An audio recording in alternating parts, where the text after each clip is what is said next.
Welcome everyone to the Kia Tilt Proof Challenge. We're here to see if 4 gamers can stand up to the test. ¿Dónde está? Uy, uy, uy. ¡Ajas! Dios mío de mi vida. I think I lost.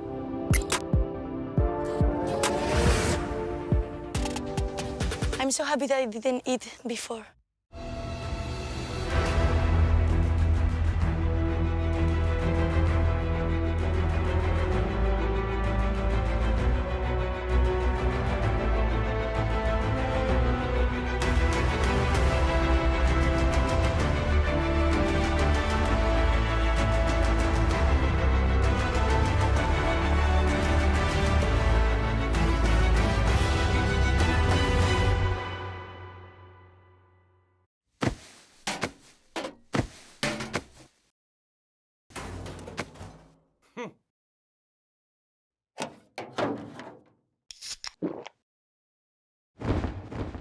Red Bull gives you wings. Done? Done. There we go. Right? Break.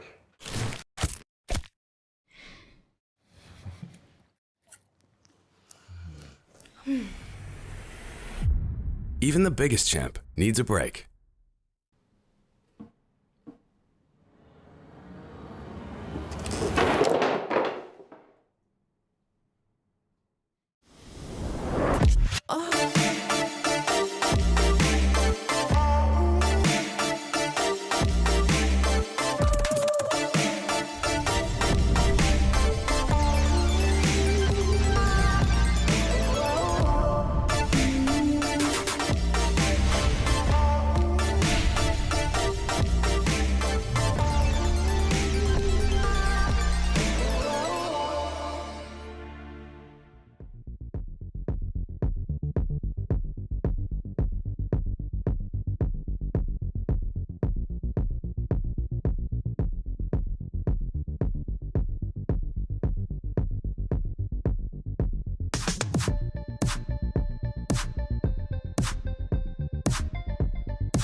If you had it all, would you look the fall in the eyes?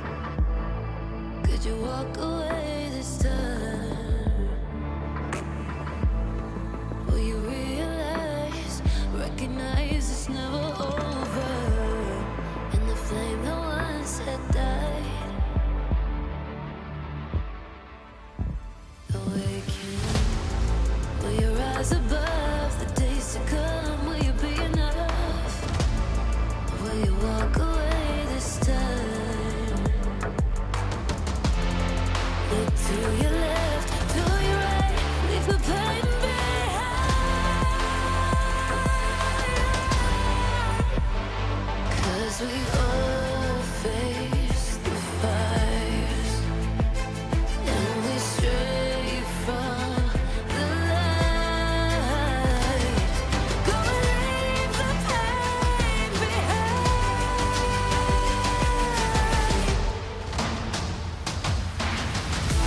Feel that rush, feel the taste. Can you feel it? With the pain, wash it away and stand again.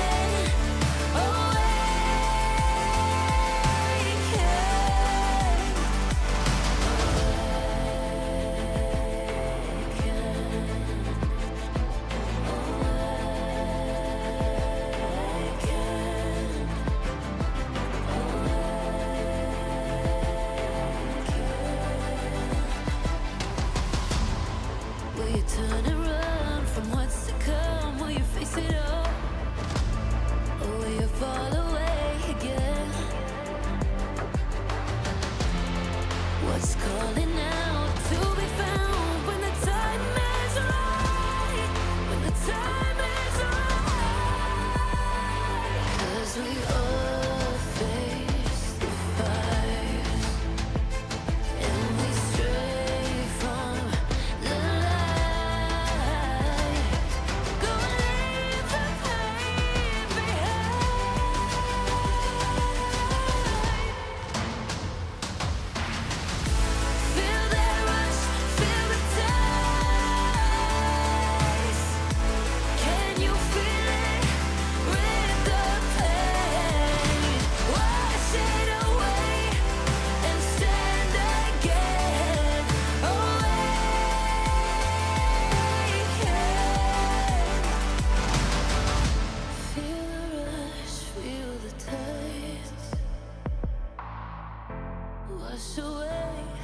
what used to be.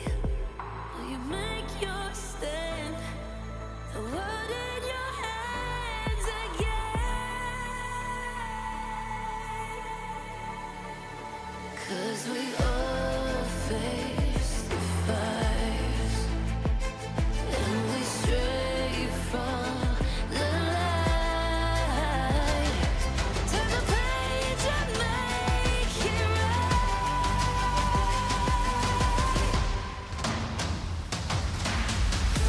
Feel that rush, feel the ties. Can you feel it? Rip the pain, wash it away, and send again away.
And welcome back to the LEC for our final week of regular season here in Winter 2024. 3 teams are still fighting for the last spot in playoff, and I will be joined by GB and Ender 5 years ago, I guess, given the jacket trees. Thank you so much for joining me as well. How are you guys doing? I'm great. Yeah. Personally, yeah. I'm hyped to see the last regular season week, obviously. A lot of stakes up for grabs, a lot of playoff spots to get, especially today. I think a lot can be kind of determined, and it's going to be hype. Yeah, a lot of standings implications, a lot of playoff implications as well. And we lost one team yesterday as Carmine Corp is unfortunately out. GB, not a single win so far in their debut in the LEC, and a heartbreaking game to get out. I mean, feel. yeah, but this one is tough Yeah. because so often there's something good to look back on, at least to have as a send-off video where we can talk about some of the good moments. And it really sucks to say this about a team, but there's barely been any good moments about this team. The play obviously reflects the scoreline as well, and it has not worked with this roster whatsoever. So they're out, but I think we all saw it coming. Can only get better from here, I guess. You would hope it's so, a yeah. sad story, honestly. It is a sad story. I feel like especially with their early games, you just really wanted them to see one early game actually get translated into a win. But when you have decent early games and you can't translate any of that into a win, it really sucks. And I've been in that spot myself where it just feels like nothing works, and this is kind of what's happened for KC. And we'll see if them playing Liberated maybe today can help them. That will be later today. Although we have 6 teams locked in as of now. All the teams who have 4 victories locked in yesterday, and we have 3 teams battling for the last spots. Will be Vitality, Rogue, and GX. It's gonna be a tricky race. For Oh, that last absolutely. spots. But I mean, the closest race is obviously between Rogue and GX right now. And what makes that even more hype is that they have a game tomorrow to play too. So the implications are quite high there. Whereas Vitality, they do have a head start, but it doesn't mean they're safe yet. Standings-wise, Treats, when you look at this, what is the biggest surprise? I mean, at least Vitality coming back from the 0-3 start has surprised me personally. I think they're in a great spot now to lock a playoff spot for themselves. And then Giant X and Rogue, I kind of have seen more faith in Giant X, to be honest. The Rogue games have been a bit slow, so to say. Yeah. So I would say Giant X in that last spot. If Vitality does lock it, I would give them a slight edge. And Comp was talking about the schedule that they have ahead of them for the rest of the weekend. Not the easiest one, I want to say, if you're a struggling team. But let's focus on the first game we're going to have today. For us, it's going to be Team Heretics versus Vitality playing the first game. Vitality would lock here with a win.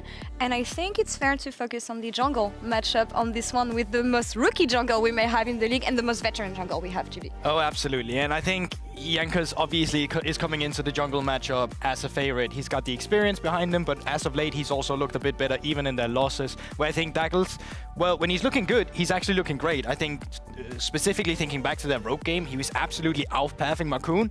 But if you take some of his most recent performances, that was really some of the worst we've seen yet. So I really hope that he can find a better consistency, because he's going to need it going up against Jankos. Yeah, I mean, Douglas has had a lot of explosive moments, both positive and negative. I think his early game, he's been pretty clever, I would say, in his pathing, and he's found a lot of advantages, but then sometimes in team fights he's caught out. He's not sure how to kind of deal with an even game situation, so it will be really interesting to see. Feels like he's been improving fast, honestly, for a rookie, but how is it gonna go with someone as experienced as Jankos in the jungle? And what kind of champions maybe can we expect to see here? I felt that it was surprising that Jankos went for Trundle, for instance, yesterday, Heretics willing to take some risks.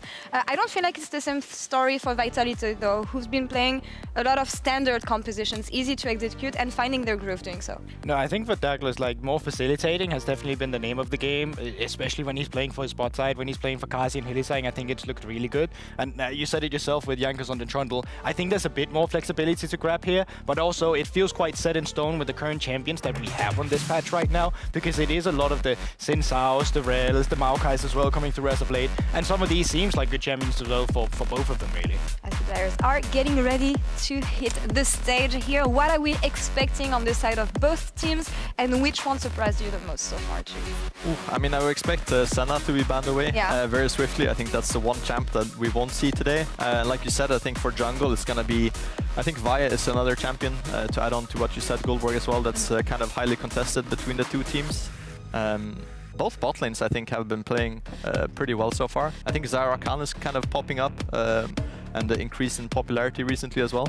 Yeah, I find bot lane really interesting as well. You know, Kai'Sa going up against Kasi now as well, so we can really see who's going to be coming out the best between the old Vitality bot lane there as well. So you're wearing the Ender clothes, a bit of a what treat? a bit of a cringer. A grudge match treat. No. You're supposed to see a grudge match. Can't Is let that me the down Ender there. That's the Ender. That's the Ender I for must sure. have missed that one. It's when it's old teammates playing against each other. You know, it's a grudge match. There's bit of a something weird on the champ, line. perhaps? Yeah, potentially. But I think the bot lanes have been good, really, on both sides here as well. I think Flacket's been outstanding, and I think Kasi has been a super solid AD carry in our league. Yeah, I would say it's been very underrated. Obviously, with the 0-3 start, didn't look too hot, but I think they've picked up pace now, him and Hilly. Hilly has played obviously a lot of different champs, and Senna already banned, Cassante banned from Heretics. That's kind of interesting. A very contested pick between both top players, especially on the side of Photon. I'm curious here, because you're obviously a great support player. Thank you. Senna has been banned away, but we still know Flacket plays Seraphine. Is there any other things you can pair Seraphine with where it can still be dangerous with a double support item, or is it just not the best? I don't want to say Sona, but you could play some range stuff with Seraphine if you want. I think it's also a fine mid laner. Not as good as it is with Senna, obviously. But you could play something like that. Yeah, Ashe being banned is kind of a standard ban. Obviously, you have the stuff like Varus as well. It feels like there's a lot of power picks on this patch, and it's kind of up to the teams to decide what champion they want to prioritize more than anything. Yeah, that's the thing. Which OPs do you want to trade? And when you look at the, I don't know, stylistic differences of this team, what do you want to open with here, GB, on this Well, just seeing all the Vitality spans so far, they're quite bot lane focused right now. With Ashe is already out of the picture, quite often it indicates that you can look Varus or you can look towards a Kalista as well. Since that's just one of the champions that kind of mess up with that. And Poppy out of the picture as well. Like, this really screams Kalista right now from the side of Vitality. So I don't know if Heretics is looking for an opener themselves with it. I think they're kind of daring them to pick Kalista with the Poppy ban, saying, oh, look guys, it's a free Kalista here. If you want to take it, and maybe slam a Draven or something into it. But they go for the Akali instead, 1P. That's very interesting. That's interesting. And unexpected. Very unexpected, yeah. I would expect that it goes into Perks' hands. Obviously, it could be flexed into top lane for Wunder, but most likely going to Perks. But it is something that has been banned against Perks as well, even in the first rotations from other teams too. So it might just be Perks feeling is like, now he's finally unleashed. The champion is super broken right now too, so it's not a bad one to grab too. Varus has been picked over on the other side. I think some lockdown like Vi here would make a lot of sense against Akali. They go for Rel, another great lockdown. I think when you're playing against Akali, you just want to make sure you have some form of easy engage against her, because otherwise she can kind of pop off in these fights. I find this so interesting as well. Rumble's finally gone through, and while we have seen Rumble go through from teams like BDS here, it's not necessarily a contested pick between them. Wunder was playing it as well yesterday against BDS. had a decent time. He got dove once, got a kill, but then he kind of got solo killed as well. But now there goes the Kalista once again. The Ashe and Poppy is out of the picture, which quite often make this quite more useful. Yeah, I mean, you can pick something like Renata here, but you know Hilly will have counter pick. I think picking jungle here makes more sense on the side of Heretics. They go for top lane here, Udyr. I think that's kind of saying that they think that Photon is going to play Rumble here on R3, because Rel Rumble combo into Kalista is very good. So I think you could still handshake the matchup if you're Photon and just go for the Rumble here. I think it's kind of a 50-50, at least from what I've heard and seen. And it would give them a lot of range on the side of Vitality, which I think is what they're looking for right now. Kind of outrange this Kalista. Okay, they go. I was wondering if they would flex. But they haven't played it support. I think so there's far, options so. here, right? Because if you don't pick Renata yourself here as a takeaway, you're definitely forced to ban it when you go into the second ban phase. And you can still look to ban away some counters. Like Nautilus can still be fine here as a main engage right now. There's not too much reliable CC on Team Heretics. So top lane also, of course, an availability. Or not top lane, jungle.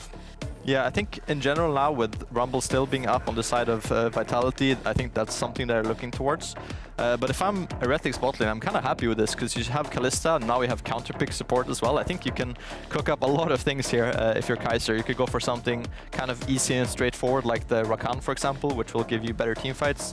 You could go for a lot of ranged champions that will kind of dominate the lane. So it just depends on the direction that Heretics wants to go in. But I think some more dive in their comp is kind of needed right now because they're getting outranged by Vitality. Expecting more jungle bans here, maybe? Yeah, I think something like the Vi makes a lot of sense to ban, because as I said, they need to kind of close the gap here, or Vitality is winning the range war, so to say. So I'd expect Vi to be banned here from Vitality. And that would be the Jarvan. Yeah. Actually, the Jarvan. Well, Another Jankos has engaged played. champ. Yeah, well, Jankos has played it, but it also just goes to show that there is a lot of champions that can kind of fit the stylistic that you're currently worried about. But Lockdown CC would be great for Team Heretics still because they are lacking in that department outside of the Udyr stun. Still looking at top laners, most Udyrs I've seen has looked kind of reliable into most matchups. It's not seemed like there's been a huge counter, so I am curious to see what they feel like they want to take away from Photon. Yeah, and they will still take the Rumble away. Yeah, I think, as you said, Udyr can kind of play into a lot of things, but I think the combo of Rel, Rumble, Vars in teamfights is just so scary for Kalista to play into, so I think banning that makes a lot of sense. And now if you're Photon, I'm not sure actually what you look towards. Maybe you just go for some more frontline, kind of play that front-to-back comp. I don't know if there's a carry that's kind of winning into Udyr here with Janko still waiting to pick his jungle as well. Nar's always fine in the matchup, just kind of farm, yeah, that's some the boomerangs. Thing. You're not going to win the lane, but you're not going to lose either. So yeah, more and stable then you can slowly outscale and get items. Yeah. I think that makes a lot of sense. So now I'm curious to see, is Heretics going to go for this kind of all-in dive style with something like Via Rakan? Are they going to play for lane dominance with Kaiser having a ranged counterpick? It will be interesting to see what they go for. Taking their time. Oh, another way?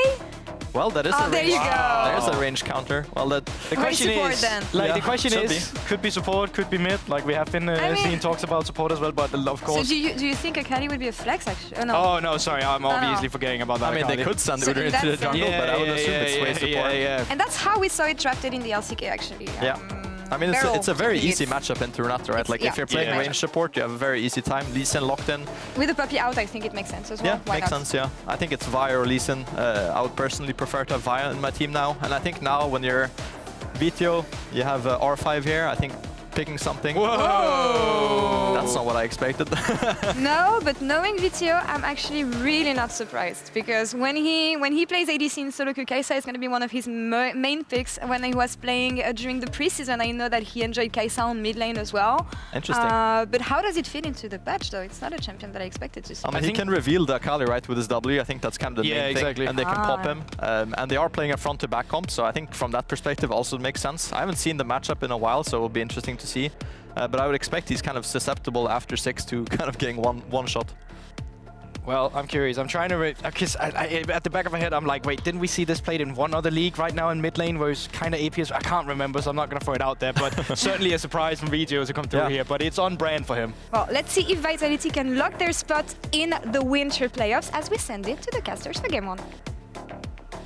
Thank you very much, Laura. I'm Dracos, joined here by Jamada, and I'm ready for some Hwei support. I'm not going to lie. I always love it when we see new picks coming in. Obviously, if you're an LCK fan, this one isn't super new. You've seen Beryl actually kind of pop off on the champion more than a few times. 3 wins already picked up there. We'll see if Kaiser can do something similar. I loved his Bard in week 1. I want to see what he can do on a pick like Hwei. Very, very creative picks coming out of Kaiser.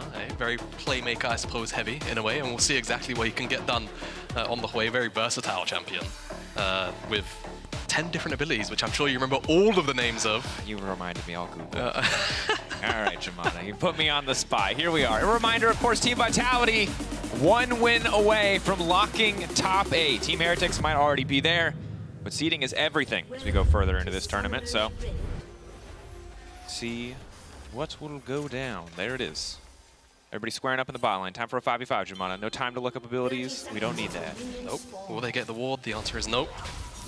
Small victories of Vitality. Might have control of the brush at level 1.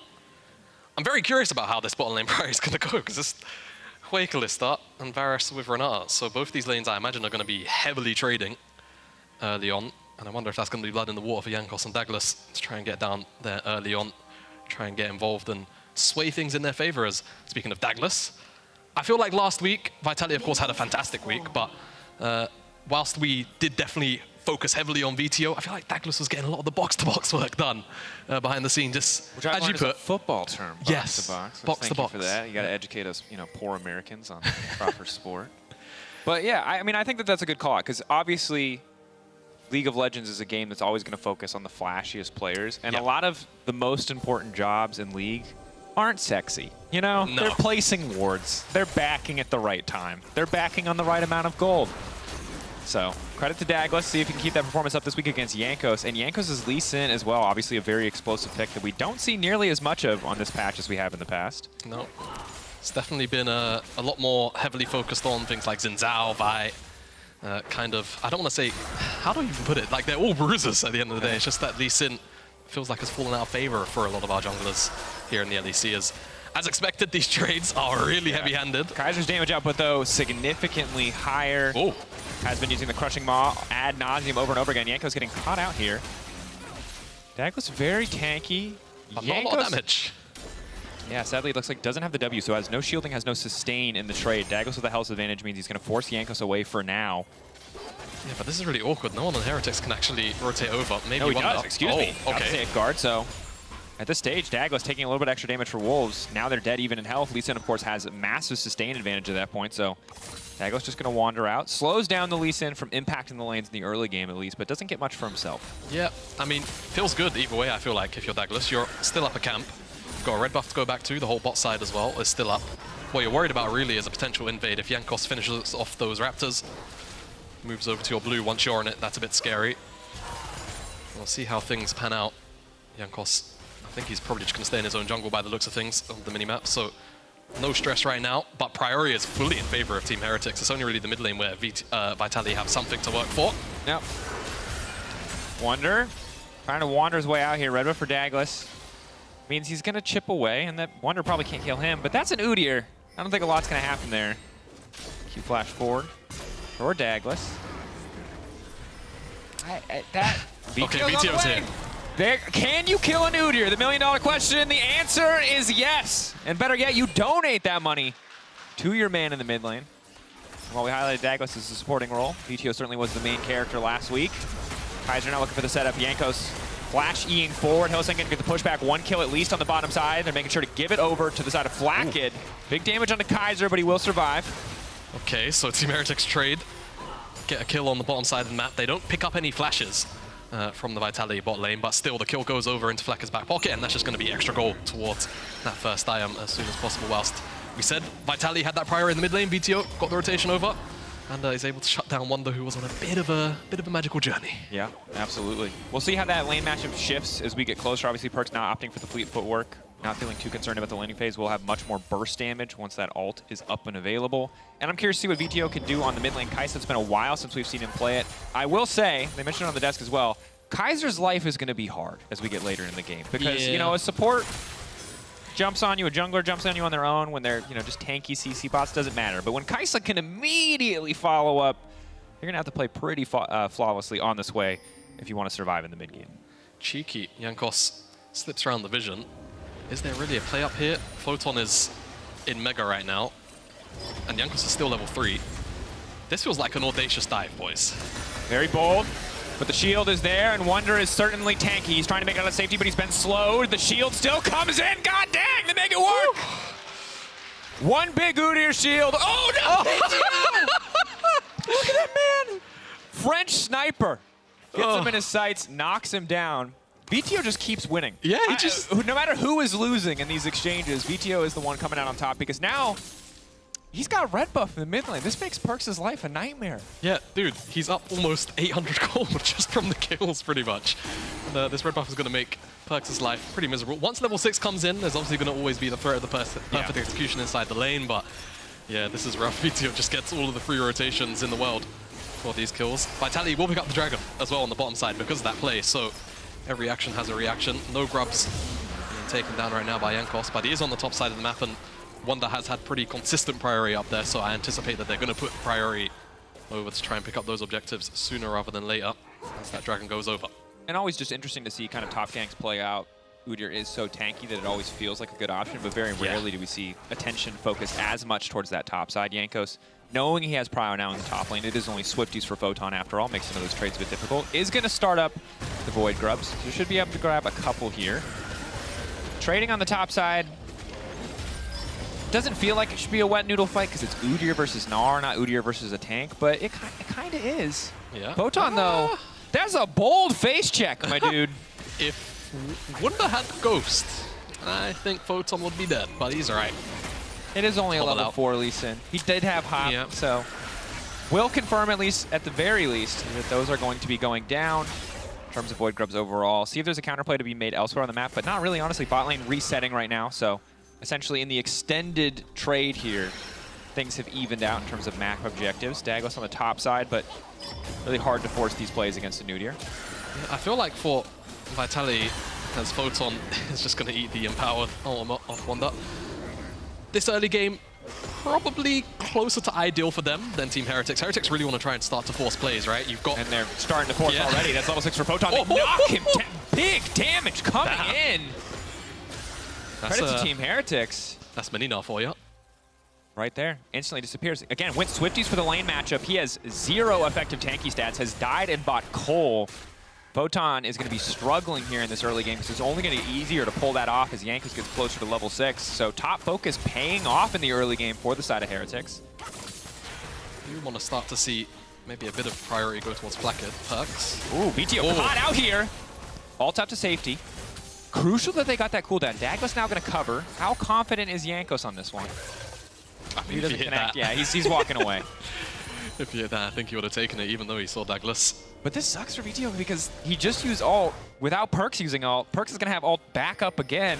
And that's going to be a nightmare for Kai'Sa to survive. Maybe he gets to static shift first and could just AFK clear waves, but that's a tall task. Yeah, you'd definitely like to hope so for BTO, that he's on his way very quickly to that static shift. I mean, 2 kills, quite accelerated. Yep. I don't want to say he's going to have it on this reset, but maybe another wave or 2, hence why he might be sticking around. Thinking about it anyway. Took a while to make his decision. And still, obviously, 700 individual gold lead, but he's the only member of this team with any kind of lead. See if they can leverage his power in the fights to come. It is the on-hit Varus in the bottom lane, not lethality. Does always make sense against a champion like Kalista, who is so hard to pin down. Flakked getting aggressive, and Hillsang getting lower and lower. Might have to use the bailout here. Trying to dissuade the dive. Kaiser. A little bit of root, gonna throw down the ultimate, that's to slow. The knockup is there, it's clean. It feels like they've practiced it so many times. Carzzy's desperate to get the kill back, but it doesn't quite work. Yes, the bailout coming through, Flakked. Free firing now, trying to get the Marshall poised out to safety. Jankos on the way, and the shield, he makes it happen!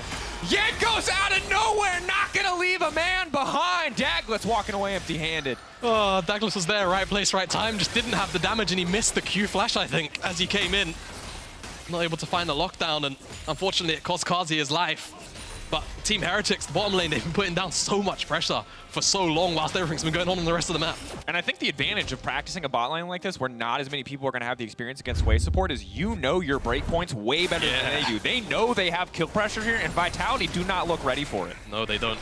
Let's see how it all starts off, because I think poke from Kai'Sa. No, take it back, it's Flakked with a Q. Sorry, that Lethality Varus? No, that's a Kalista with a Serrated Dirt. Yeah, and then Carzzy steps up. Just try and trade an auto attack, and Kai'Sa just drops his entire combo on him. Knock up. Bailout comes through, and this is where things get a little bit tricky for Heretics. But fortunately, that Q flash forward from Douglas just barely short, and then Jankos with the safeguard and the kick, able to keep his AD carry alive. Feels bad for Douglas because he was there, but... I feel like you caster cursed him with the graphic. I really do, because that's the second random Q flash that has not really amounted to much. He did technically get the kill on Wonder top side, so I guess that Q flash was worth it. But this one, not quite as good. Sorry, Douglas. The good news is, for all the people who hate tank Udyr, Wonder is going the AP route, so... I'm sure someone's going to be happy about this. If it's full Leandries into... I actually don't know what the build path is supposed to be after the Leandries, to be entirely honest with you. Actually, it's Leandries, mostly tank stuff. Yeah, you can just build every single mask item you could possibly want. You could build Leandries, build Riftmaker, build whatever you need. That Omnivamp, very strong. But now the poke coming in from Kaiser, obviously a lot of long-range damage potential from Hwei. Especially once he gets, you know, the support item upgrade and has just a bit more mana regen. Yeah. Obviously has Comet as well, so presumably mana flow banned. There's a lot to work with for the Team Heretics bottom lane at the minute, and it seems like, given the priority of where they've placed themselves, they're eyeing up a dragon. No, Alti. Oh yes, Alti has just come up for Flakked, so that's going to be big here. Alti's across the board. Always difficult to fully commit into a hostile takeover, so Team Heretics just taking their time. It's quite hard to commit into both of them, right? You've also got the Kalista on the other side, so you can't really commit onto Kaiser. Oh, going in. That one's going to work. Now the root coming in. So much damage going down. In the meantime, Flakked just trying to buy as much space as possible, but he's already auto-attacking his own team. Kaiser and Flakked just beating the hell out of each other. And it's a big shutdown as Jankos runs for the hill, but Wonder on the way in, and Wonder on the way out. He's got no business being there. That TP not paying off. Jankos, the last man standing. It's Perks of VTO 1v1ing in the mid lane while the entire rest of the map is fighting for their lives. Jankos on the run now. The most you can hope for is the Houdini escape, but getting hit by VTO there means you are dead. Now trying to get out to Douglas. They're going to donate that kill over to VTO. That was a disaster. Yeah, it was. And VTO gets another rotation over and picks up another kill. So again, no matter who loses, VTO wins. He is winning, man. He's playing the stock market right now. But really good engage by Douglas. Sets up for a 3-man ultimate from Hylissang. The return damage, honestly, from Kaiser is huge on the Hwei. And it does mean that even though the bailout comes through, Kazi does eventually drop. Jankos finds an excellent Sonic Wave on the back end to at least trade out the kill, but eventually will get walked down. All in all, definitely still favors Vitality. Wonder's TP also wasn't the best. Yeah, evens up the kill score. More kills to VTO is going to be frustrating here. Did have to go for the Storm Razor and not Static Shift, but still able to rotate there in time. And crazy fight. Wonder's TP went from perfectly timed to tragic very quickly. Yes, it did.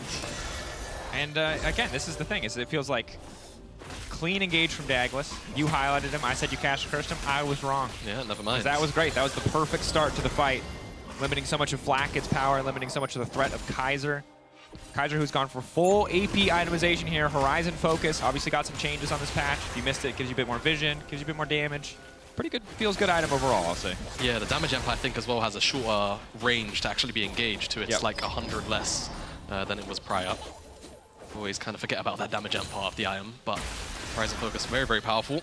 And we'll see how it amps Kaiser's damage as he's put out some pretty strong displays so far in some of these exchanges, to say the least.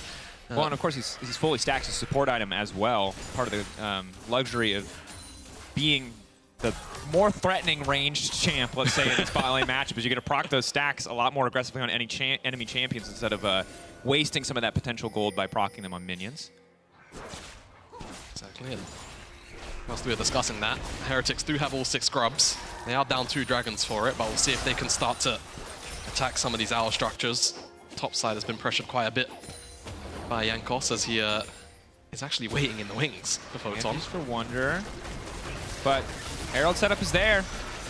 They should have full control over this. I mean, realistically, it's pretty impossible to contest Kalista if you're not ready to immediately fight on the objective. You're not going to get the 50-50. Vitality are aware of this. Perks has already backed off on the bottom side, conceded, knowing that he's on the weak side of the map.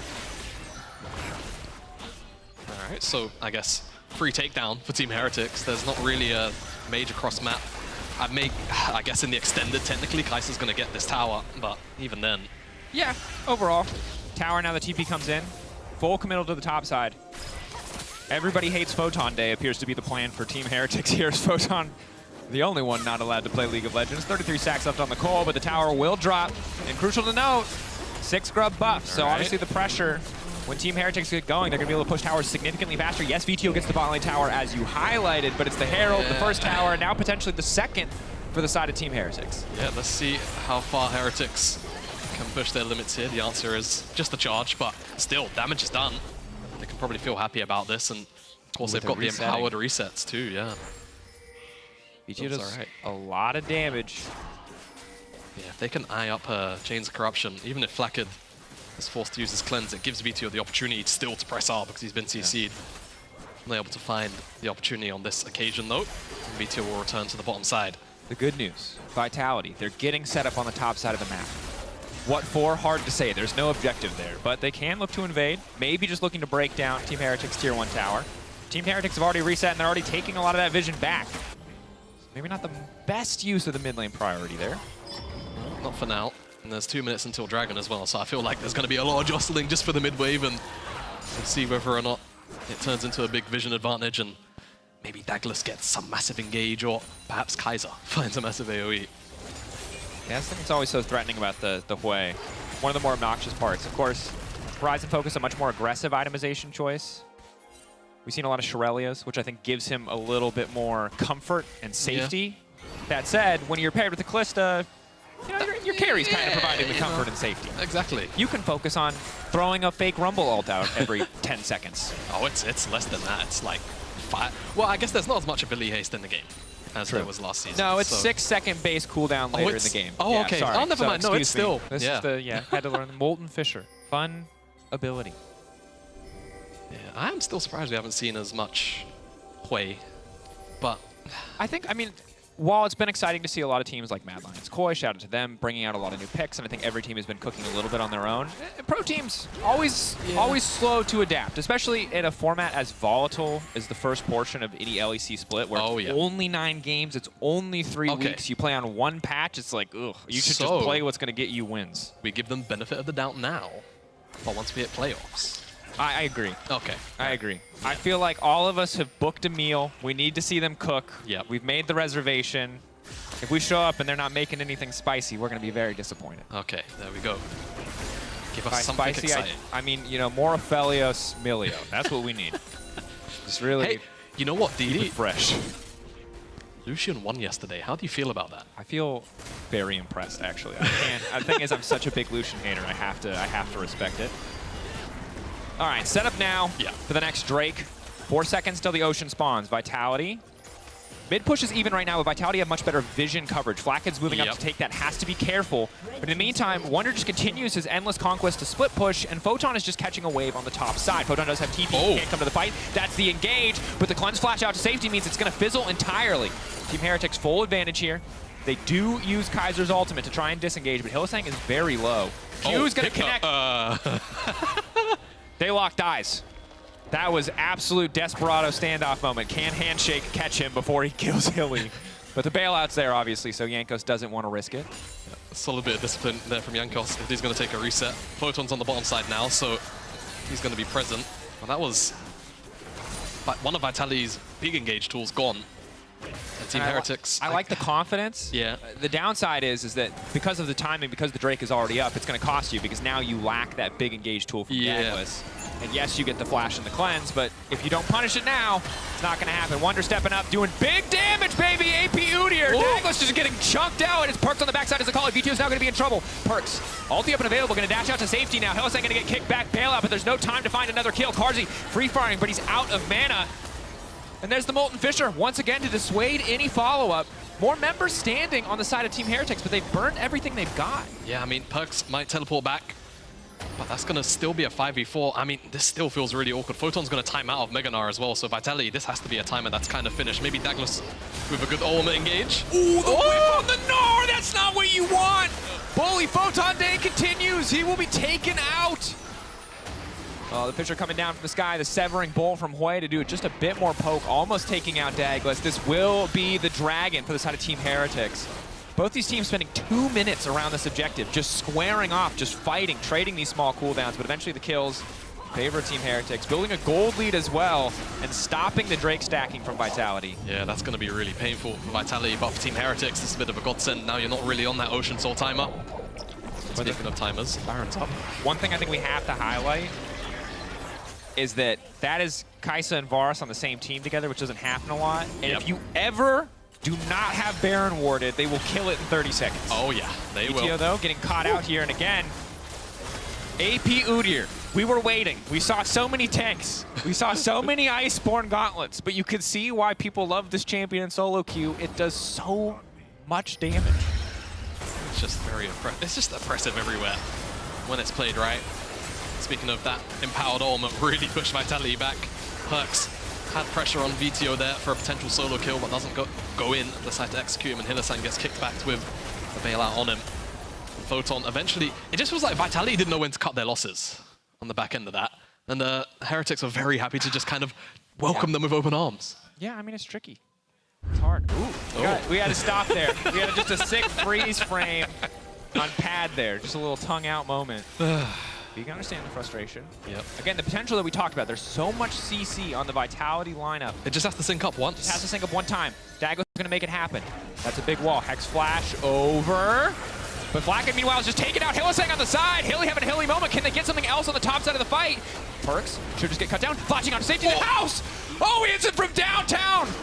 Whole ass house just taking him out. Photon now on the chase. Who's the Swiftness getting chased away by the fear here. Knockback Kaiser. Good disengage. There's a 1-for-1. No, 2 members down on the side of Team Heretics. Hylissang's sacrifice worthwhile. Yeah, absolutely. Hilly might have had a bit of a moment, but he still bought a lot of space and distracted a lot of Team Heretics whilst the solo laners were getting pinned up against the wall with the Nara ultimate and Douglas's gravity well. Not going to turn into a Baron though, despite the double AD carry like we highlighted on the hit build for both. So if they get any free time in front of that buff, it's going to die.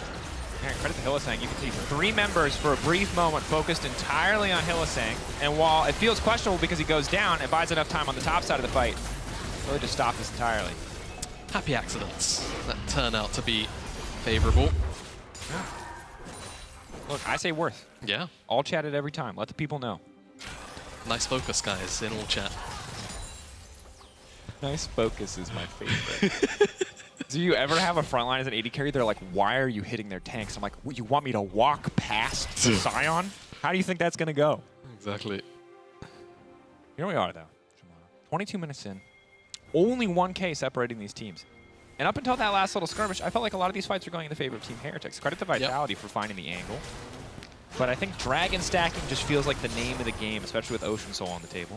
Yep, absolutely. And again, for Vitality, even though the fights have been going in Heretics' favor for the most part, again, all it takes is for Photon to have his Mega Gnar bar ready. Douglas finds a big ultimate.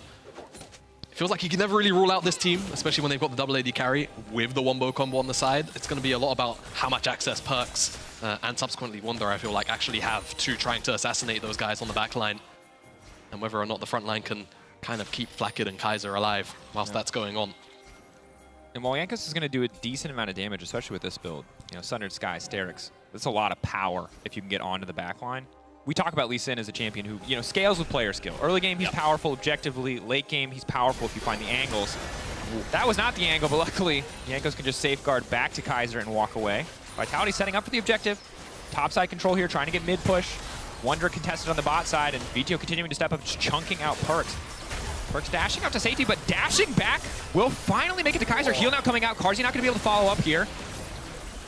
But low health bar. Is that enough for Vitality to feel like they can start the objective? Seems like the answer's no. I was wondering whether or not they would just to try and force out Perks' teleport. Absolute minimum, but won't be the case. I'm sure Douglas and Jankos will just say hi to each other, and then over the wall Douglas goes. Squaring up, staring each other down. But you can see, again, Vitality, a lot of vision control here, not being cleared out by Team Heretics. Oh. VTO trying to TP. Perks going in, but he would need the E to follow, so that one not really working out.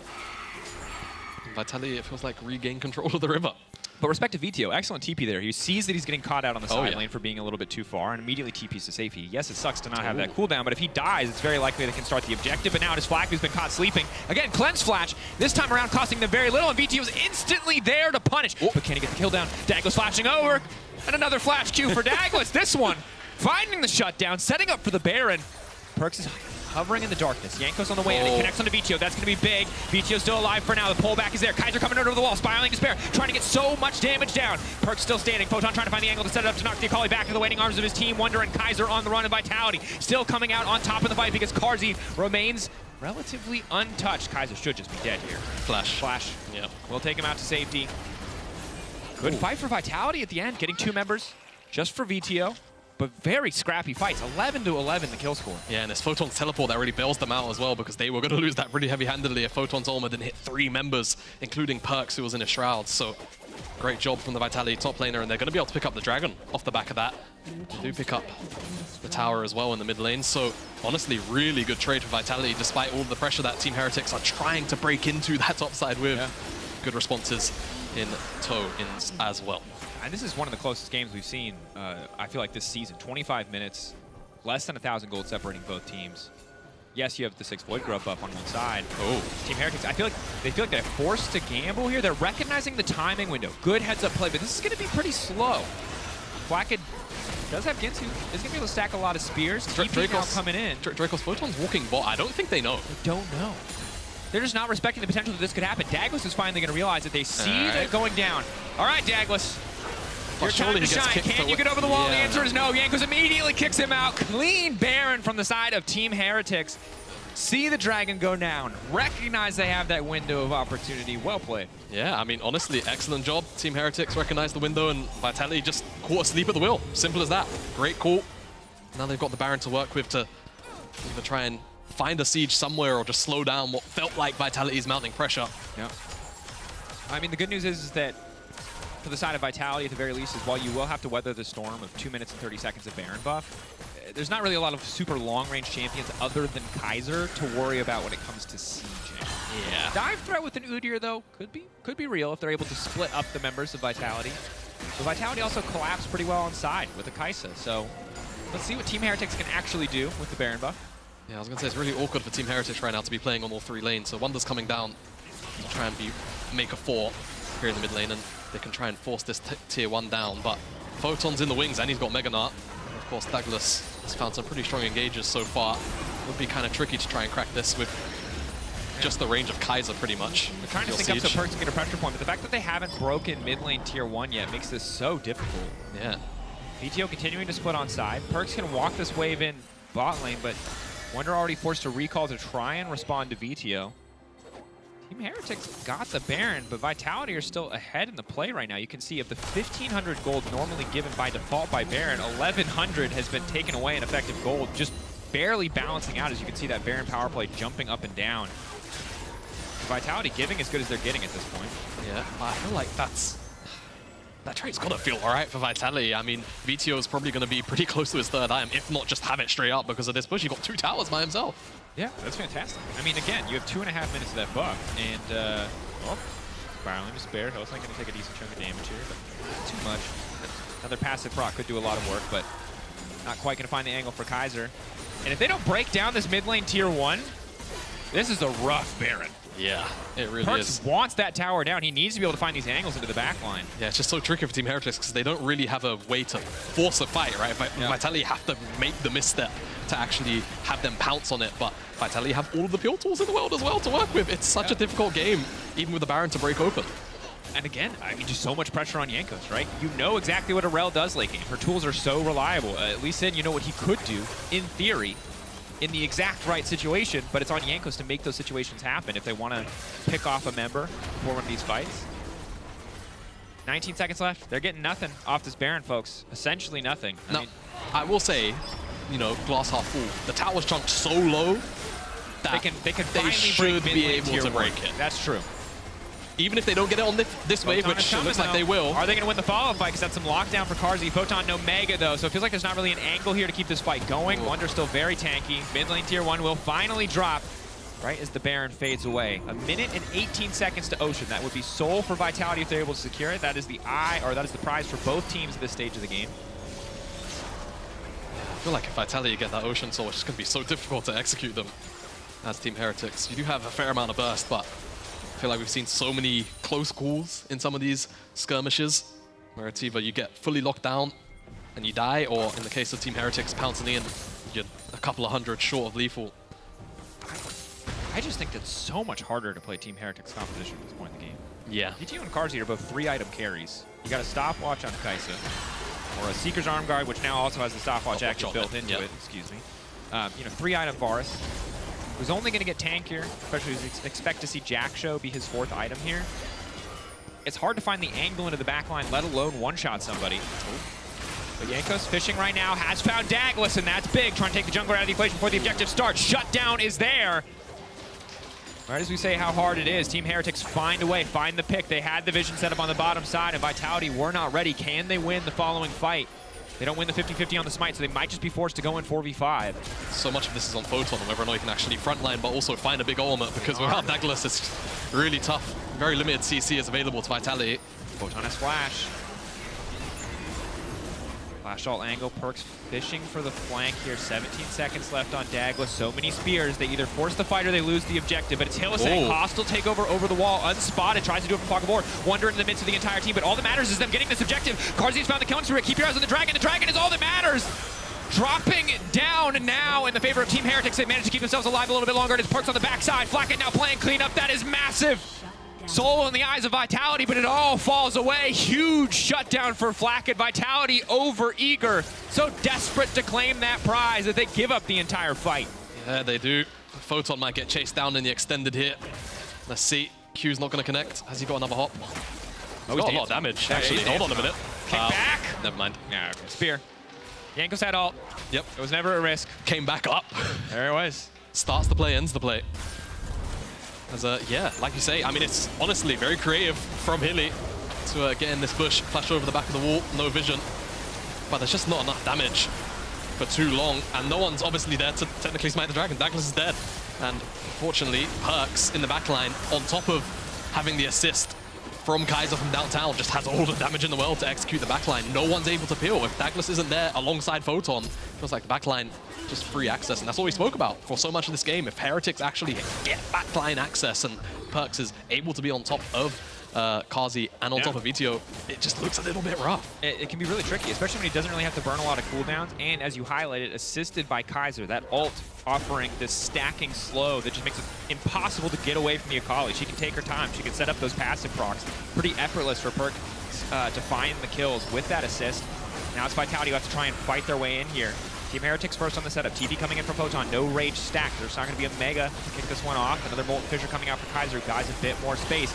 Eyes on the jungler. Again, they're just trying to stop Douglas from getting in the pit. They're going to focus him down now. Clean Discipline coming in. Baron now taken. Team Heretics can start to follow up. Does the pull back. The Mach coming through. VTO buys a bit more time. Perks has given his life. Vitality now looking to follow up, and here comes the Mega. The pushback is there, but Flacket says not today. Keeping his support alive for now. 3 members retreating. Can they turn this back? Photon maybe overcommitting here. Bailout could be back up and available. They are just going to retreat. 4 members still standing with the Baron. Going in, Jankos instant follow-up. Bailout, where's it gonna go? Douglas still standing for now. Wonder doing so much damage in the backline off to the side. Hylissang taken out. Fishing for an angle there that just does not work out, but Carzy uncontested. Look at the damage coming in for this on-hit Varus. Flashing in, that's the proc. Photon continuing to step forward, looking to stack it up. Wonder with some clean side steps. All of Team Heretics retweeting. This is such a long fight. W not gonna connect, and the fight will stop. Team Heretics slowly but surely building a gold lead in the game. Jamada, what happened here? So Kaiser's damage is huge in the front line, but not only that, Perks is just putting down all the pressure, and it kind of ensures that VTO can never step forward ever. Everyone's kind of just worried about the assassination attempt. The bailout eventually does save VTO's life. Photon finds his ultimate, but again, it's onto Kaiser, so he gets Fate's called by Flacket. And there's just an overstep, it's an overreach, right? It feels like every time Vitality don't get what they want, they just step one more foot too far forward than they really should, and then the chase down is just on. Like you mentioned in the call, Hilly's just looking for an angle. That just doesn't exist. I just forgot Hilly was here, and then, oh, whoops, there he goes. Because he was like, hey, yeah, the bailout's going to come out surely onto Douglas. Wait, he's in the bush waiting for a flank. That's just never going to happen. The handshake angle. Aggressive posturing. High-risk play there from Hylissang. Does not pay off. He gets 2 shot as he keeps his head out of the brush, but he's full health now, so it might be a bit easier. Douglas again. Wonder, not the ideal target. Varus and Kaisa can kill Wonder 100%, but it is still hard. Spiraling Despair going to connect. VTO slowed down so much, but where is the follow-up? Redemption goes in. All that damage immediately healed up. A bit of poke onto Hillsing, that's about all it is. But Team Heretic's second Baron going much better than the first.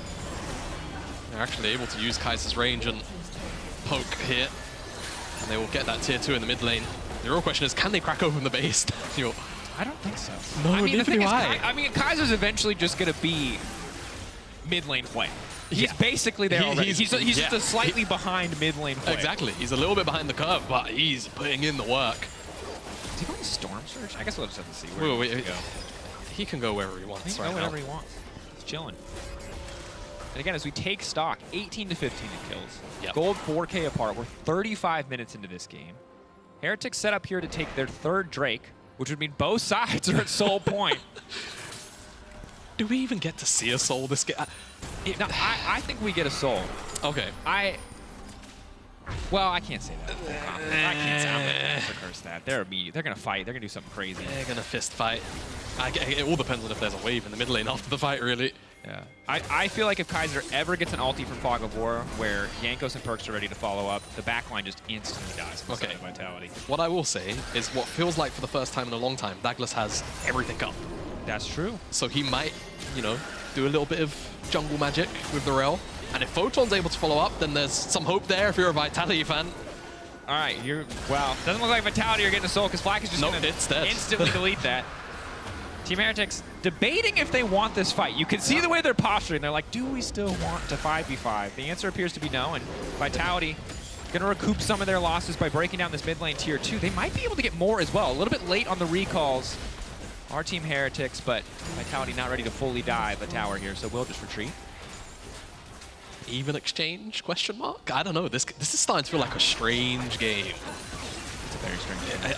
But I'm here. I'm here for this. it. I will take a strange game over a slow game any day, Jamano.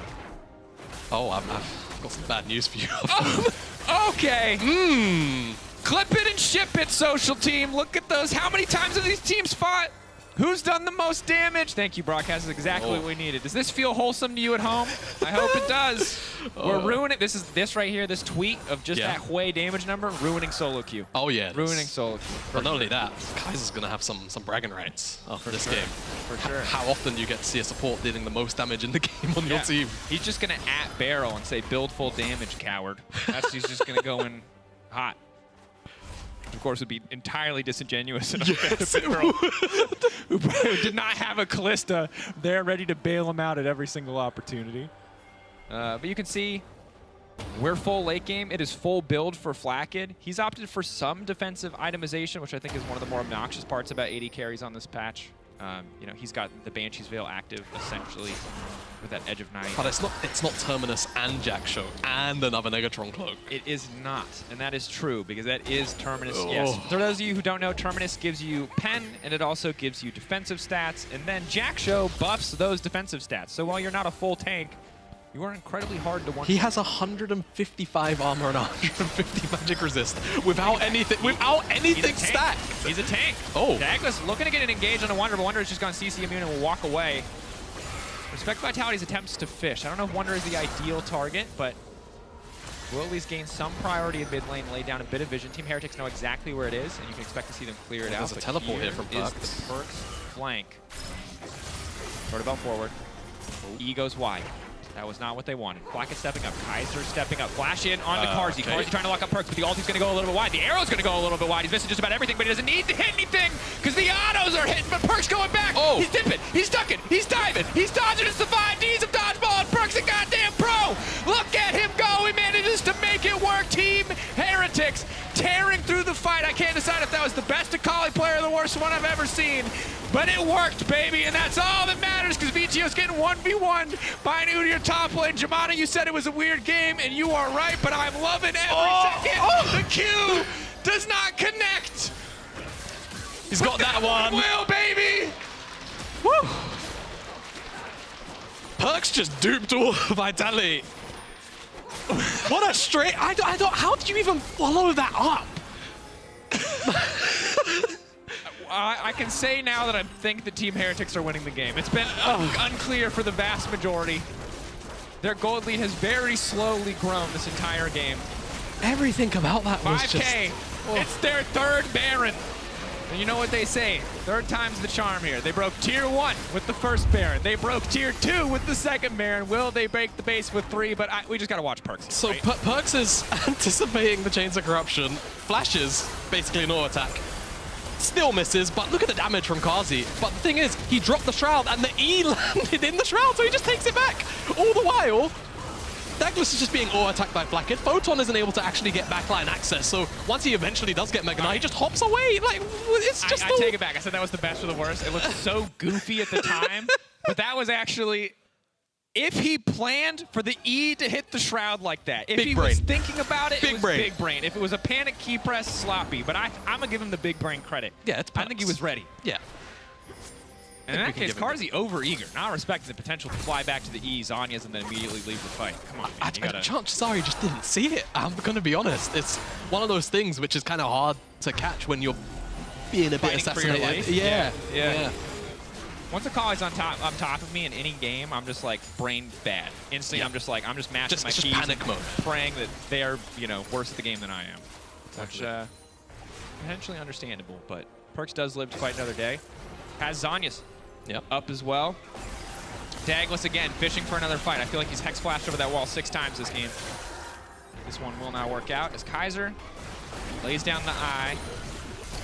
It does really a lot of damage. He has not gotten another item. He just continues to hit very hard.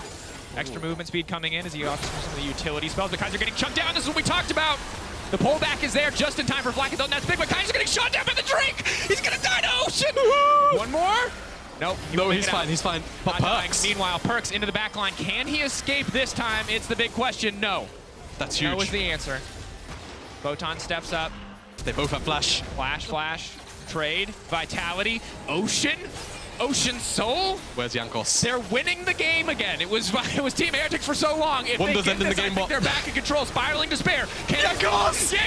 No! It's Soul! Vitality are back in control. They got the permanent buff. Wonder's in trouble now. Look at him. He's in the bot lane. But it doesn't matter. We're so late in the game. Oh, no one can stop him. He's out. What's going on, Dracos? What's going on? He's teleported top. He didn't even teleport anywhere else. He's just going to keep putting pressure down. The top side. The gates are open, baby. Wonder 2G. He's out here. Okay. Oh, yeah. Sorry, I got distracted because I really thought that someone was going to die to Dragon, which would have been hilarious. Break down this fight. Yeah, I mean, Kaiser almost does die to Dragon, but it's Perks on the back line trying to assassinate VTO. Great Zhonya's stops him from being hit by the R2. And whilst Perks does buy a lot of time, he's just in no man's land. No one's able to actually assist him. And then Photon and Flacket to Mexican standoff. Flash. Instantly.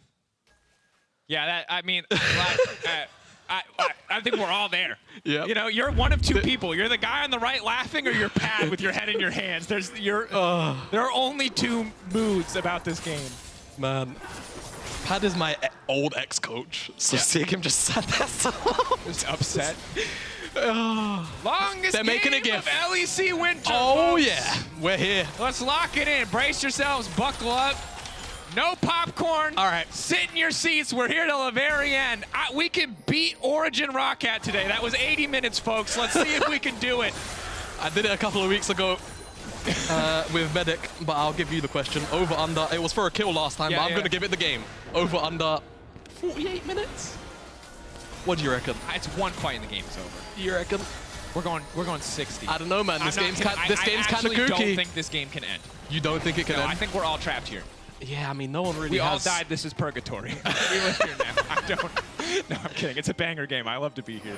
But I feel like Team Heretics Ocean Soul is just so strong. It was already hard for them to find backline access. While they did such a good job of finding it across those fights, all of those advantages that they built up, this slow, steady accumulation of gold, this 5K gold lead, it doesn't matter. Everyone who needs to be full build is full build. Carzzy and VTO have all the items they're going to get. I think the best part about this game is that everyone's engaged is so touch and go, right? It's only really Douglas that's got like the proper tools to start and force a fight, whereas everyone else, it's kind of position-based. Someone has to make a misstep before someone can really be punished for it. So it's just kind of, it can turn into a bit of a staring contest at times. We'll see. Someone's going to be better at staring. For now, wave control. The next objective, Baron. This doesn't feel like a 44, or does it?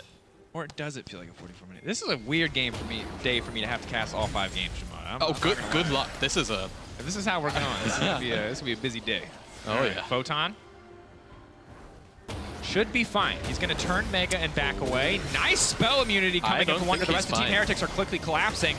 54 seconds left on the objective. If they get this pick, they'll get priority set up on Baron. Photon very hard to kill here. Tanner Brooker doing a lot of work. Pull back. They're now full committing. Everyone is here to kill Photon. We saw it in lane phase. We're seeing it again. 45 minutes into the game. Hylissang on the flank.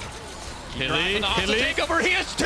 They're going to start tearing through each other. VTO immediately falls up. That's the combo. It took the whole damn game, but they're finally finding the angle. But Wonder remains untouched on the backside. Knock up across the team is beautiful. Perks untouched. Eyes on the Akali damage. Flacken still staying alive for so long with the dual carries. Karzi, VTO, back to back. Hylissang supporting. They can't kill them. Used to go down. Vitality. Making it work. This is what we was talking about of the Ocean Soul. If you can't find the execution, those last bits of health regen will keep you alive. And Kazi's so damn tanky with the build. And VTO does so much to slip and slide between everyone. He's able to stay alive. I don't know if this is going to be the game. They have a couple of waves. Wonder's up, but Kaiser's up in 15 seconds already. So this probably won't even be the game. Will they even get an inhibitor? They're not tanky enough. That's the thing. And Wonder with the AP can clear the wave unless they one-shot Wonder and stop him from killing this cannon, but they can't because again you just with the Phoenix stance and it's so Okay, they'll get an inhib. A base has been broken. It took 46 minutes, but somebody got an inhib. They did it. You gotta congratulate yourselves on the little achievement, folks. The baby steps in the pursuit of victory. That was a pretty significant step, actually. Yeah, that was a pretty VTO, significant step. Baron still got hands, like 6 of them. Yep. You gotta give a little respect here, but Vitality should get the objective as we take a look back on this crazy play. Yeah, I mean, it's the ultimate from Hylissang on top of Douglas's engage, which is so great, but keep your eyes on Perks throughout the duration of this replay, because I think he hits everyone with R2 or everyone that's important, and he just chunks out half Vitality. The issue is, it's not Kazi and it's not VTO. And they just put out so much damage. The last second bits of healing again from Ocean Soul just really helped them out. 50 health per auto. Yeah. Incredibly frustrating. And remember, teamfight damage entire game 20 minutes ago was 25k for Fway.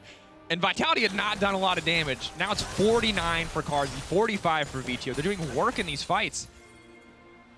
On paper, Jamada, I think I'm reticent to say this. Again, we've cursed a lot of things this game. This game should be over. The backline is too strong. They should be unkillable. Should is a very problematic word in this context. They don't have flash. They don't. You're right. And Flacket does. And Kaiser does. Is that enough? Udyr will have ghosts soon. Dracos, I'm scared. I'm scared too, man. You know? Okay. Photon. They're just trading blows here. It doesn't mean a whole lot, but now the BTO's here, it certainly does. Wonder backing away. Still very hard to kill. Kaina Crooker. Another inhibitor. Mitigating that damage. Slow, steady, controlled for Vitality. Will they try to pull the trigger, or will they just try to choke Team Heretics out? Team Heretics have terrible wave clear other than the AP Udyr. If they mess this up, there's a wave on the bottom lane right now for Team Heretics. If Perks and Wonder are still alive, TP's there for Wonder. Wonder can instantly TP. Oh my goodness. One final fight. Or we go in Elder. One final fight. Do something, guys. Come on. Tension building, bit of poke, ushering in the super minions. Vitality, no, they want that at all. You have to remember, for Team Heretics, it's one more game. It's another place in the standings, but for Team Vitality, it is top 8, it is securing top 8. It is getting out of that rat race with Rogue and GX for the final spot. This game is everything for this lineup. They're turning back to Elder. Or are they? No, they are. And I feel like Leonardo DiCaprio and Wolf of Wall Street, baby. We're not leaving! We're staying on the Rift for at least a few more minutes. One final exchange. Whoa. Hylissang caught out here. Flash back to safety. Kick from Jankos is big. Is it enough? Udyr trying to find the angle. Dagos now isolated. Oh, Photon's in the base! Can't hit anything else. Meanwhile, Photon sees his hero moment. There's no way they can interrupt this. VTO's buying so much time. Keep your eyes on that Gnar. He was bullied. He was picked on. But now he's going to get his revenge. Photon versus the base. The TP now coming in. It's done. It's done. That's it. Vitality. They've lost top 8. Oh. What a game of League of Legends. We didn't get to 50 minutes. 49-14 seconds. Longest game of the season. Absolute banger. You see the shaking of the head. It might have been a hot mess, but I stand by the fact that it was a banger. This was a game of League of Legends of all time. Pat and understand. He represents all of us. He's so mad, but he's so relieved. Player of the game. Elysion F. Dagwas, BTO, Carzzy. I don't know. You pick who you vote for. And again, good news is for Heretics, they're just fighting for seeding. Yep. They're locked top 8 either way, so it's not the end of the world. Vitality have now secured. There's 1 spot left in playoffs. Where do we even... I have never felt so blessed not to be on the analyst desk. Well, me too, man. Yeah. Good luck, guys, because that was... That was something. Here we are. A well-earned bow. Relief on the faces of Vitality. For now, we're going to head to a quick break. When we return, an interview with the victorious VTO.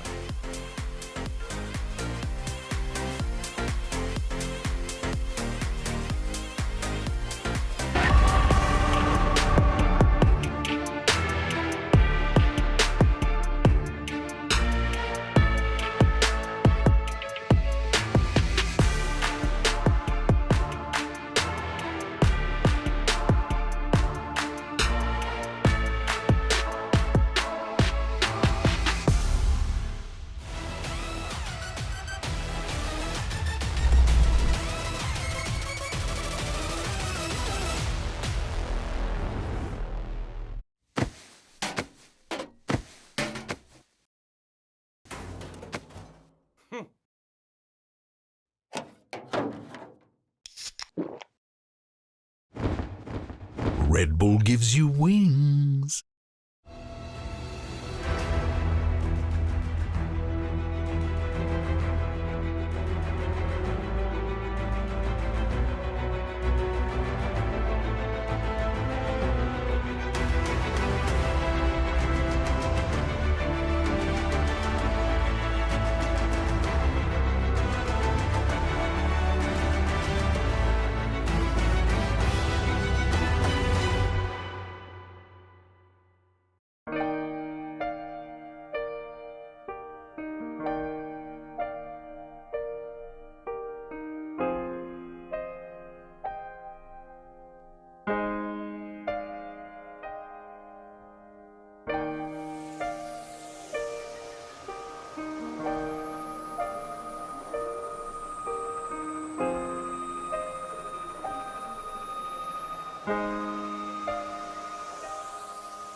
still comes in. God dang, they make it work. One big Udyr shield. Oh no! The Heretics really want to try and start to force plays, right? You've got... And they're starting to force already. That's level 6 for Photon. They knock him down. Big damage coming in. He's missing just about everything, but he doesn't need to hit anything because the autos are hitting, but Perk's going back. Oh. He's dipping. He's ducking. He's diving. He's dodging and survived. He's a dodgeball, and Perk's a goddamn pro. Look at him go. He manages to make it work. Team Heretics. Perk's untouched. Oh, the Akali damage flag is still staying alive for so long with the two carries. Corsi, VGO, back to back. Hillesang supporting. They can't kill them. Used to go down. Vitality.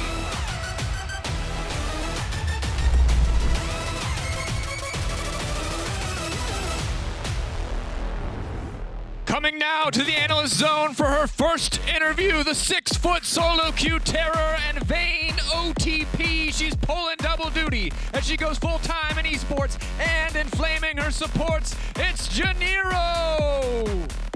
Aw, thank you. That was a... Oh, okay. Thanks, guys. I appreciate it. Hi, I'm Ginny. Lovely to meet you. You're going to be my first interview here on the LEC, so congratulations on the win. I want to start off with that Kai'Sa pick, particularly. You kind of released us from the shackles of Corki Azir mid. So tell us a little bit more about the thought process behind locking her in. I mean, obviously, I like Kai'Sa. I showed it like a lot last year, and I think we had good results last year with it. And I do like Akali a lot, and I know what's good into Akali. And I do think Kai'Sa is a good matchup into it, especially this game. So it's like one of my favorite matchups to play, so I just wanted to play that. All right. Well, it went great. You even got Kia Player of the Game for that one, so congratulations on that as well. You're talking a little bit about this game particularly. It was very much an up and down. What is it like as a team to be in that environment, and how do you get that ability to just bring it back and reel it in and just push for that win?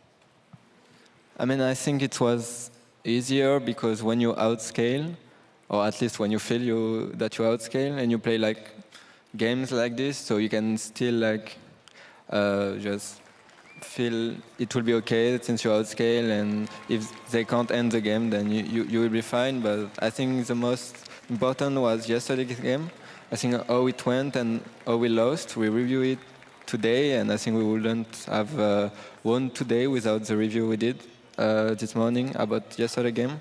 And I think we learned some stuff about yesterday's game, and I think there's a lot of stuff to learn about today's game too. But yeah, I think we just have. I mean, we were fine in the game since we felt like we were outscaling. Outscaling you did, winning you did, and with that you also qualified for the playoffs, so congratulations. That must feel so incredible for you, particularly because it was against Heretics. Personally, how does it feel? I mean, I don't really mind. I really enjoy my time on Heretics, and I liked the coaching staff that I had and the players that I had. And I really like the coaching staff that I have right now and the players that I play with. So I'm just happy that we played good, and I don't really mind who I play against. All right, well, again, congratulations on the win today. We're going to be heading back over to the desk, so Laura, please do take it away. Yay! Thank you so much, Ginny, and welcome to the LEC, of course. Amazing to have you here, and congrats on Vitality for unlocking playoffs here.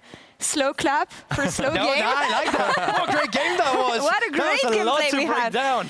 Yeah, we're having fun in European League of Legends this year. Our teams are having fun at this. We're not having fun planning segments like this because, guys, what a mess this game was. From the beginning to the end. I don't even know where to start. Like the early game was kind of a disaster both ways. It was kills left and right, Vito sniping people here and there.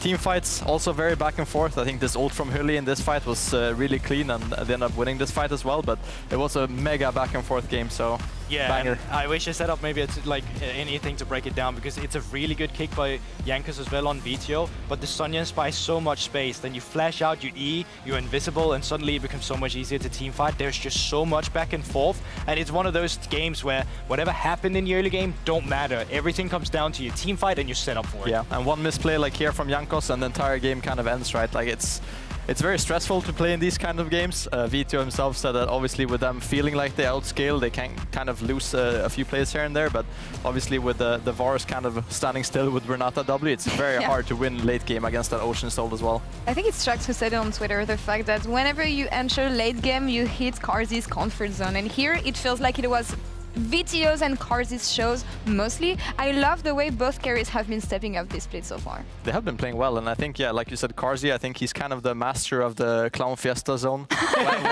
whenever there's a big kind of the master clown, if you will, yeah. I think him, obviously, he's always a really reliable carry. I think people obviously meme on him for being a goofy guy, but he said it himself last week as well. He is a very hardworking guy, and he performs when it matters. And Vito as well, with his comfort pick, Kaisa, I think he stepped up big in this game as well. Yeah, and they're the next team to lock in playoffs here, so the last spot will be decided between GX and Rogue. Nice segue to the next game, as Rogue will be facing off against BDS, a tough matchup ahead. Even though they grabbed the win yesterday, I don't think it's the opponents you want to face off against, although they have everything to prove, so... Yeah, you want to make it to playoffs, you need to be able to face off against teams like But right now, BDS is everything Rogue would love to be. They are the ones that suddenly got their early game going. They're the one who looks super clean in late games. They're the one who's got a jungler who's really connecting with the rest of the team to make the correct plays. Everything that BDS does right is everything that Rogue's been struggling with. Yeah, and I'm mostly excited for this. I want to know what they have cooked for us today, because, guys, they record everything prior to the splits. So what is this? That's Ghostbusters. Oh my god, okay, yeah, like, okay, nice. I didn't hear the music. I don't know if that's so loud, but yeah, anyway. Nice look live on the side of BDS here, and it should be an easy game for us, although we saw a glimpse of hope on the side of Rogue yesterday, and it translated to, I don't want to say clean, but cleaner team fights. At least. I think with Rogue as well, they made it really simple for themselves yesterday. I think you get a champion like Corky for Larsen as well, and then you know if there's no enemy range that can outrange you, well, he's going to be in a great comfort spot. But everything that was built around that made it so much easier to team fight as well. And they knew that KC is an opponent which might get a small early game lead, but they won't punish in mid game. So when you have this kind of easy scaling comp, I think Rogue is a team which feels comfortable in that spot. But with BDS early game, it's going to be a different story. Yeah, but as you can see here, historically with Rogue, they have struggled in team fights. Even they did when they set up for the objectives first in this scenario where they start up in the grobs. And it's not just one time it's been happening. We've seen it again and again and again, but it felt like finally yesterday, that's when they started cleaning up, as you can see here on your screen. Yeah, and with the Corky and the Senna, you have a very easy front to back, right? So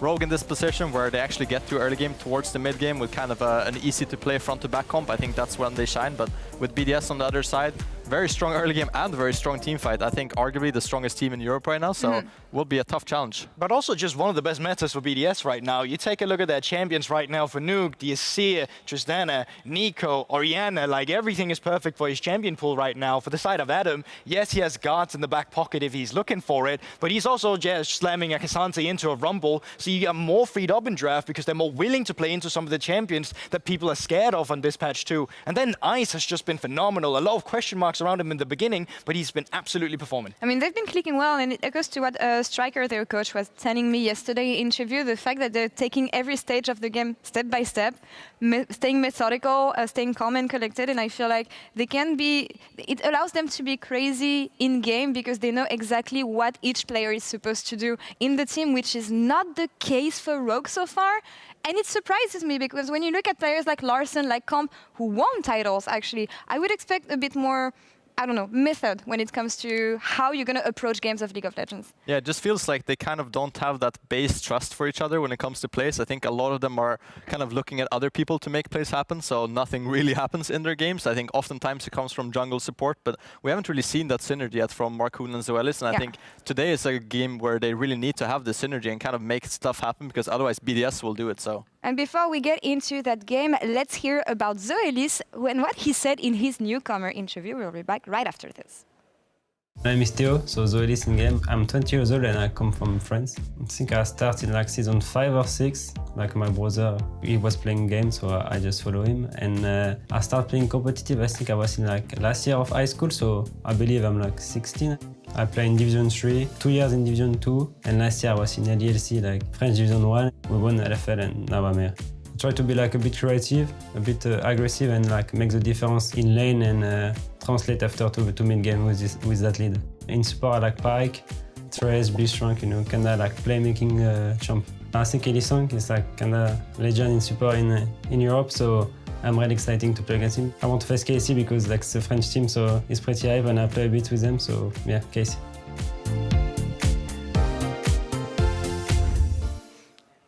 They faced off against Casey yesterday, and Grab, I think, what was a really important win for the team in sense of moral boost. I think that's the you need to pick up wins like this, Treats, when you head into the last week of regular season, locking this spot in playoffs. Is it going to be enough today, though? I think it's very tough for them. I think that yesterday was kind of the first test, and they nailed it. I think they had a pretty clean and easy game overall. They just had a very easy scaling comp. Today, I don't have as much confidence. Obviously, BDS has been extremely strong, so yeah, let's see how the game plays out. And let's see what they decide to go with here as we will head to the draft really soon. What has BDS cooked for us as well? I've been talking to the players backstage and they're like, Laure, we have some stuff planned, we have some spicy picks planned, we know what Adam can do on some champions. I really want to see what the others can bring and what they're going to Surely you're not doing it against a team like Rogue and Stanley on the way onto playoffs next week, you know what I mean? Because they just look so good with all the stable picks. Like, I think for a team specifically like BDS, you don't have to change the formula. Like, you don't have to reinvent the wheel here at all. Like, you just go with what is strong on the patch, and it absolutely works for them.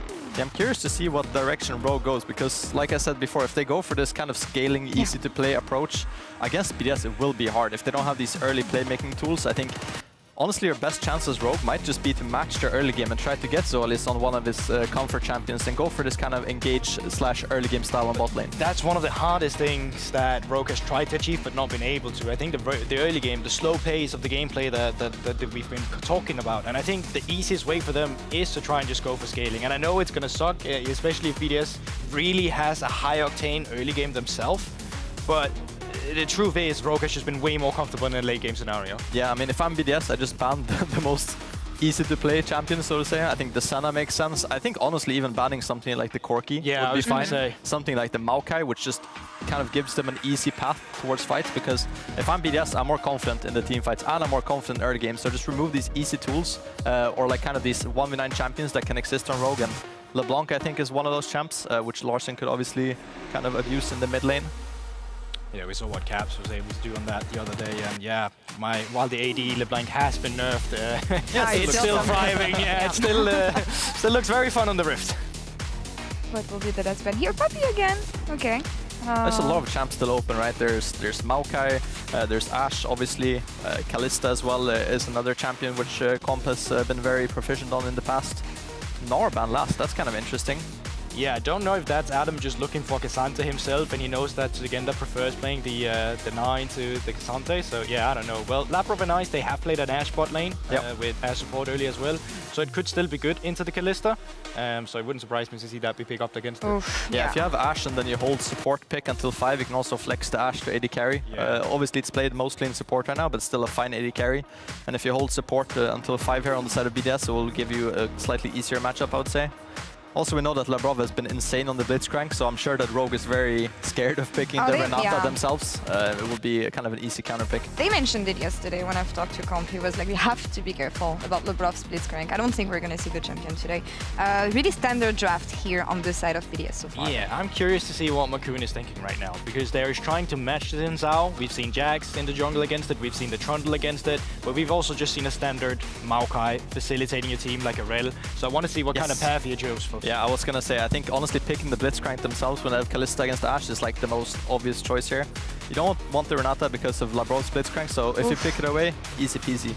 And then take the Corki for scaling, obviously. Larsen comfort pick since many years back. I think you have to get something like the Braum here. I think you need a safe support. They go for Orianna Xin Zhao instead. Handshaking mid lane. Yeah, handshaking mid lane is fine.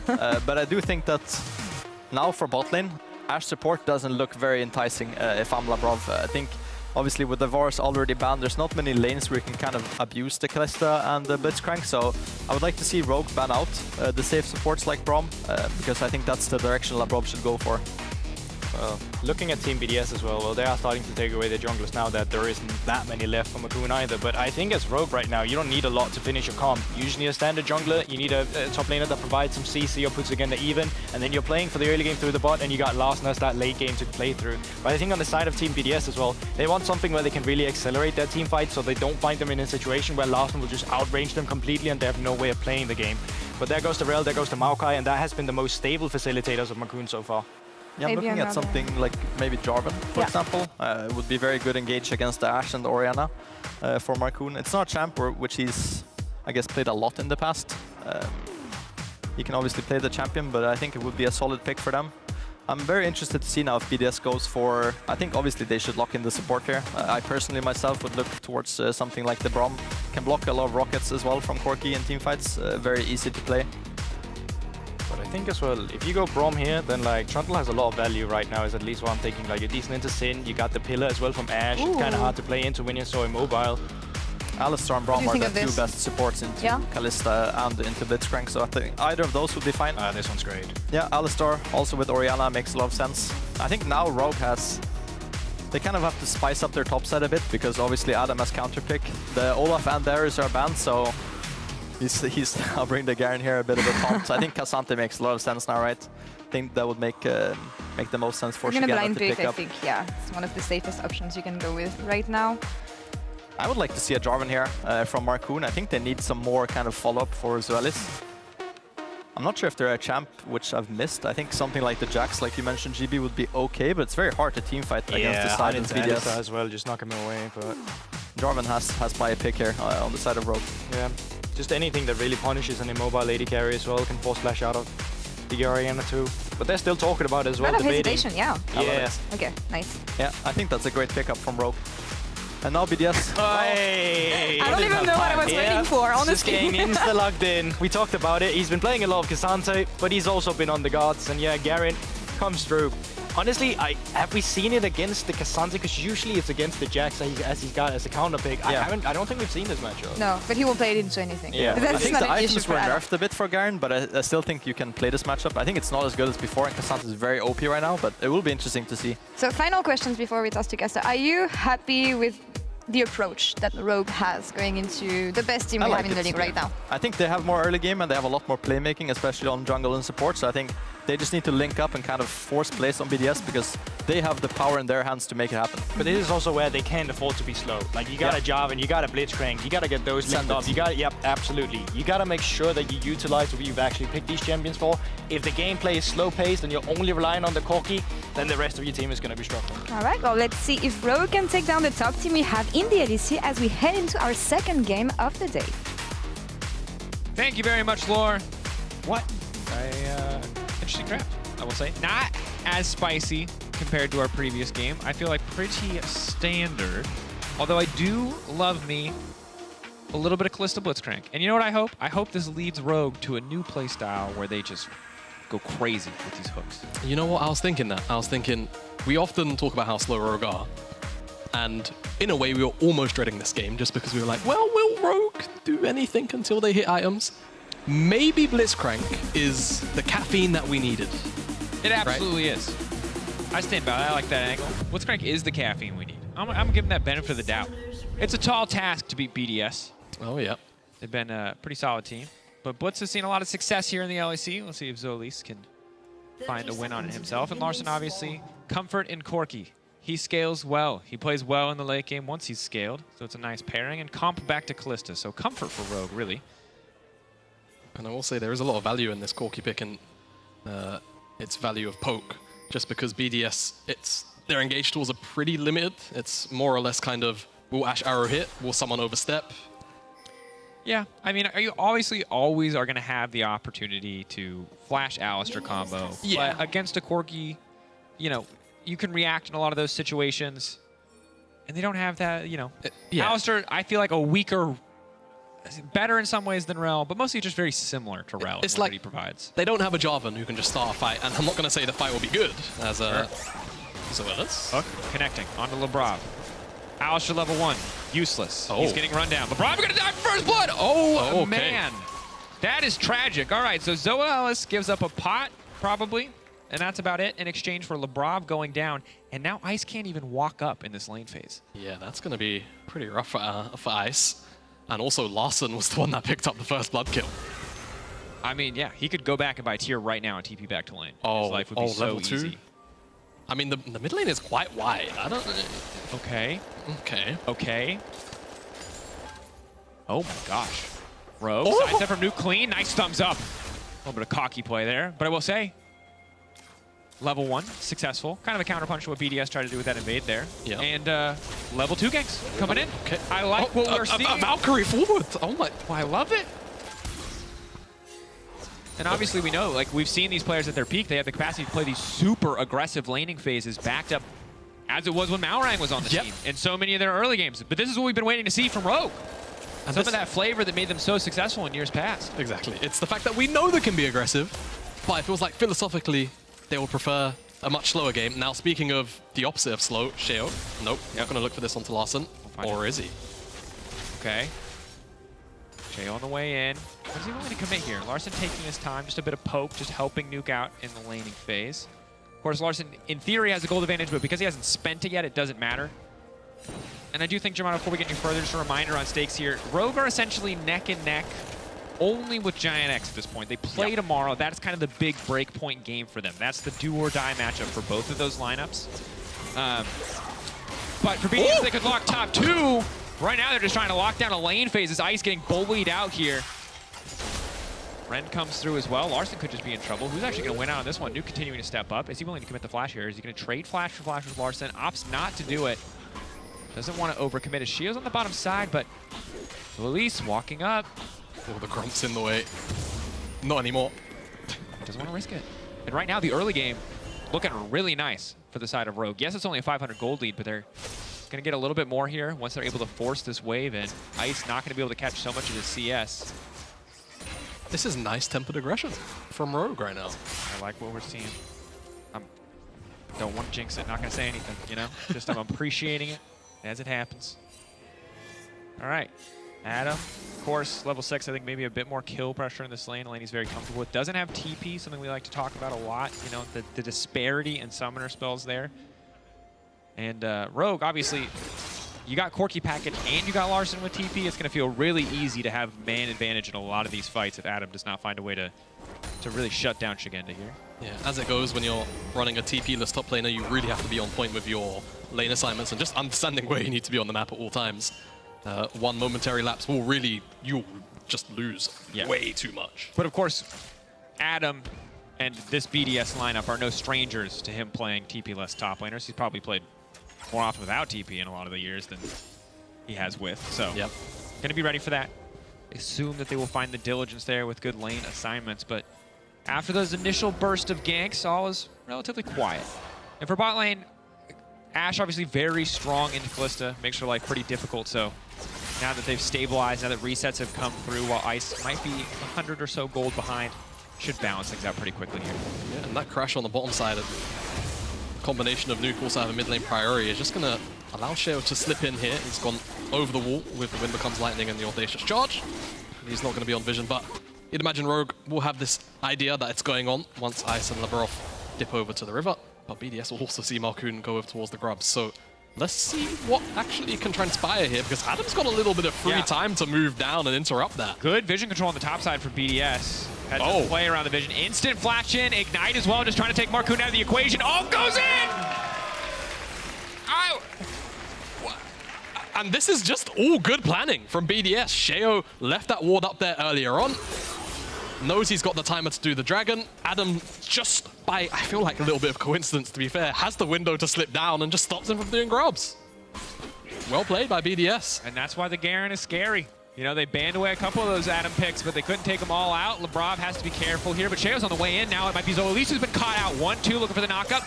Not going to commit anything else. Hook goes in, catching Sheo out, but the knockup was already prepped for Sheo. Sheo no level 6 means he will get taken down here. Flag and drag forward from Markoon, but a quick flash out to safety from Labrov. Yeah, I mean, really well played by Rogue on the counter punch there. They felt like they were able to try and turn that one around, but unfortunately Markoon returns from his death to the bottom tribe Russian. Able to donate over that kill to Comp, and That's going to kind of extend out this gold lead that's slowly building between Comp and Ice. Yeah, Rogue actually building a lead overall. Yes, Adam, maybe a little bit of a concern as he has about 300 individual gold for himself as well as a blue buff just to make the laning phase a bit easier, but 700 gold for Comp right now. Only 200 for Larson. That discrepancy after the first blood slowly shrinking, but right now it feels like Rogue taking control early on. Shio just helping Adam push out here. Again, without the TP, it's lane phase is much, much more volatile. It's very difficult. If you end up in a situation with no jungler, you're kind of like half chunked out. You don't know whether or not you can be lethal, or if you try to clear the wave, you will get run down for it. So it's nice that Shio's there just to kind of support Adam, just the touch. Constantly hovering around. A lot of time topside. Yeah, I think the initial win becomes lightning on the Scuttlecraft. Didn't want to commit. Oh. Might just get one popped here. Red buff, walk up, get the auto, get the slow, immediate follow-up CC, hook ready to go if they need it, but Lebrav in the area as well, and in the 1v1, Shio most certainly wins out. Adam now trying to step in. Body block comes in from Shigenda there just to deny access. Shio now following up. Marcoon there. Pull back under. Towers in trouble, but he's going to live. Blinking health bars on both junglers. Neither side able to get much of a bigger advantage. Shigenda now stepping up onto Adam, but can't reliably go for the all-in in that exchange. BDS, though, closer to the crab. Able to start that one up. Unafraid. Shio healing up pretty quick. No one's got a grub yet. Very close. Everyone's fighting for him, but no one's getting any. It's kind of an icky name, though. Who really wants grubs? Yeah. You want a dragon? You want a Baron Nashor? Void grubs? Like, who you picked? Rift Herald? Like, all these things sound so cool. Void grubs sound kind of gross. And they are kind of gross. I mean, like... They are kind of gross, yeah. You don't want to touch that. No. Remember Dirty Jobs? Feels like an episode of Dirty Jobs. Every time you go to pick up grubs. Like, this is... What is coming out of you right now? What are these void mites? Are you making these? Where did these come from? I don't want to think about that. No? No. And that's fair, and we won't. Instead, we'll talk about stakes. Because stakes are always safe discussion topic. I love steak. Again, I mentioned it earlier. For Rogue, it's really do or die in that Giant X matchup tomorrow. We'll kind of keep you posted as the tiebreaker stakes kind of develop further. But for BDS, they lock top 2 here. Remember, the distinction between first and second, not important in our format, but top 2 is a nice place to be. You're going to get to pick your opponent. It's going to feel so good coming to best of 3 to know you can lock down potentially one of the teams that has been struggling in the season or who has just barely made it in. And BDS would love to have that advantage. The other contestants really at this stage are mostly G2 and SK. Yep. Who've also had some pretty solid performances. Yeah, BDS would love to lock down that top 2, but crucially Rogue as well. This lead. Going to lock down that top 8. Yeah.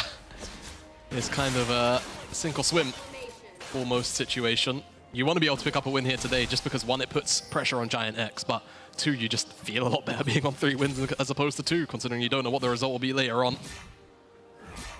Because going into tomorrow, if both teams are at 2 and 2, it just becomes an elimination straight up. Or both teams are 3 and 3. I mean, we could have or that too, yeah. Either or. Certainly a situation to keep our eyes out for. And it's always interesting to see how form changes kind of when the pressure is on. I'm curious to see what KC will look like later today, if they're going to be one of the teams where now that there's no pressure on them whatsoever, they just show up and play like absolute, gods. Happens so frequently for teams that are eliminated. Feels like sports sod law, doesn't it? Like, in the moment you really have nothing to play for. You finally take the pressure off yourself and you're like, wait, I'm actually so good. Yo. I just need to chill. What the heck? I just had to take a moment and be like, yeah, I'm actually pretty good at this League of Legends game. And my CSing and my team fighting and my warding. He said it, not me. I was talking about myself. Oh, okay. Don't project here. Okay. I'm not trying to kick anybody while they're already down. Okay, just making sure. No, no bad blood here. Other than the Mad Lions fans, they're roasting me constantly for putting them in D tier. That one I'm just gonna have to put down. All right. I feel like there might be bad blood there. I'm gonna have to let that one go. There might be, but like, who didn't put them in D tier? And realistically, an entire country. If you didn't put them there, you're either Spanish or, frankly, you must have been prophetic. Okay, you're a Spanish prophetic. Yeah. Or you're damn well crazy because, I mean, really love Eva, which to be fair. Yeah. Also true. Yeah. I don't speak Spanish. I think he's low. Anyway, Larson has a package. Oh, hello. Arrow going mid lane, going wide, going top lane, leaving the rift. Okay, nothing's gonna happen. Something just hit me in the head. Okay, so here's my question. Yeah. Can we break the game time record again? Not twice in one day. Okay, no. Rogue, first setup here. Larson has package. BDS very likely to just concede this immediate ult now coming from Lebrav. He's ticking down. They can just wait for the spears to fall away and they can instantly one-shot him. I'm stepping up, but they'll be happy with just the dragon. Bit of a scattered fight. Not sure how much time Larson has left on the package, but that'll be Drake over to Rogue. 1 Drake to 1. Larson packages back to mid lane to pick up the farm. The grubs haven't been taken yet. Because they're icky. I told you, bro. They're nasty as hell. Shio's going in there. He's doing dirty work for the sake of the team. All right. Look at them. They're horrifying. They're so gross. Why are their mouths sideways? What was the evolutionary purpose of that? Do you know what that reminds me? They kind of look They're like... just like they cannot eat soup.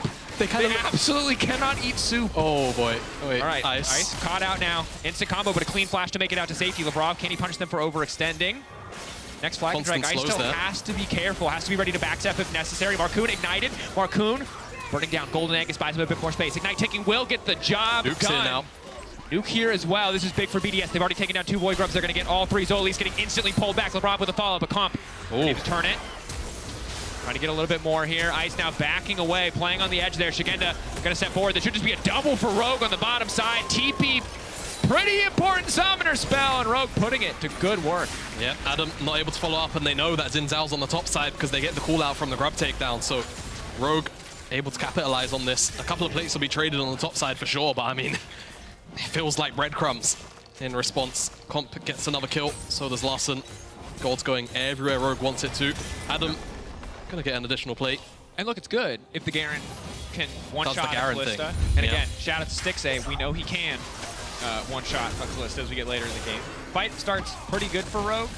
Looks like BDS are going to turn it, but hey man, TP's important. Yeah, TP is very important. And at the end of the day, whilst this chase down is great and the Ignite eventually does tick down for Marcoon, once the overchase comes in because Nuke's got the first move, kind of just opens up this window, as you can see on the top side. Adam's proxying, so Shigenda eventually gets his teleport through, and the target goes, of course, through onto Zoelis, who has the ultimate back up from Comp.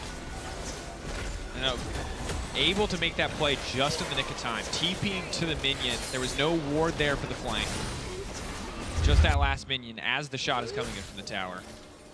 So well played overall. And Rogue continuing to scale comfortably. And this is the thing I will say that I like is when Comp is performing on the Kalista, I love having Kalista with a scaling move. People talk about it all the time, but I do really like having that bridge because Kalista is such a powerhouse in these early skirmishes. And Corki's super powerful late game. Yeah. So you got, you're covered for all stages. And Marcoon fitting into a supportive role here. The Jarvan looking solid. Yes, it's only 0-2-1, but much more proactivity than we have seen in a lot of the Rogue early games. Yeah. A lot of positives right now for Rogue. As this Herald, by the looks of things, should go down to them pretty easily. See, that feels worthwhile. Yeah. That's all I'm saying. It's just big horn, big eye. It's scary and kind of gross, but that's worth it. That's a triumph. And you get to drive it. Yeah. It's like winning a car. Yeah, exactly. This is a worthwhile objective. Void Grub's not convinced. Not convinced? No, not convinced. Good buff. Terrible monster. BDS happy to have at least 3. Make that push a little bit faster. Losing Herald. Bit difficult. Adam, is he going to find an angle to punish? This again is just going to give him that respect. And remember, breaking open mid-tier 1, fantastic. Yep. With a Blitzcrank, any champion that wants to try and fish for picks loves taking down mid lane tier 1. You push up your vision line, enemy team is walking into the risk of death every time they face check a brush. Yeah, if BDS and Rogue continue to play at this pace, but Rogue are able to crack open that mid lane tier 1, the game, it almost turns into a horror game at that point. Where as Rogue slowly strip away vision, as BDS, you never know which bush is going to have a Blitzcrank in it. And it's just a constant guessing game. I mean, inversely, if BDS take down the mid lane tower, you never know which bush is going to have a Garen in it. So it could go either way. Mid lane tower just very important, turns out. Who would have thunk it? Yeah, that's why mid laners have egos, I feel like, is because they know their lane is the most significant in the context of the map. That it is.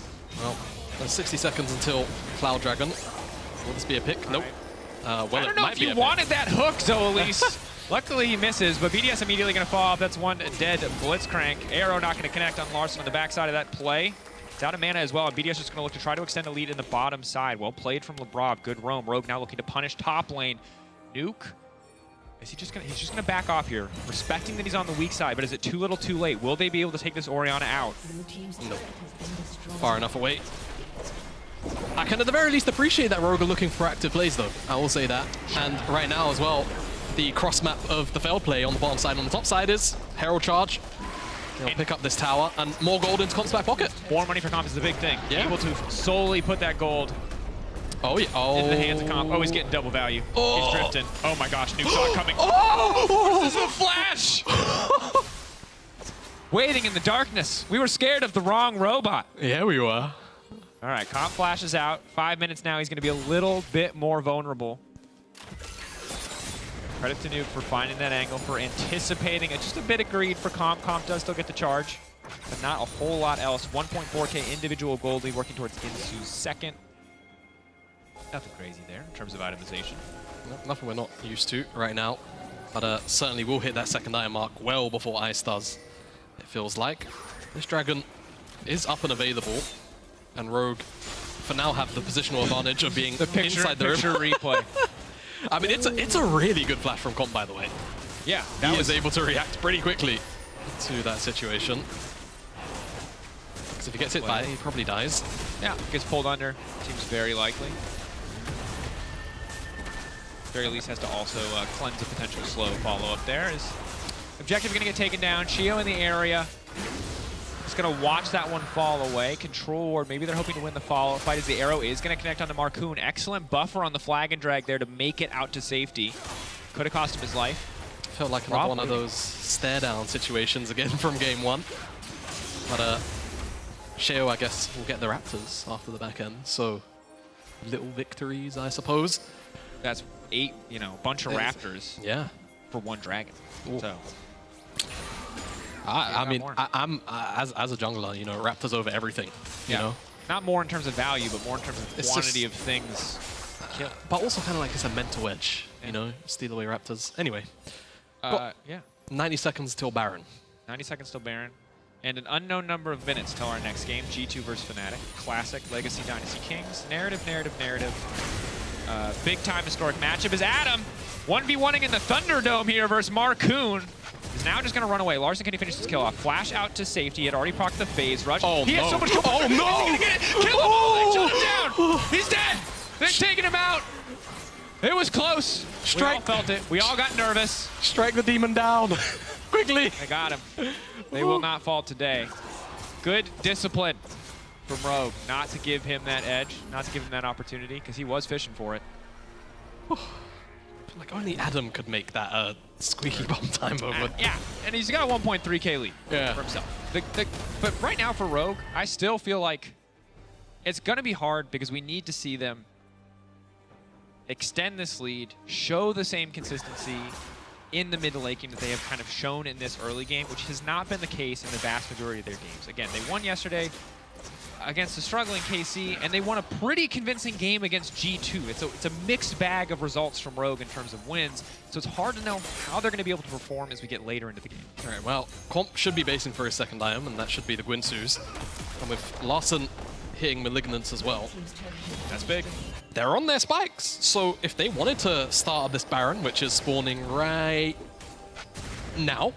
Nice, well timed. Thank you. Technically right now. You right now. That was I know, but he came... Yeah. Yeah, so Baron up on the map. If they wanted to try and get a little bit objectively aggressive and force a fight.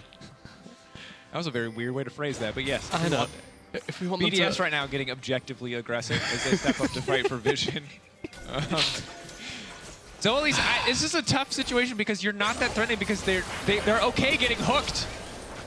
Maybe not though. Maybe they should not be. Shio. Losing 70% of his health there. That's the power of Corki. Yeah, Comp as well there with a quick spear.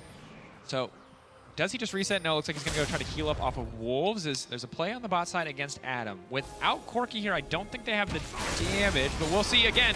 Thunderdome, Adam has been locked in. 2v1, 3v1, they're sending more resources. Can they kill the Garen? He's phase rushing out. That was not, that did not work. Well, gents, back to the drawing board. Adam shrugs it off. And, well, Berlin's happy about it, to say the least. And it's going to turn into a mid lane tier 1. Adam on Garen is always a treat. Oh, yeah. For the viewers. Not for teams that have to play against it. I think we can safely say that. Yep. And that's so many resources used. I think that's the scary thing about it. It's like they pulled a teleport, they got Marcoon's ult out of it. Yeah, if they force a fight quickly, I mean, it's kind of hard, obviously, right now to force a fight. Don't think you're really going to take Baron unless you absolutely ace the opposition. Yeah. But Larsen's still scary. Easy for them to get mid lane prio. You know, Nuke obviously excellent wave clear on the Orianna, but the range of Corki means that Rogue should always have first push in mid. And first move onto the side lanes, which is why they tried to attack Adam, but it just didn't quite work out for them. This is just a classic Rogue game, isn't it? Well, they're happy to scale. Yeah, and I think when we talk about engage tools, you highlighted it earlier, well, when Marcoon doesn't have ult, you know, you have to be careful. But also the counterpunch from BDS, if you overcommit on an engage with an Alistair Orianna combo, Season 2 Classic, you have to respect it. Interesting to see Nuke go for the Void Staff, though, over the Corpse Bloom. I think general knowledge from speaking to pro players that they're preferring the, Crypt Bloom. You know, extra ability haste, a little bit less damage, but Nuke wants to hit like a truck in the context of this game. Wants to just one-shot people with that ultimate. Quite interesting. We'll see how much value we can get out of it. Dracos, there's a dragon in 5 seconds. They're gonna fight, folks. Sure. I've been waiting 22 minutes for this one. All right, package on the way for Larsen. That makes this fight incredibly hard for BDS. Yeah, but Adam waiting in the darkness. If Larsen packages in at the wrong angle, he's just gonna get one pop by the Garen. So Elise stepping up, trying to isolate Labrov on the side of the fight. When becomes lightning, not gonna connect. Labrov losing half of his health and his ultimate. Now gonna jump in. Good from Rogue so far. Excellent discipline. BDS stepping in to take control of the space though. You can see the ball placed down. Keep an eye on that Orianna. Now getting pulled back onto Labrov, ready to go for the combo. Larsen again can disrupt so much with the package here. There it is. They're trying to watch out the Corki. They do it! It's so damn clean from BDS! Everything could have gone wrong, but with full confidence, they pull the trigger and they make it happen. Adam on the chase now. Shigenda might just drop here. Ulti not available. BDS winning out the exchange. If that Corki package had gone out, that entire fight could have turned. Because the metal hooks on his backside, but will just barely make it out to safety. And now the Baron in the sights of BDS. Incredible execution. Labrov like a toy in a claw machine. BDS pulled the trigger faster than Rogue can react, and that's going to be Baron off the back of that dragon fight. Good combo. We called it out. It's the most. It's the OG. It is the beginning of wombo combos. The beginning. Rocky Mountain Oysters, as it used to be called. Rocky Mountain Oysters. I'm not going to explain that one to you. That's one for the Americans and the OGs. Well, all right, that right there, bam. Scryer's Bloom. Because you can never forget your job as a support, folks. No matter how great that play looked, your job is to place wards, and don't forget it. Exactly. Not to set up Oriannas. That's the fun part. You still have to do the not fun part. Anyway, Baron power play. 1.2k gold lead for BDS. Now they are very much in control of this game. That's a lot of damage from a... He started that fight dying, and he still did 2.2k damage, and everyone's just fine with this champion right now? How did... They must have started calculating before the combo came out. That must have just been upfront poke. Really early calc poke must have been there because Larsen got bloody one-shot in that combo. Very much got one-shot. But that's a reminder that Malignant's Corki, as if rocket-focused Corki builds weren't strong enough, like Malignant's coming in, it's just so powerful, man. Yeah. Corki needs a looking at, for sure. Keep your eyes on a balanced team. Checking in now. Rogue ready to collapse the mid lane. Again, good tools to try to find a pick, but Adam and Shio are really the only members stepping forward. Labrov as well. Nuke and Ice. Ooh. Very disciplined around a lot of these exchanges, not stepping too far in and leaving themselves vulnerable to Marcoon's combo. So at least while he found some decent hooks early on, there are now 3 members on the opposing side that you really have to be careful about hooking, which makes his life a bit of a nightmare. Yeah, you can only really afford to hook Nuke on Ice, and the frontliners only if they're so overstepped that they can be one-shot, but they are also tanky and have kill mechanisms of their own. And it is always a bit of a risk. Yep. I mean, Baron, next wave's coming. They're only really playing one wave at the minute. Adam's going to get the next one in the mid lane, so... Flash in, hook, get the flash from Nuke, though. Yeah. Good exchange in terms of resources.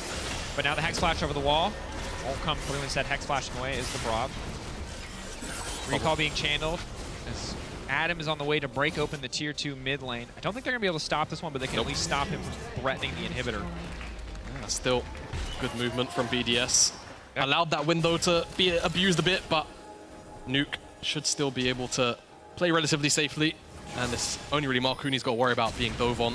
But now looking for this tier 2 on the bottom side now. From Larson there. Giving a little chunk on a Nuke. Needs to hit a few more though if they want to get anything else. Larson out of ammo. Pull back on the Alistar. LeBron taking his time, knows that this is not the opportunity to turn. Does not want to overcommit as Shigenda. The W full on into the wall there. Kasante is a big champion.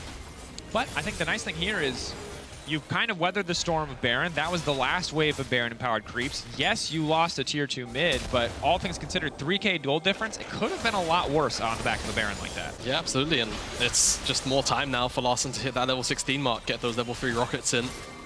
And if he can somehow, well, you know, it was definitely poke before he got one shot by the combo.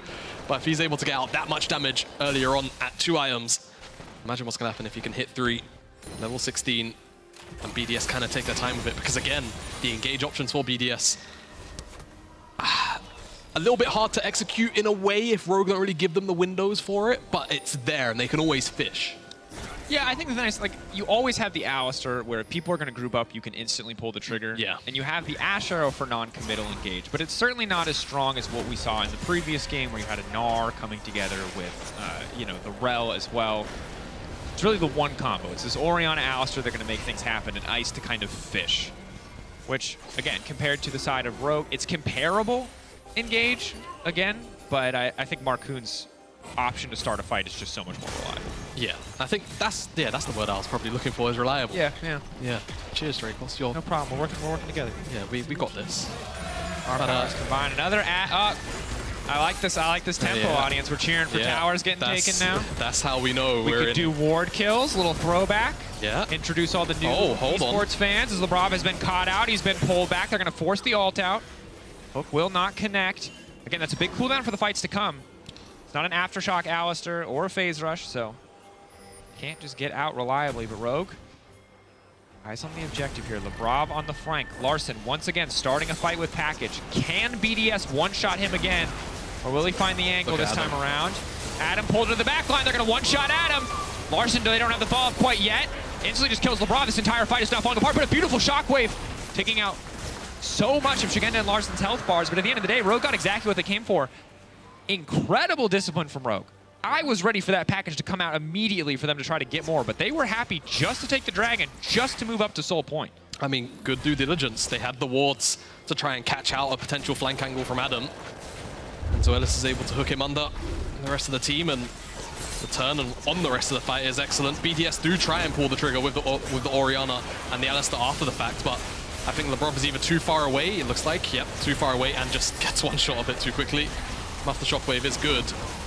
There's no other damage sources remaining on BDS to really punish it, so they lose out on the dragon. They don't lose any important summoner spells. I'm not sure if LeBron had his flash, but he's got Hex Flash, so, you know. Slow, yeah, steady, controlled. I really thought the second we saw the start of that shockwave animation, I'm wondering if Larson just missed it. Obviously hard to see in the chaos of a fight, that he would instantly just ult on top of Nuke. Nuke is scary though. Yep. Even without ultimate, you can get a lot out of a single rotation in those auto attacks. But Corki at 3 items now. I'll say it again, if you've missed this interaction somehow, Eclipse and Malignance work together in such a way that a single Corki rocket will proc Eclipse passive, which is shielding, movement speed, and extra bonus damage. It's very obnoxious. It is not the sole reason that Corki is strong, but that interaction between those 2 items is why you are seeing them on the same champion right now. Very well put. I don't know, man, we're at this point now. Maybe we just get every game can be 50 minutes. All right, do I dare to ask the question? We're 20 minutes away from... Nah. No, we're gonna fight at the next Drake. Yeah. Thing is, you know, BDS are pretty measured. They're gonna fish for these angles with Adam. But Rogue right now, you know, double buffs across the board on the team, as you do post 20 minutes. Setting up around Baron. Slow, steady, controlled. All their sums up and available. I mean, some TP's missing, but all their flashes. All the important ones. All the important ones there. And it's very by the book. as far as we're concerned. They just want to try and set up vision. Okay! Be a one-shot, no opportunity to ult, but they see Labrov on the backside. Did they spot him soon enough? The answer so far is yes. Nuke can't get in position to lay down the ball. They're keeping an eye on it this time, or are they? In the midst of the entire team, they're all going to hit Larson. Rogue could now just clean up. Another hook onto Adam. That's Masters to start the fight. Should be a huge fight for Rogue. Larson, no package, means there's no immediate follow-up, but they do get Adam's flash. Big summoner spell advantage for the side of Rogue. And there's no shockwave available to nuke anymore, so this Baron, how scary is it really? And you've got turn options via Marcoon. Adam's going to have to do a lot of work here in terms of pressure. Are they willing to risk the 50-50? So at least one more hook could help secure this. So at least getting lower and lower. 7K on the objective. Shio into the midst of the entire team, just trying to burn down Comp. Comp now dashing out to safety. Baron still standing. Baron resetting. Chigana getting chucked away. Shio should just get taken down here, but he's still alive. Rogue getting herded away from the objective. Whoa. They're at a man advantage, and they can't even find the angle into the fight. Oh, they're being cornered off Dracos. This could be disastrous for Rogue. They really need to play this one out as carefully as they can. Oh, that volley is infuriating. Adam finds a big chunk, Ignite, ticking, unstoppable. The shield fades away, Chigana goes down, and Adam's just gonna spin! And he's gonna keep spinning! Oh, Larson! Larson versus the world, Nuke is out of mana! Larson now running. He could finish off Nuke, but he's taking his time. He's playing so safe. He could have gone in, but he doesn't want to risk dying to Labrov. Oh, can they find Comp on the backside? He's got flash. There's no way he gets out of this. Wind becomes lightning. Flash. Okay. There it is. He did say that he had flash. Oh, but now Larson, how much trouble is he in? Empowered auto, stun. Larson in trouble. Nuke now ready for a bit of revenge. And now it's BDS to turn to the Baron. What just happened? What just... That started in the mid lane and ended in top. And now BDS find themselves in front of the Baron. They will secure this because everyone on Rogue is dead. Coming outside of the base. BDS went mid, lost their support, walked Baron in a 4v5, bullied Rogue out against the Corki team. Like, they poked out the Corki team, and then they cleaned them up. And at the start of it all, they ate like 3 Blitzcrank hooks. Don't forget as well. They had no health. He's healing in mid lane right now. I mean, Larson's damage you can at the very least see on offer is absolutely terrifying, but when all Larson out of resources there. I thought he could chase more, but he already used the W. Yeah, he was out of everything he had. Ice hanging out. Yeah. No matter what the language barrier is, I know what that is. He's just laughing, having a good time. He's almost a passenger in a way in this game. He's just kind of watching everyone. Sitting in the back line, auto-attacking when he can. Living the Ashe life. This has to be the AD carry dream. Well, one of the two AD carry. The one AD carry dream is, I don't know if any AD carry's dream is to throw out Hawkshot for vision, ulti for CC, and then hang out in the back line. But like, do nothing can maybe get a free win also sounds kind of awesome. Yeah, to be fair, I'm curious what the damage is right now. I want to see what Ice has actually been able to put out. Ashe is often deceptive. Hook going in onto Labrov. Oh my god. Again, big chunk. Yeah. But Labrov does not burn the ulti, crucially. Rogue just doing their best to survive the siege for right now. It is soul point for them. And the Drake is up and available. Adam gonna heal up. Labrov slowly healing as well. Done. Oh, they spot him. Again, to see them in the brush, crucially. Adam trying to find an angle to Marcoon. Marcoon, I don't know if you want this fight. None of your carries are nearby, but Comp is now coming in. That's gonna be big, but Adam just gonna spin his way out to safety. Yeah, that was a bit awkward. That's ulti gone from Marcoon. Yeah, BDS kind of split apart there, so they weren't able to collapse as well as perhaps the camera angle may have made us into believing. And they're just going to pick up this dragon. That's it. Rogue, I guess they'll get this tier 1. They've got one. Pack, well, there's the package. But it happened. Hello. Arrow. Nope. Okay, nice. Saw it from a mile away. 3-3 in dragons. It's Cloud Soul. I'm sorry, are we in game 1 or is this game 2? Am I... Hold on, can you touch my forehead? Just touch my forehead. Yeah. I don't have a fever, right? No, you don't. Okay, no, I'm not hallucinating? Yeah. All right. No. Here we are. Similar games in many ways, different in terms of draft and a lot of the things that have happened. Similar in the length, in the duration. Zoelise, another hook. Again, credit to Zoelise. He keeps hitting these hooks. He keeps getting resources. It just wasn't enough. So they get the ult out of Sheo. That's an advantage for the next fight. Marcoon's ult is going to be up sooner. Can they leverage that advantage? CS are just walking in. They got Baron. All right. The creeps are empowered. BDS, fearless, just constantly threatening with that shockwave. They don't have a wave in the mid lane. I don't think they're actually... Oh my god, that tower's actually quite low. They might tank it. Chigana stepping up. All right.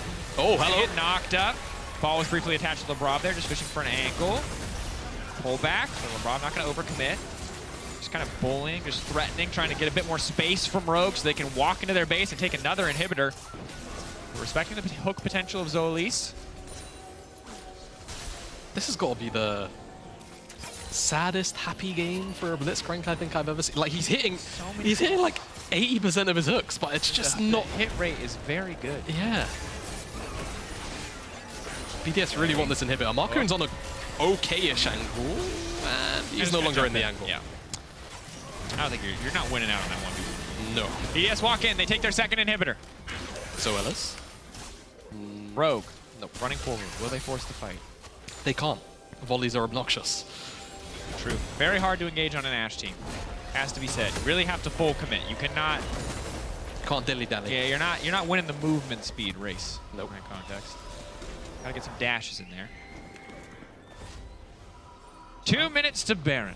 2 minutes and 48 seconds and counting down till Cloud Soul for somebody on this rift. Will we see an Elder Dragon, Jamada? Will we see an Elder this game? That's my question for you. Well, we're also 12 minutes away from last game's record. I think we can break some records. You know, they can say what they want about our casting duo, but they can't say we weren't here for these record-breaking yeah, exactly. You know, it's about the participation, the presence, right? That's all we're here as casters to witness the great moment in esports, Jamada. Which is this game maybe reaching 50 minutes. The action. Oh yeah. To catalog these moments in history. And I guess for clarity, if you're wondering what there is to catalog, it's BDS have the ability to press their Ashar. Sure. And maybe find someone out on top of a pick. Yeah. And then it's Rogue having Jarvan and not really a lot of like dive follow-up. It's mostly poke. Tough. It's an awkward tough game. With the blitz. Yeah, no, you really like the blitz didn't help Rogue get a lot of leads on the top side early. Ooh, that was spicy. I like that. Spun away from that one. Yeah. BDS not even going to try to play for any big objectives here. Just going to look for the final towers. Adam just flashes in and tries to one-shot a Callista. Now leaping away is Comps. Adam slowly but surely gets chunked away, but he's just going to try to back off. The turret is now down. BDS just looking to break open the last inhibitor. Zoelis dies in the meantime. Adam starting to heal up again. The Perseverance passive coming in clutch here. Can they can't look for an end, right? Remember, BDS fighting for top 2. They lock top 2 if they win this game. Rogue still neck and neck with Giant X regardless of the results, but would love to have the win under their belt. Dracos, they're ending. They're ending the game. They're walking forward. They're hitting everything. They're killing everyone in the base, and that's it, ladies and gentlemen, just like that. BDS coming in. Get hyped. They have locked top 2. An odd game of League of Legends. But BDS will find the win. Not an odd game, Dracos. A tempered game. Tempered game. Of League of Legends. And yeah, BDS, it felt like just kind of did everything they needed to do. This is going to be one of the weirdest post games to break down ever because they're scrappy fights kind of, but once we got past 25 minutes, The only thing really that gave them trouble was Zoelis' hooks every now and again, and even then it was a couple of resources blown here. Adam soaked a bunch of pressure at any time Rogue tried to attack him on the side lane. And it felt like Rogue just didn't really have many options to force. I mean, credit to BDS, they always felt like they were out of reach. Yeah. Even the hooks are connecting. They still fell out of reach. It was crazy. Of course, player of the game vote now at LEC on X. Adam, Sheo, Lebrav, all valid choices. All good options. Kind of biased. I feel like Adam soaked a lot of pressure. He did. In this game, and it did open up and allow BDS to take away a lot on the map. Perhaps more than they deserved at some point. Telling me you're a top laner without telling me you're a top laner. That's what I hear when you say soak pressure. All right. Regardless, fantastic for BDS. They have locked top 2 in the LEC. We're going to head to a quick break. When we return, Fnatic versus G2.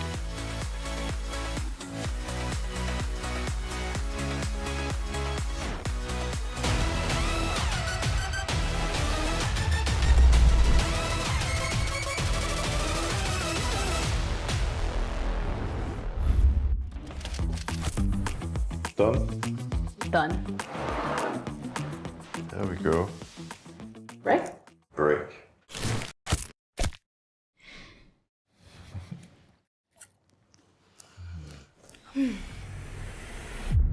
Even the biggest champ needs a break.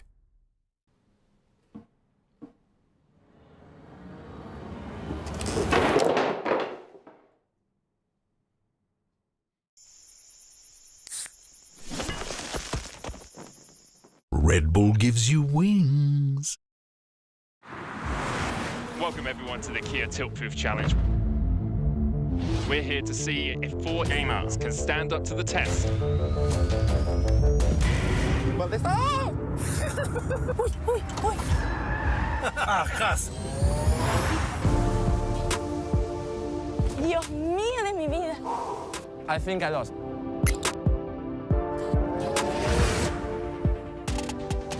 I'm so happy that I didn't eat before.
No flash, keep him behind. Yeah, no flash dash, no flash dash.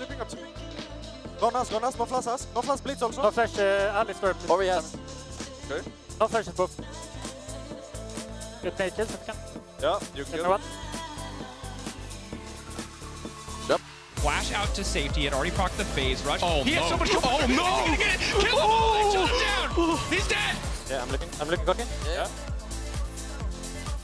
Nice. Just take it, Devin. That was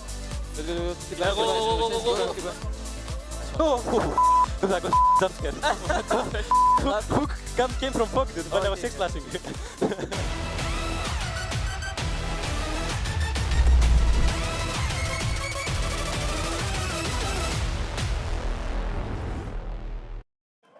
Fnatic against G2, a tale as old as time. But ahead of the match of the week, let's check in with some of their die-hard fans to see how they're feeling ahead of the match.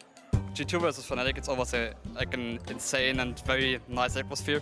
Like they are like cheering a lot, and G2 is always like very confident, and they bring drums and they bring a lot of chants. And we hope today to do the same today. What is it like being a G2 fan, considering how everything is going? It's the biggest stress I've ever had in my life. I feel a bit dead inside, and it's not fun until you win. But you've been winning a lot, so you've been doing well. Yes, but the ways we do sometimes are a bit sketchy. Yesterday we were behind until we weren't. Yeah. I just want to see us win like we did the previous few times against Fnatic. Well, there isn't much to say. I just expect a really great A Classico today. So the G2 versus Fnatic, yeah, great experience on stage and the games as well. So yeah, happy to be there today. I'm pretty excited too. I mean, last time I've seen G2 play against Fnatic, it was during the Montpellier finals. Ah, okay. So pretty much I'm not stressed. I'm excited, more like it. I know I'm gonna have some heart attacks though, because that's how it goes with G2, but I'm not really anxious, honestly. I know we're gonna win. Okay, Another year, another G2 is better than Fnatic though. I expect a banger game between Fnatic and G2 as always. And do you think Fnatic's gonna win? Of course. It's been 1,968 days since Fnatic won a title. So I want to tell all the Fnatic fans at home, how do you do it? Your team is literally not winning against us. I hope you're having fun, because we're having fun winning. That's all I'm saying. All right, we've heard from each camp individually, but we got them together here for some final words before the match starts, so please, do let us know. Oh yeah, I'm hoping for a great game. Like, Fnatic G2 is always great, but in the end, we are gonna crush them. All right, what do you have to answer for that, G2? I respect Fnatic. I do. And I respect your fans. I respect Fnatic fans. But if you look here, there's no Fnatic on this trophy. There's G2, there's G2, there's G2, there's G2 again. But where's Fnatic? That's my question to you. That's all I'm saying. All right, to all Fnatic fans and everyone else here, can you make some noise? Fnatic! Fnatic! Fnatic! Fnatic! Fnatic! Fantastic segment from Ginny here. I feel like it's always amazing to see the support from the fans here at the studio. The banter on G2 side is great, not so much on the side of Fnatic, but yet again, I feel like G2 has been winning a lot for the past years, as they did last year in the grand finals we had in Montpellier, Occitanie, GB. And what was the highlights of this final? I know it was 6 months ago, but it was really G2's favorite. Fnatic came back by the end of it, but not enough. I think that was the biggest surprise back then, though. I think that entire Fnatic roster coming together, like a team throughout the entire year of last year that had multiple changes from winter, spring, coming in with Trimby as well, and Noah, of course, towards the end of it. And once again, they've coming in with changes, hoping that they can dethrone G2. Yeah, and on the side of G2, though, no changes at all. Sticking with the same roster as they had last year. What have been characteristic of their run so far, if you think about it, Treats? Yeah, so they started off kind of coming into the split with the expectation early game was going to be smooth, let's work on our mid games, but it hasn't all been smooth for G2. Their early games have kind of been a struggle sometimes, and I think against Fnatic today, I think it kind of just solidifies that point to them. They need to have a better early game if they want to kind of make it on the international stage, and they've struggled so far. Today's a new chance, and their mid games have been looking a bit better, I would say. Early game, the struggle point for sure. Yeah, and I think yesterday we got hopeful again, because they started winning that 2v2 down towards the bottom side. They started picking up the Kalista. Hans Sommer felt like he was back, but then it's like they can't keep it going. They go back into the same bad old habits here. In this scenario, you see them walk in towards the bottom side river. They're taking your bot side camps. G2's cross-mapping, so they're keeping Yike on the top side. Well, what does your bot lane need to do in this instance then? Well, they have to play defensive, but does that happen? No, weak side was disrespected here a bit by G2. It's kind of like what Yike said on the desk a week back. He said, we play good a lot of the times in the early game, but we lack the discipline. And I think this is a play which is purely discipline. Yike knows that the enemy jungle is bot side. Obviously him invading, it's very obvious. They just have to respect this one timer on the side of G2. They don't, and this kind of entire early game collapses for them. They had a very easy way to win this game, and it became a bigger struggle than it had to be. They always make it more complicated for themselves, but what is funny is that when I talk to any G2 member or even the coaching staff, of course Dylan would have some things to say about his team's performance, but they're not worried at all. So so there's one thing, and I don't know if this is copium, whatever it is, but there is one comment I did see on Reddit in a post-match thread, because I like to watch that when I drive home. To just see, like, well, not when I'm driving home. Please don't. But one thing I did see as well is that actually quite often when we go to the internationals, when you play up against some of the Asian teams, quite often our teams will actually win the early game against them. The Asian teams doesn't always have the highest early game presence, but then the mid game is where they completely take over, they dumpster us on macro, they dumpster us in team fight, and there's nothing we can do. Yeah. I'm not saying G2 is like that, but they also struggle with the early game, and their mid game has been their bigger presence. I'm just hoping they can go back to also have their early game with them. I don't know how it's going to play out today, because usually when we see G2 Fnatic, the matchup is always hype, but it does not always deliver. And I'm saying this in the sense that usually G2 has the upper hand, although when you think of the men in the mid lane today, Caps and Humanoid, they're not usually online at the same time, but it feels like they've been clue member here for their lineups, and I feel like, I don't know, we may have a balanced matchup today when you think of the mid lane standpoint. Especially regular season, Humanoid is usually kind of sleeping. This time he's very activated, he's kind of popping off, I would say. So far in the split, he's been an insane presence for Fnatic, and then you have Caps on the other hand. There's no one who can carry a game like Caps can do. He's insane on LeBlanc, insane on the Azir. Funny game on the Tristana, but such is Caps. Yeah, and I think Caps specifically has been the reason why G2 is still sitting at the standings that they are currently, because even if their bot lane sometimes is having issues, then Caps is still able to actually keep it going. We saw the AD LeBlanc performance, we saw the Azir, it still works for them. As we see Fnatic's Valorant team here gearing up at the studio, they will be playing VCT in a couple of weeks. Hi guys, nice to have you here cheering for the team. What can we expect from this matchup on the side of G2? Because as we said, they have been taking risks. Usually from the draft. Do you want to take risks today against Fnatic? I don't really know what to expect from G2, and I've come to kind of not come in with any expectations to them just because the early games were lackluster. It's not really been the same kind of thing we want to see from them. But I'm just hoping from the side of Fnatic actually that they'll keep the aggression going. I'm hoping that they'll send Razork on something where he can actually come in and invade Yike, because Yike's been exposed because his lane has been falling apart. And I think this gives you a great avenue to suddenly actually have your jungler take control if the lanes of G2 has fallen apart. I just think it would be really hype if they don't cook up some random draft and then can blame it all on draft. I just want to see 2 even drafts and just a full-on brawl on the Rift, because I think both teams right now have a lot of firepower and I just want to see it. It's standings implication here for this game, and it is time for our match of the week between the 2 most winning organizations in the LEC history, G2 and Fnatic. The fact that it's G2 Fnatic is just like the legacy that both teams has is just too big to not be match of the week. G2, your LEC season champion! It always feels different when you play against Fnatic. Any roster this team have, like the players feel the kind of like the typical G2 Fnatic. You kind of have to make it a banger.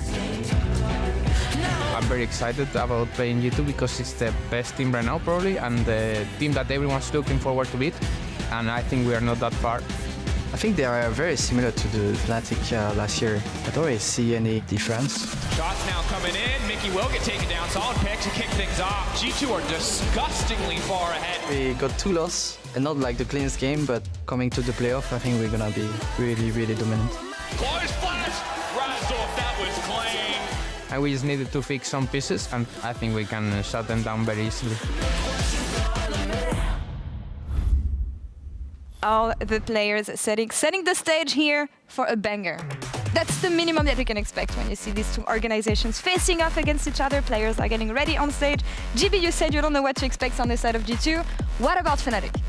Well, as I said, I want that early aggression that they've really been leading up towards too, but I'm also hoping to see a better performance from Noah and Jun. I feel like they've been a bit lackluster so far this season, and going up against Hansama and Mickey, who's also had some of their issues, it feels like from either of the sides of the teams, there's an avenue to use it as a stepping stone.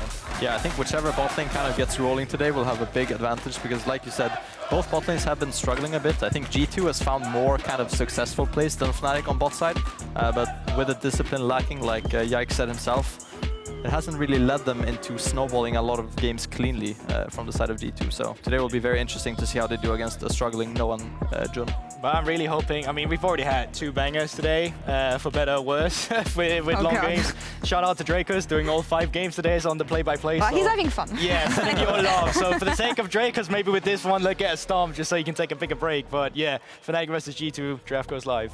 And let's see what teams decide to open with on the side of picks and bans. As we said, drafting right now is mostly trading OPs and getting rid of some champions in the banning phase. What do you want to get? Well, away from the table here. Yeah, okay, I was we gonna say, already have it. I thought LeBlanc would have been banned right now. LeBlanc? Since it's something that LeBlanc.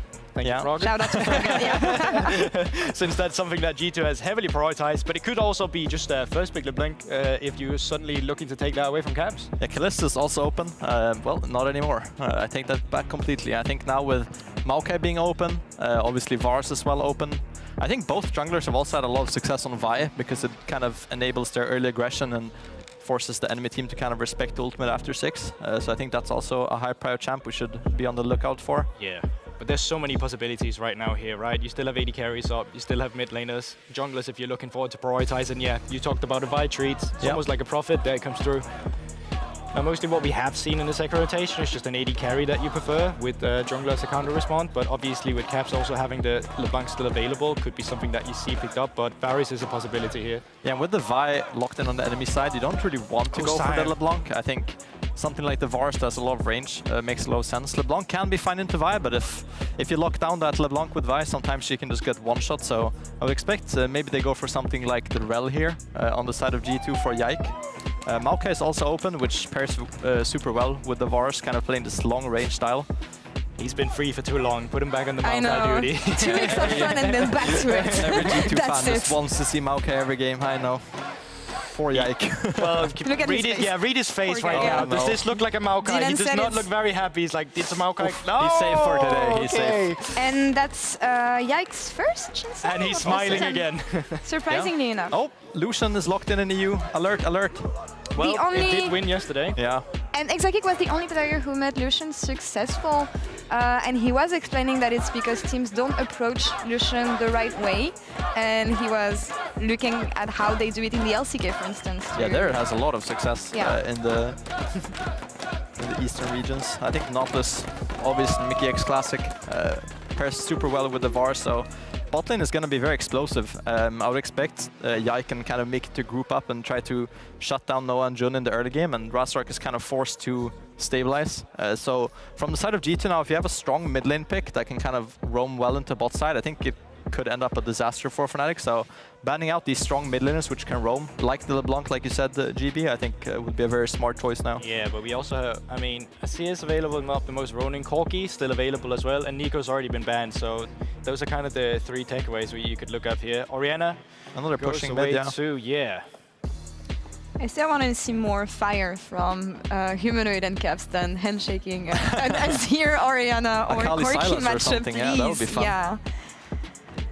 Let's see what they What are we looking finish for? here with the banning phase. Sante's out, Rumpel's out, top laners. I mean, I would Jax say is some lane available, bans but here. I mean, it could be something like the Azir or Corki here on the side of G2 as well.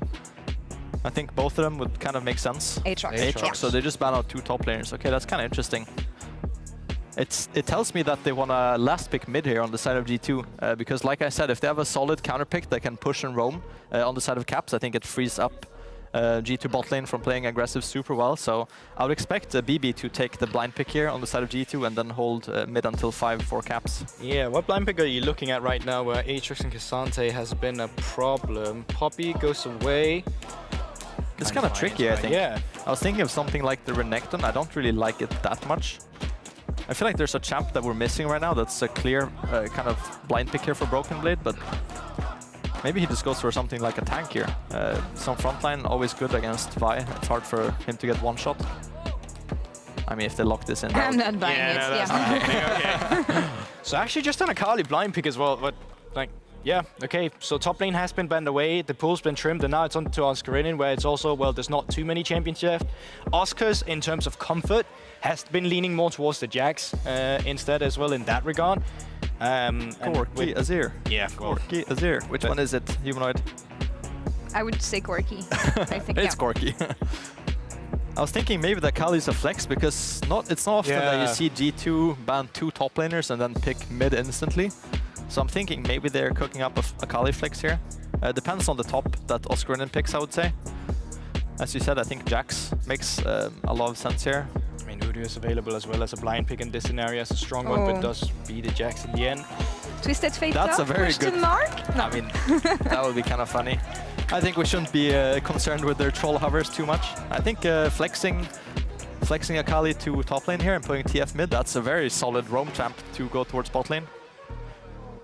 Are they gonna do it? I would love to see it. Yeah, I mean, we've already seen the Akali into Jax matchup one time when it was MDK playing against Common Corp and Vladimir. That's an old school BB pick right there. And I was actually wondering if we were going to see more to it, because with I know I was about to say Horizon Focus, but that's not it. Cosmic Drive as well, Yeah. super good on Vladimir again now. So great scaling pick. Also really good against Milio, because Milio can't really kind of do anything with his ult. He doesn't have anything to cleanse. It's only Varus ult this game. So with the Vladimir kind of diving the backline, I assume he will have something like the Ghosts as well and kind of have easy backline access. I can see where Fnatic doesn't have a clear one-shot in the fight and can't really explode the G2, that they have a lot of counter damage coming in from the Vladimir and the Akali on the backline. Any predictions, guys, before we toss it back to Gasters?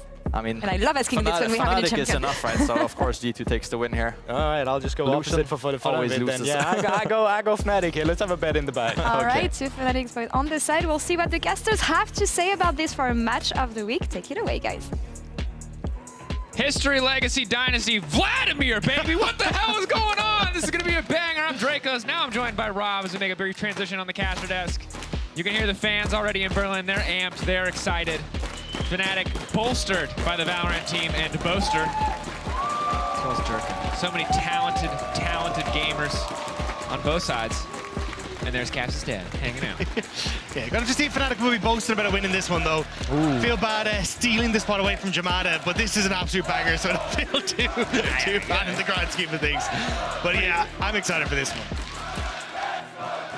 Fan battles. So much cheering. We're just gonna have to see how this one unfolds. All right, Vladimir, last played by Gen X on SK 2021. It was a loss. That game was bad. That Vlad did not do anything. I remember it more than I would like to. Broken Blade on the Vlad. Can he do something different? That is a big question. Yeah, I know a lot of people have been thinking about Vladimir with the changes to Riftmaker, because getting the extra Omnivamp is obviously just nice for somebody who wants to heal a bunch off of all their spells and also, stuff. You know? Leandri's not having mana components anymore makes it such an easy pickup for Vladimir as well. Yeah, also then like Hextech Protobelt being super cheap means you can get like a 2-out of spike super quick, you can position super well with it, get access to backline with the Protobelt. Like a lot of stuff kind of just worked for Vladimir. So I'm excited to see if how BB's going to pilot this one. In the matchup as well, like having that pool to dodge away from Jax every time he jumps on you is just super nice. Yeah. Obviously get away from the stun. As you go later in the game, Vladimir notoriously outscales so much of what is in the game. You're going to get a big damage amp off the ultimate on top of his already pretty solid damage. Gets a lot of innate tankiness in terms of health pool. I don't know how many people have seen this champion. I don't think I've... Even ARAM, in my last 40 games of League of Legends, I do not think I've seen a Vladimir. So I don't know how much to explain this champ to people. I cast a game, or I cast a league where the Shy existed.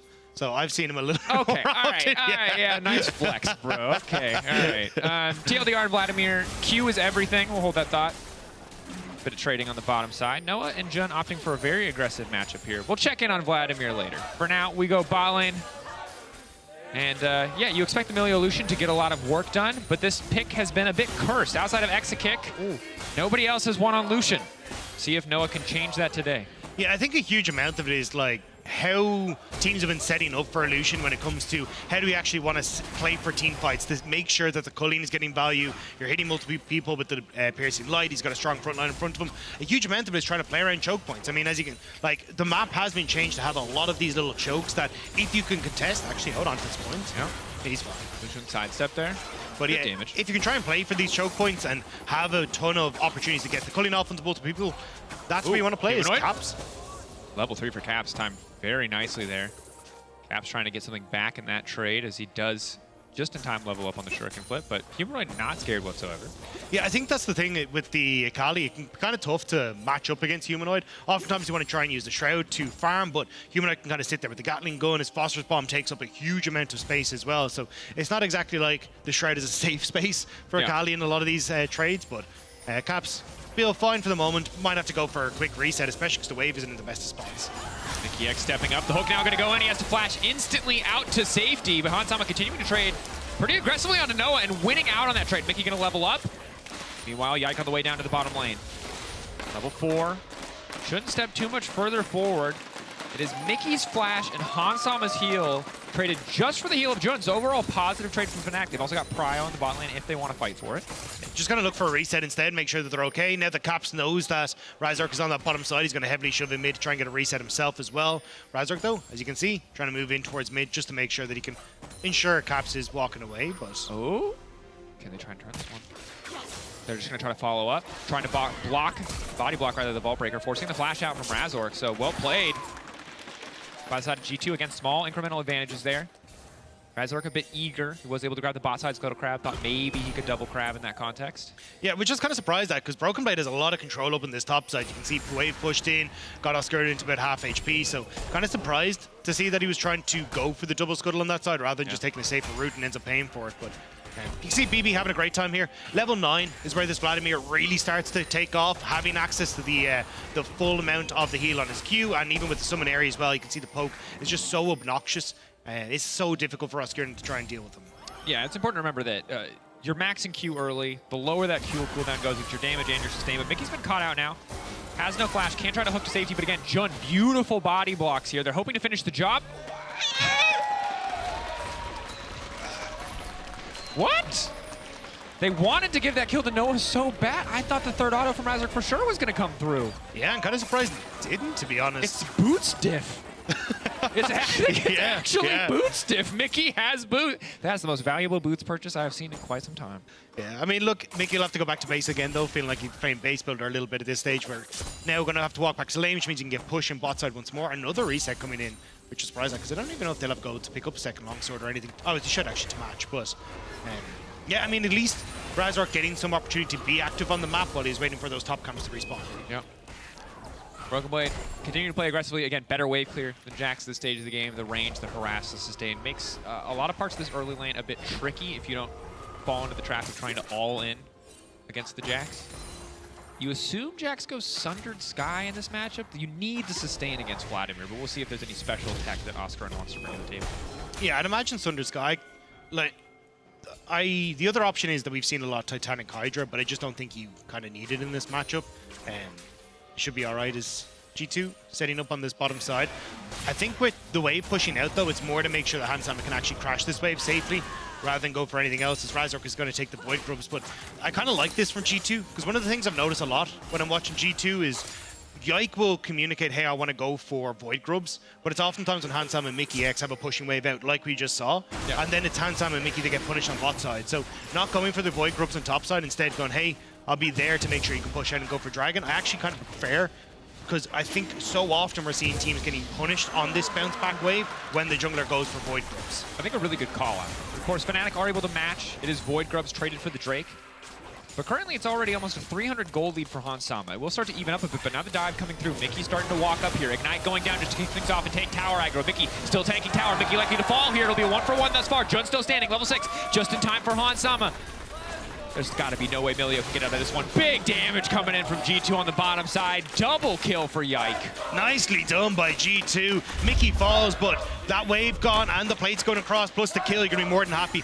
Mickey just igniting to make sure that he could actually tank it up, and then hooking onto Noah. Actually cost him his life, but at the end of the day, it's not the end of the world. Jun flashes away, but still ends up giving his life. I think he kind of just needed to accept his fate, honestly, in this one. Yeah, difficult exchange, most certainly. The fact that it was Grubs traded on the top side for multiple kills on the bottom side on top of the Dragon means that trade heavily favors G2. And again, we're in a situation where the Lucian not able to take over the bot lane in the early stages. It is hard against Varus. It's especially hard against Lethality Varus. But we're going to have to see if that changes around the one item breakpoint, because it's not first strike Lucian either. It's press the attack. It's really about those lane trades and trying to get as much damage down as possible. Yeah, and I think it is going to be difficult. I mean, a 370 gold lead for Hansama, plus he got the advantage now of being able to control bot side. Jun going to be in trouble. They might need to walk away from this G2, though. Yeah. But you can see just half his health in an instant there. Hansama doesn't even have a completed item yet. That is the power of the Lethality Varus, especially with Hail of Blades. Luckily, Razork in the area to cover the point-and-click ultimate. Going to be fantastic to have. Hansama really going to be the one that is most vulnerable to that.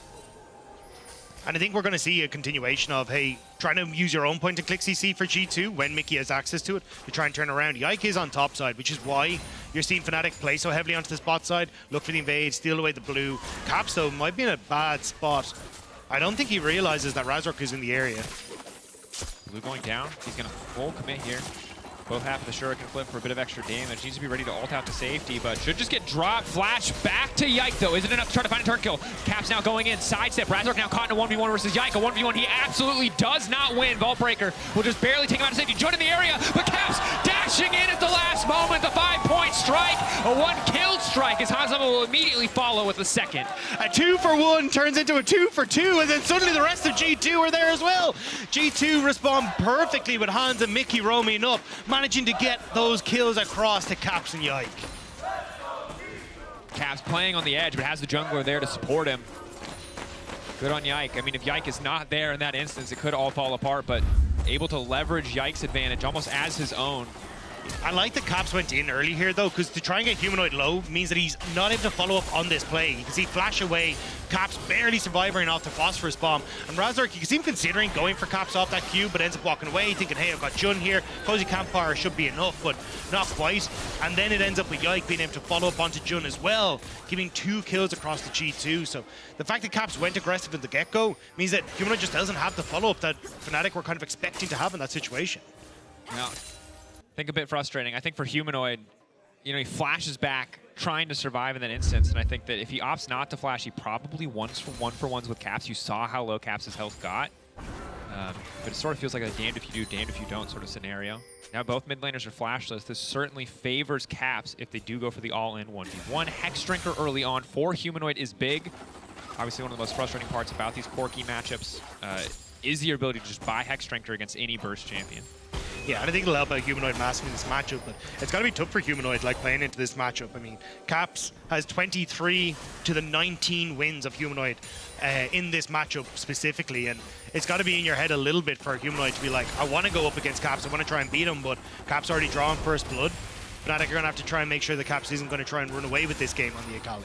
And I think for Humanoid especially, if we look back at yesterday's games and now what feels like a similar situation in today's games is we'll wait a moment. Dive coming through on the bottom side. Ulti onto Noah. Instant cleanse coming out from Jun, trying to buy as much time as he can for his carry. Noah still standing. Caps potentially sticking around too long. Lockdown there. Caps just about to get popped here. One more rocket. Can he get the job done? Humanoid looking for a bit of vengeance. And there you go, Rob. Tied up the kills there on the bottom side is Oscar now full committing to the play. Vladimir continuing to push on the top side of the map. That's Oscar's full TP advantage, and he's almost dead. It's nothing. There's nothing there for Fnatic. Mickey wants to keep going though. Jun caught. No ulti available. Jun should just get popped here. Noah backing away, getting lower and lower. Arrow just taking down Noah. That is the power of the lethality Varus. He's got the hands, he's got the kill. Hanzama manages to make sure that he's able to pick that one up off in the back. Fnatic taking so much damage. Mickey may not be done yet. Jun sitting here. Razork in the wings. TP once more. We're going again. But Hans and Mickey, they're just able to back away. No mana, that's the package. This has to be a double. Flash over from Hanzama. Humanoid locked up. They're trying to kill him as quick as they can and get him! And they're still alive! What is that health bar on Mickey? I don't know how he managed to survive that, especially being on the package from the get-go. But that heal was clutch. And here we'll see it. G2 trying to set up for a play on bot side. Noah immediately getting the cleanse coming through from Jun means that he's able to follow up. And Caps overextending here as Humanoid's able to follow down. Humanoid gets the kill. But then the overchase from Fnatic, because Oscarinen had TP'd in, they felt they needed to get value from Oscarinen with that teleport. But G2 able to play it out great. The hook for Mickey buys the space for Yike, and Hanzama. Oscarinen is now pushed out of the equation. And again, they just know they can go for it. Razork splitting up from the Fnatic bot lane means that the rest of G2 can collapse. I mean, Razork doesn't get to get involved. 3-man win becomes lightning into the 2-man shot. It's perfect. That piercing arrow doing so much damage, and I think you can see in these tense moments that the coordination from G2 is just better. They instantly turn, they all fire on the same target, where you have these moments where Oscar's jumping in, other people are backing off. You know, you've got Noah and Jun walking one way, you've got Razork walking a different way. The coordination just not there in these last few plays, and already we're seeing 2.5K gold lead, not 40 minutes into the game as we're used to seeing it, but at 13, this is a very significant advantage. Maybe if Fnatic can get the next spawn of the Grubs here on the top side, they can start to push down some of these towers, even things out. But another Drake going in favor of G2 only further pushes things in their favor. And Yike isn't done. 3-0-3 to Sonic Hydronet complete. He wants to try and use that advantage. Ulti now coming down. Jun immediately going to try to cleanse this one away. Razork in the backside taking him down. And Noah getting the full culling, full channel. Fnatic looking to fire back. Mickey now flashing out to safety. Yike on the run. Noah dashing forward, empowered by Jun, wants to turn, knows that he's already dead, has to try to take one with him. Ulti blocking some of that damage. Noah still marked up, one more dash. Will it come through? Yike getting taken out. Huge shutdown to the side of Noah, evening things up. Fnatic finding great fights there. Noah walking around the corner in culling range. There's nowhere really for Hans Summit to go, so he just gets gunned down, and then you're able to follow through. Caps, though, starting to make his way down to this bottom side. Sees the low health bars, but Fnatic not going to overextend. They're just going to back it up instead. Oscar feeling a bit more confident to get aggressive on the top side, opted for the Titanic here, and you can see in terms of raw damage output, it's looking good. Crimson Rush, though, look at this healing. This is going to be good. No, Oscar playing at the very edge there, stopping Broken Blade from getting that proc. One more cycle of cooldowns might be able to get more. I mean, if Oscar can push Broken Blade back, it's going to be huge for Fnatic. You've got the Rift Herald there. TP is open available for BB, so he would be able to join back in. Looks like G2, though, for the moment, only going to get the bot lane to push in mid so they can look to set up vision around that objective. Yike is still on this bottom side, so G2 just happy to look for the traded towers and not fully commit to this top side objective. Backing away. Of course, for Oscar, it's so hard because, again, you can see Broken Blade's been left alone for 30 seconds. He's full health again. Nice. Yeah, Oscar wins out on the burst trades, but if he doesn't have the support to go for the all-in, it's really easy to see how it can all fall apart. Yeah, I mean, it feels like you just keep digging and you never actually get anywhere. It's a bit heartbreaking for Oscar, and you can see as well, the damage is going to start to come more and more here for BB. Has just hit the level 11, or, well, it's about to take over to level 12, but I think once he gets the Riftmaker, once he starts access to that Hextech Protobelt, he's just becoming so difficult to deal with. Yeah, because the Riftmaker's there. That's all that additional sustain. Already so much for Vladimir. And now all of G2 looking to clap on Oscar. Razork is in the area, but I think he just needs to get out. Caps coming over the wall. Ulti going down here early. That's the Hemo Plague. Ulti not going to get dodged away by Razork, but now Jun coming in to cleanse everyone to free them up to try to fall off. And there's a tower between them. G2, they're going to have to navigate this fight, but it's Fnatic who are coming through clutch with the culling. Humanoid and Noah doing so much damage. BB and Caps on the run, Mickey on the run as well. It's already one. They're looking to pick up a second from the side of Fnatic. Excellent punish. They see the play coming, and they turn it right back on G2. A big whiff from Mickey to start that one off. Tries to hook onto Oscarinen so they can burst down the jacks, not overextend, and Caps then is able to separate the team, but Mickey ends up hooking the wall, and now they want to keep going. They don't realize Caps is here, though. Caps waiting in the brush. Ultra Mega Fire Kick. Gonna push Broken Blade away, at least briefly. They're just going to set it back up, walk away. Rift Herald is still up and available. Both teams, I wouldn't be surprised to see them recommit towards this top side of the map. Caps, though, should get tower. Yep. He's going to grab that one. E back to the Shroud, well played, but Humanoid should be able to follow up here. Rocket range is big. Flash. Doesn't want to do it. Wants to hold it for the next fight. Doesn't want to risk missing it. Caps has Protobelt available as well, so he could sidestep the Rocket on reaction. Still, though, Yike, look at the river. Humanoid overextended. TP back from Broken Blade. Humanoid has definitely gone too far. The entire team now looking to follow up. Humanoid caught out. Looks like Broken Blade's going to go for the kill here. Mama Amorti is doing some work in the 1v1, but Vladimir's just too strong. Had the backup. 4 members top committed from G2. Fnatic now looking to make a counter punch in the bottom lane, but it should only be a tower to Oscarin and full health. They might not even get it. Caps on the way into cover. Razork behind him, though. Caps has to be careful. Waiting a brief moment. We'll have time to go under Shroud, waiting for the Q to come through before he activates the Shroud, trying to clear the wave as quickly as possible. Razork with no ultimate means the entire play kind of fizzles here. Another stun going to connect. Caps, nice sidestep, walking away, dash back out to safety. Clean play, and now the rest of G2 ready to collapse. And Broken Blade, meanwhile, on the top lane, keep your eyes on that. Vladimir just continuing to push. Fnatic got nothing. Caps played that beautifully. He didn't use the Shroud early, so they don't end up overcommitting onto the tower because he still has the Shroud, even the Protobelt, to dodge away from the Vault Breaker. Oh, wait. Does he check the bush? No. Still, though, perfect from G2. You get top tower, you get the kill in Humanoid, you defend bot tower. I mean, this is just so beautifully orchestrated. I mean, apart from the earlier mess up by Mickey, you're still working out beautifully here for G2 with advantages, a 3k gold lead, 2 dragons to your name, 10 seconds until the next one. You're on reset timers here with Hextech Protobelt now just completed for BB, right in time for this big fight. Yeah, 3k gold lead big. Again, split across the members of G2, but that difference in gold means that BB has 2 items completed. You highlighted that. The Protobelt, so much more mobility, so much more access to the backline. Can help out a lot. Good news for Fnatic is that Humanoid has the package. The thing is, though, Rift Herald, you don't even have to commit to this as G2 if you don't want to. Dragon will be gone, but now you got to exit out the bottom side. Riptail going to charge. Humanoid now locked up. Is he going to be able to use the package? They're trying to cut through him as quickly as he can, but now it's Hot Topo who's been cut out of the backside. Big Corky damage coming in. Yike trying to follow up. Humanoid sitting in the cozy campfire and looking just fine. G2 overcommitting a bit, not respecting the Corky engage. Oscarinen wants to try and get into this mid lane, disrupt the charge as well. The charge should go down, no, won't. Clean from Fnatic. G2 overconfident. That's a Corky with package on 14-1. And there was no dragon. It had already gone. G2 just decided that they were going to go for the play anyway. Could have gone for the Rift Tower, could have gone for the mid lane tower, could have taken the definites. Instead, they fumble it. And now Fnatic, they're brave. They want to go in the bot lane again. I like this. Trying to up the pace. Trying to keep this going. Broken Blade knows he doesn't have to use the pool quite yet.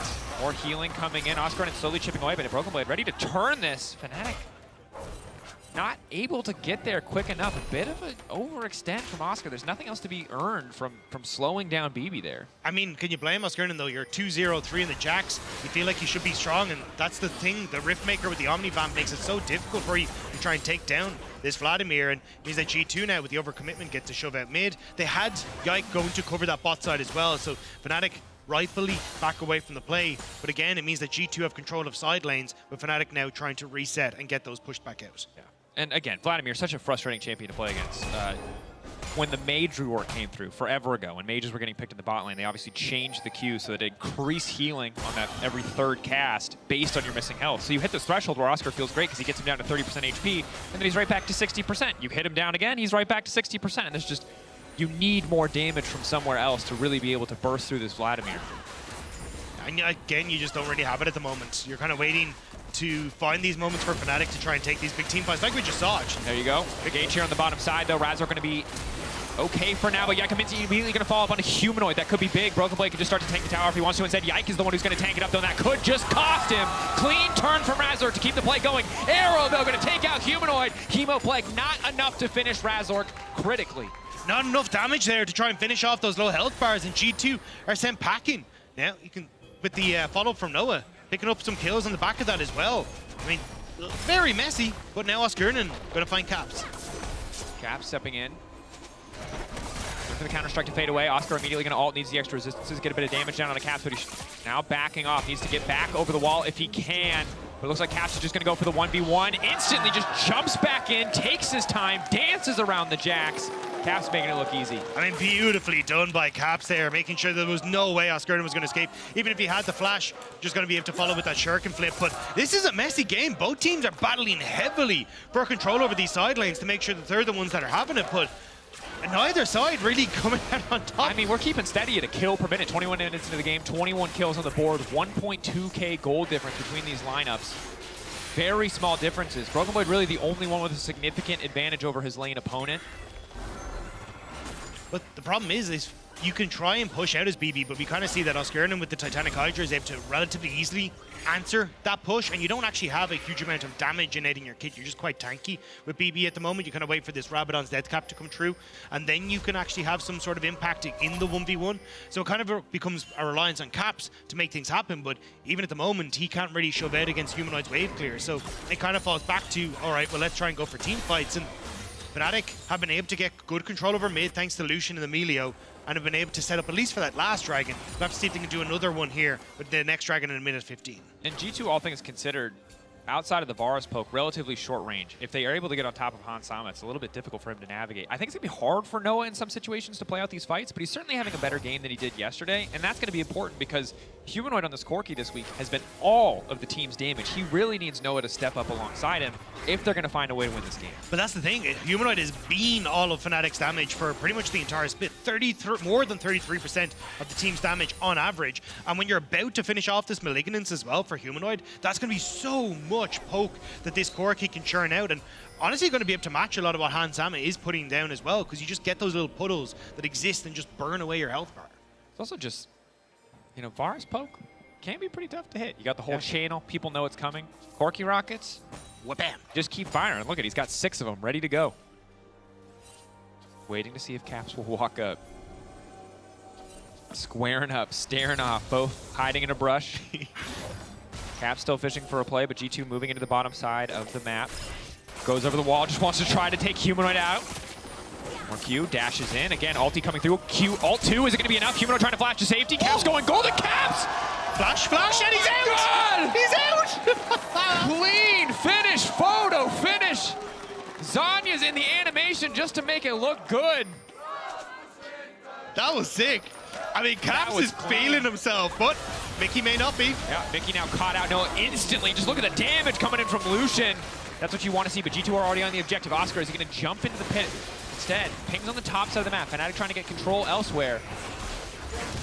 So it's a kill for a kill, but it's support for mid laner, and G2 get the dragon. So overall, the trade very much favoring G2. Yeah, I mean, look, you get the opportunities here as G2, but it definitely feels a little bit suspect for Mickey. He's going for this Bloodsong Nautilus, which in theory does a ton of damage, but the downside is you don't go for that Celestial opposition, so you don't get a lot of the tanky stats that come through. But this is such a sick play. Yeah, so completely blind, just suspect that Corki was going to be in there, and then followed through with the ult, waits for the flash. Trying to predict it there as Humanoid, but manages to get the kill right beside the wall, perfectly set up. Nice time to have a red buff as an Akali. And of course, he did see, I believe, Humanoid earlier auto-attack the wave and then go back to the bush. So he wasn't sure if he was still there, but he did see him at some point. Broken Blade going to throw down the ultimate, respecting the all-in potential, but it's now Caps on the bottom side as well. Caps everywhere on the map. He hits the Shuriken flip, and Oscar's got nowhere to go. Razzler just has to run for the hills. Caps on a rampage in this game, 5-1-1. This man's playing out of his mind. And there's nothing that Fnatic can do. They're not winning out on the push now from BB as he's starting to crest over. Looks like he might actually end up going for the Void Bloom as well. And G2 now, they're feeling it. They're just going to rush straight for Baron. I mean, Oscar in 25 seconds, he has the TP. Fnatic need to find a way to try and delay this. Poke from Humanoid could do, but Humanoid, he's gone for the reset. Curious to see how quickly they take this. Vladimir Baron take not something I know a lot about, but Lethality Bar is pretty slow. Yeah. Noah stepping up, getting a bit of poke down. TP coming in with the package. Were they just hoping to get out Humanoid's TP? I think it was get the package as well out, because you won't have that now for the next Dragon fight. I think he might just be dead here. Humanoid can follow up if they want to. Razork now stepping in. G2 need to be ready to turn this fight. Razork going in. Mickey should just get taken out, but package is now gone. Is this G2's opportunity to turn Mickey taken out? Nothing gets done here. Razork in the backline also gets dropped, though. Mickey still standing for a brief moment, and Broken Blade stepping up. Noah and Humanoid versus the world, of Broken Blade still stepping forward. Ultra Mega Fire Kick knocking back Caps. Humanoid continuing to lay down these rockets. Sidestep on the poke coming in from Hansan. The Broken Blade so low, no TP available to rejoin the fight either. 2 for 1 in favor of G2 at the end of the play. And getting that package is huge. You get the TP out from Fnatic as well. I'm pretty sure they were looking more at like objectives in the next couple of minutes, and not having that package available makes Humanoid way less threatening. Mickey, here though again, tries to get the hook, misses Humanoid, but doesn't really matter. As overextension here from Razork trying to get the follow-up, but Noah is focused on towards Mickey. BB is getting some good opportunities to push back Fnatic. Doesn't want to go in for the extended heal on the Q just because it won't be enough to heal him back up. And Fnatic are just able to escape just off the backside. Yeah, and you can see there, Oscar, outside when the ulti isn't up, he has no effective defensive stats. And in that fight, Corki and Lucian doing so much work, but so much of that damage also going to get healed up over the course of the fight by Broken Blade. Even though the numbers look good, the results still favoring G2. They did stop the Baron at the very least. At least slow G2 down. I think G2 very slow Baron. Don't have anyone really with a lot of attack speed.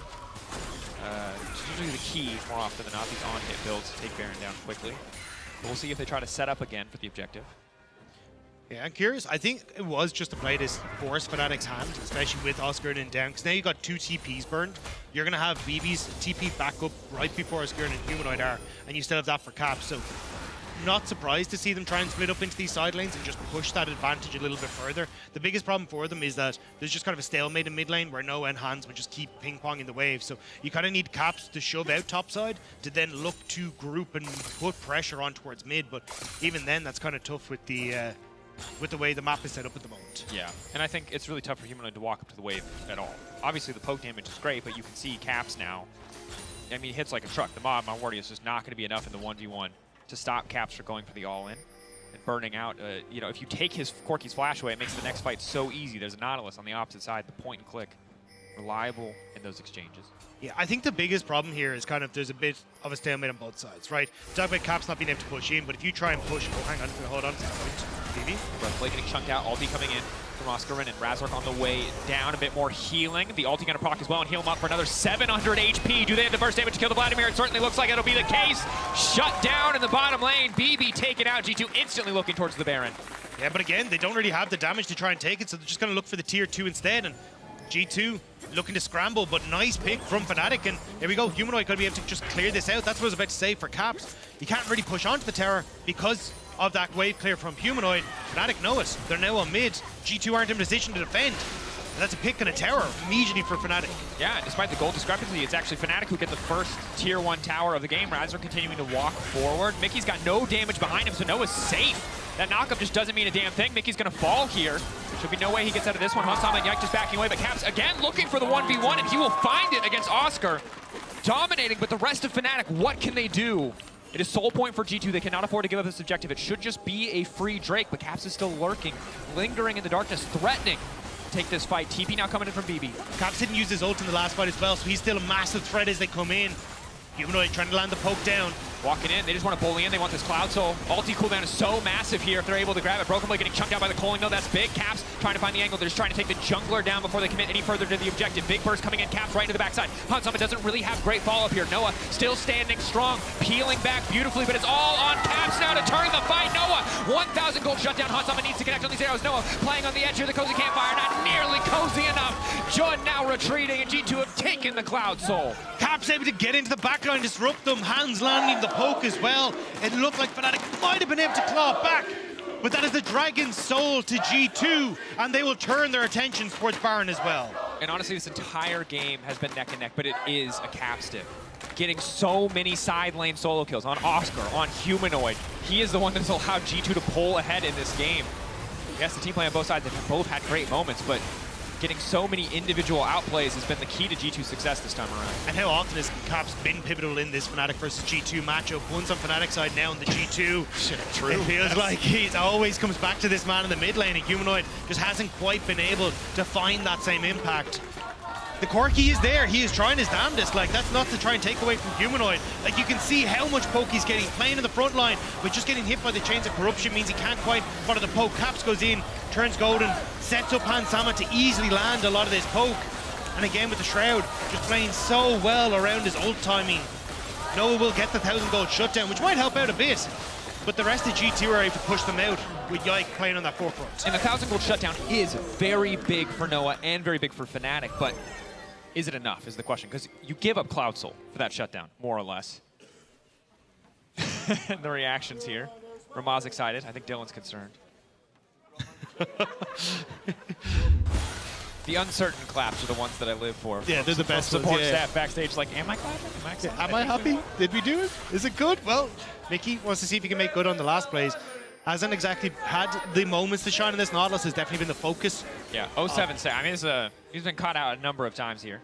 Yeah. But Caps now going to find Oscarinen. Oscarinen has the Canuck Rooker, and does this now make the difference in the matchup? Oh, TSM. We don't do that anymore. Yeah. Someone shut that down. That's fair. All right. Here's the thing. No one has any healing reduction, which seems highly questionable in this particular game, given there's a Vladimir and a Lucian who's about to finish Bloodthirster. I feel like someone should invest in that.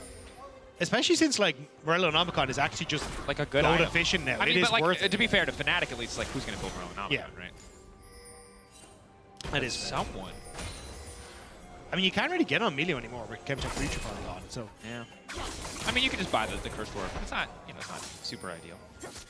Maybe the Jag. I mean, you probably need the Mortal Reminder maybe here for Lucian as your best option. Maybe. Tough call. Hansama's just Oh my walking up God. fearlessly. That poke is disgusting. Cozy Campfire there. Jun ready to back his teammates up with the Baron buff backing them up. G2, easy push here on the top side to break down the tier 2s. Splitting up the entire map, ready to play on 3 lanes. I mean, that is the power of this Akali and Vladimir. It's so tough to just match them. You don't really have kill threat facing them in isolation. G2 going to break yet another tier 2. I imagine Fnatic are going to mount a bit of a stronger defense for the base.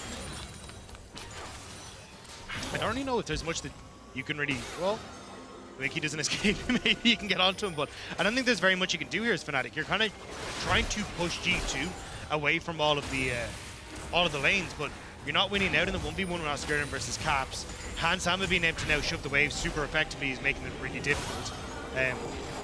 You kind of need that moment to just commit to one wave, especially if you see Caps on that bot side, but they're afraid to pull the trigger without Caps really showing on a wave. Like you can see here, he's hovering off of the wave until he spots where the rest of G2 are. I will say, though, that we finally hit the point for Fnatic where Noah is a very big threat, due in part to that shutdown. Finally having lifesteal means he's going to be much more comfortable facing down the Akali, facing down the Vladimir if they are able to get into the back line. The poke from Varus is still going to be a big concern. The burst potential of all the cooldowns land on top is big. But you have an Ardent Sensor from Jun. You have that ulti to cleanse you out of so many of these threats. And I think that if there's a fight where Noah's left unscathed or just unkilled, he has the potential to take over in an extended skirmish. I do agree. It's just I think he would like some sort of armor pen at this stage because you're looking towards like the Frozen Heart now coming through on Yike. Oh yeah, going to make it a little bit difficult to deal with the front line. But even then, you're looking at a minute and a half until Dragon, just after that Baron spawns as well. Everything is going to be placed on this, and I think he can kind of see both teams realize that. A lot of pink wards available here for Fnatic. They want to make sure they can clear out everything that's been established on their own side of the rift and then push through into River. And G2 want to try and commit to defending that, but honestly, if you fight in these corridors as G2, I think you're just opening up for Noah to have a field day with the culling. So I think trying to play for in around like choke points like this is going to be a much better opportunity here, where you can spread out as G2 around that choke as Fnatic try to enter into River. And you can see that G2 have Prio, right? They have Prio in mid lane. It makes the setup easy here. There is a bit of vision around the mid lane, but one of the great strengths of Varus obviously is with the range advantage. Once that mid lane tower is done or gone on the opposite side, it's very easy to step up and push this wave out without overextending or overcommitting. G2 first to the play. They have the vision set up. They can play around the choke as you highlighted. Fnatic have to be careful about how they approach, so it looks like they are just going to be fighting for mid lane priority, trying to find a wider angle to approach the objective from. And this is the thing, right? If you try and commit through that as Fnatic, you get G2 with a really nice concave set up there. And Salma's going to be able to put a bunch of damage down. BB can even threaten on a flank coming in from, say, the top side here, as the rest of G2 are all pushing in through here. It makes it very, very difficult for you to try and break this as Fnatic. So you have to contest mid-wave, so then you can find your way into River. And that's why it's been a little bit of a slow push here. The rest of Fnatic grouping up, with everyone on G2 now showing they want to make sure that they're actually able to get control of mid to then push G2 back. Ballbreaker threatening, Razor getting healed up by the Cozy Campfire. Spotting out Caps, Mark. Noah is decent, but the follow-up damage not there. Malignant's poke, okay, but again, just the arrows coming in, the piercing arrow. Jun locked up, Broken Blade coming in on the flank. The Vladimir damage is going to be massive, but Razork instantly tries to shut him down. They one-shot him!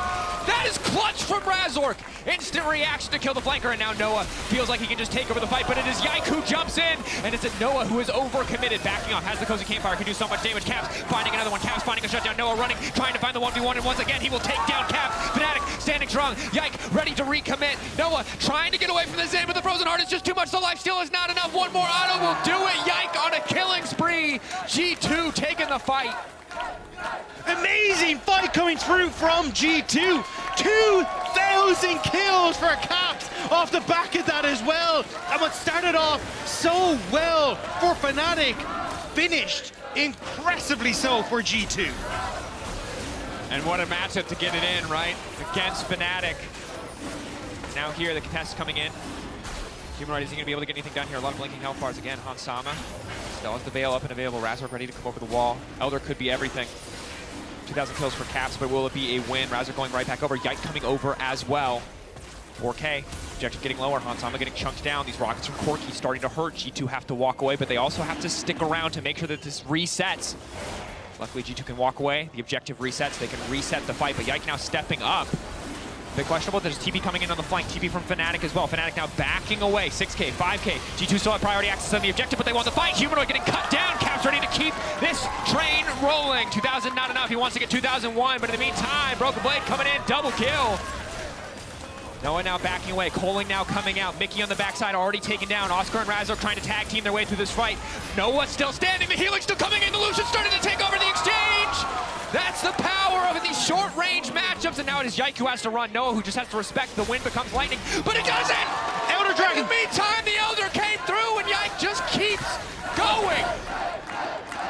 He needs to keep running, though. He needs to step away.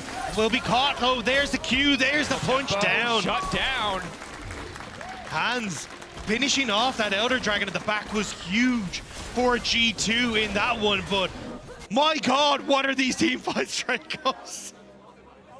This day is crazy. What the heck? Cap sitting on 2,000 kills. Banger back and forth. credit to Noah. Again, you know, you need him to take over in some of these fights. He's not going for armor pen, he's going for more attacks, but he just wants to survive.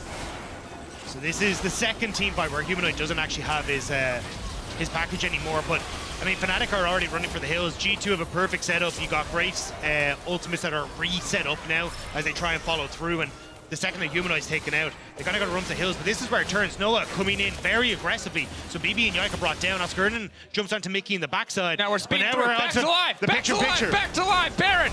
We don't have time to look back, we only look Elder forward. Dragon. All right. Baron now started. Caps just jumping into the pit pretty fearlessly. Mickey stepping up as well. Caps just going to try to jump in and finish off Humanoid. Caps going gold on the rest of the team now on the collapse. Hansamon touches the backside. Broken Blade stepping in. Oh my god, this Elder Dragon! It's killing everybody. It's a quadra for Hansamon. I can hear the calls already. They want to give him the Penta. They're slowing him down. He's walking up. He's getting the autos. No one's going to try to dash out. Penta kill for Hansamon. There it is, baby! What a way to end it! There was only one way this could finish, and of course it's the pentakill for G2. El Clasico always delivers, and as the usual, G2 are the ones that are coming out on top. A 58% win rate for G2 in this matchup, and they want to try and close this out even further. Keeping it going. Back and forth for so long, but G2 coming up clutch in the fights. Caps coming up clutch in the fights, and it's a G2 victory. Rival continues, and they're taking their time. Finally, we'll end this one. What a game, though. That was incredible. So back and forth, everyone putting everything that they had on the line, and G2 just about able to eke it out, and a huge amount of that to the man that's on your screen, or will be coming up on your screen for player of the game. Voting out LEC on X, G2 Yike, Caps, or Hansama. I mean, it has to be Caps. I mean, jeez. And credit to Yike around that Elder fight. He jumps back in on the Drake. It looks questionable for a second. He's just stacking his Q, the 3 talent strike, so he could jump in, instantly knock up Humanoid. I mean, the coordination, the execution was great. Look, bow from the team. You love to see it. Well Berlin deserved. cheering for G2. Well deserved. We're going to go to a quick break. When we return, we'll talk more about this epic match of the week.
Red Bull gives you wings.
a 1v1. He absolutely does not win. Vaultbreaker will just barely take him out of safety. Joining the area, but Caps dashing in at the last moment. The 5-point strike, a 1-kill strike. I can ulti Varus, yeah? No. Look at Varus.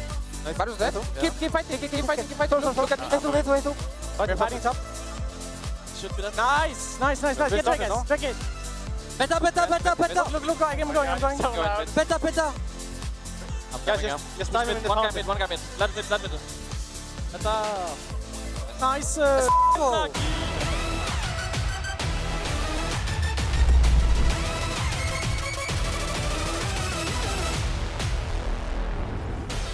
Welcome back to the LEC. We have Caps who joined us for this interview. Congratulations on the win.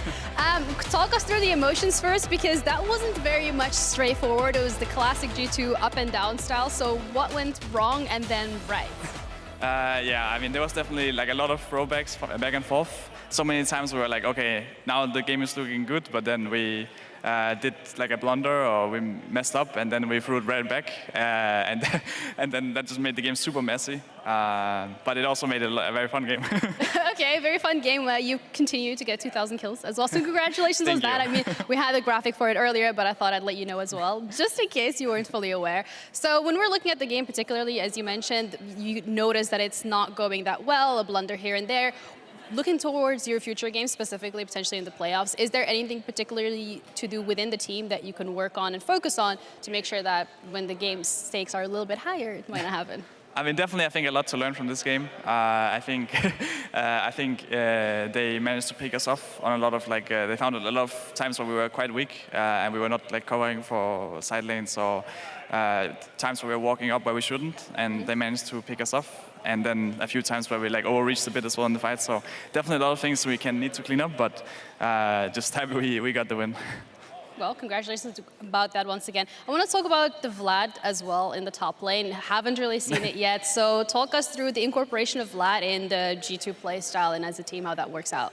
Yeah, I mean, definitely Vlad is very strong right now. I think he goes really well with our draft this game. We really want to get in on the back line. I was playing Akali as well, right? And BB saw a good opportunity for it, so he just went for it and looked pretty strong.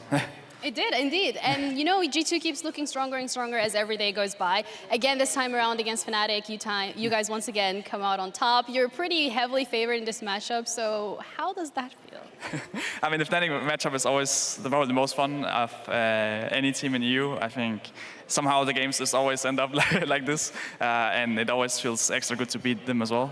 So, yeah, super happy with the team we played against and hoping to meet them in the playoffs as well. All right, well, thank you so much for your time for the interview. And we're going to be heading over to GB, who is ready with Yike, to give us a little bit of a breakdown on what happened in the jungle. Thank you very much, Ginny. Well, let's see if we can go through some of the oopsies as well the Caps was talking about, because it was a bit back and forth as well. Yeah. So, Yike, as we roll out the clip here, I want to set the stake for what's happening before I really get into it. But it's around the Drake timer, where if we have it going here, I don't actually know if it's going to come up here. I'm told we'd be patient. Don't worry. We're going to get it in just a moment. How do you feel about this? Feeling, I don't know. You've had a good day so far? Yeah, pretty good day. We won. I'm happy. That's perfect. All right, let's get into it then. So it's a scenario where you take the second Rift, or the Rift Herald rather, and it's looking kind of good. You have top lane priority on the minimap, as we can currently see. Bot lane's decent, where they're trying to collapse down on your bottom side as well. And you can see it here, rolling out, trying to find some backs to cancels. You're going in for the Rift Herald or for the Gromp as well. But what I'm really noticing at this point in time is that you've already gotten the Rift Herald, you have a fast recall, but there's also 15 seconds for the Drake to spawn, which means you have now spent a lot of time trying to cancel the enemy backs, but it didn't work really. They still have first priority for the Drake. You're coming out late. What's the thought process for you guys here?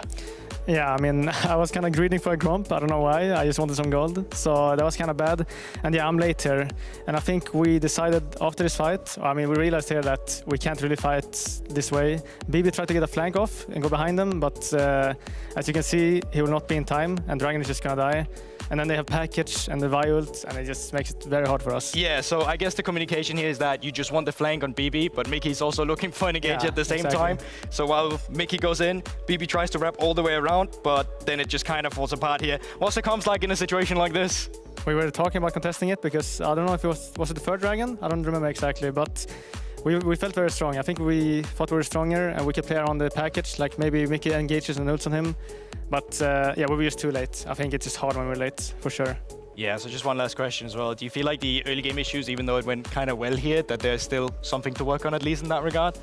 Yeah, I mean, I think we can always work on the early game, but overall, I think it's not as bad as people say it is. I think we're slowly just getting better and more comfortable with it. But yeah, I mean, we're hinting some early games, but also I don't think we're playing like bad, like this game, for example. No, I think this game showed some good signs as well. I was just grabbing one critical moment, but if you walk over to the analyst desk, there's more for you to be celebrated about. So, Law, treats, take it away. Thank you, GB, and congrats, Yike. Thank you for joining us. Thank you. You can sit Congratulations. right here. Yeah.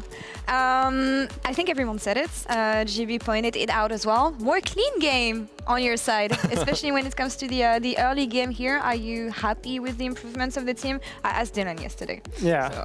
I'm happy with the early game. Okay. I think I got a lot of kills and we got a dive on bot lane, so it went very well for us.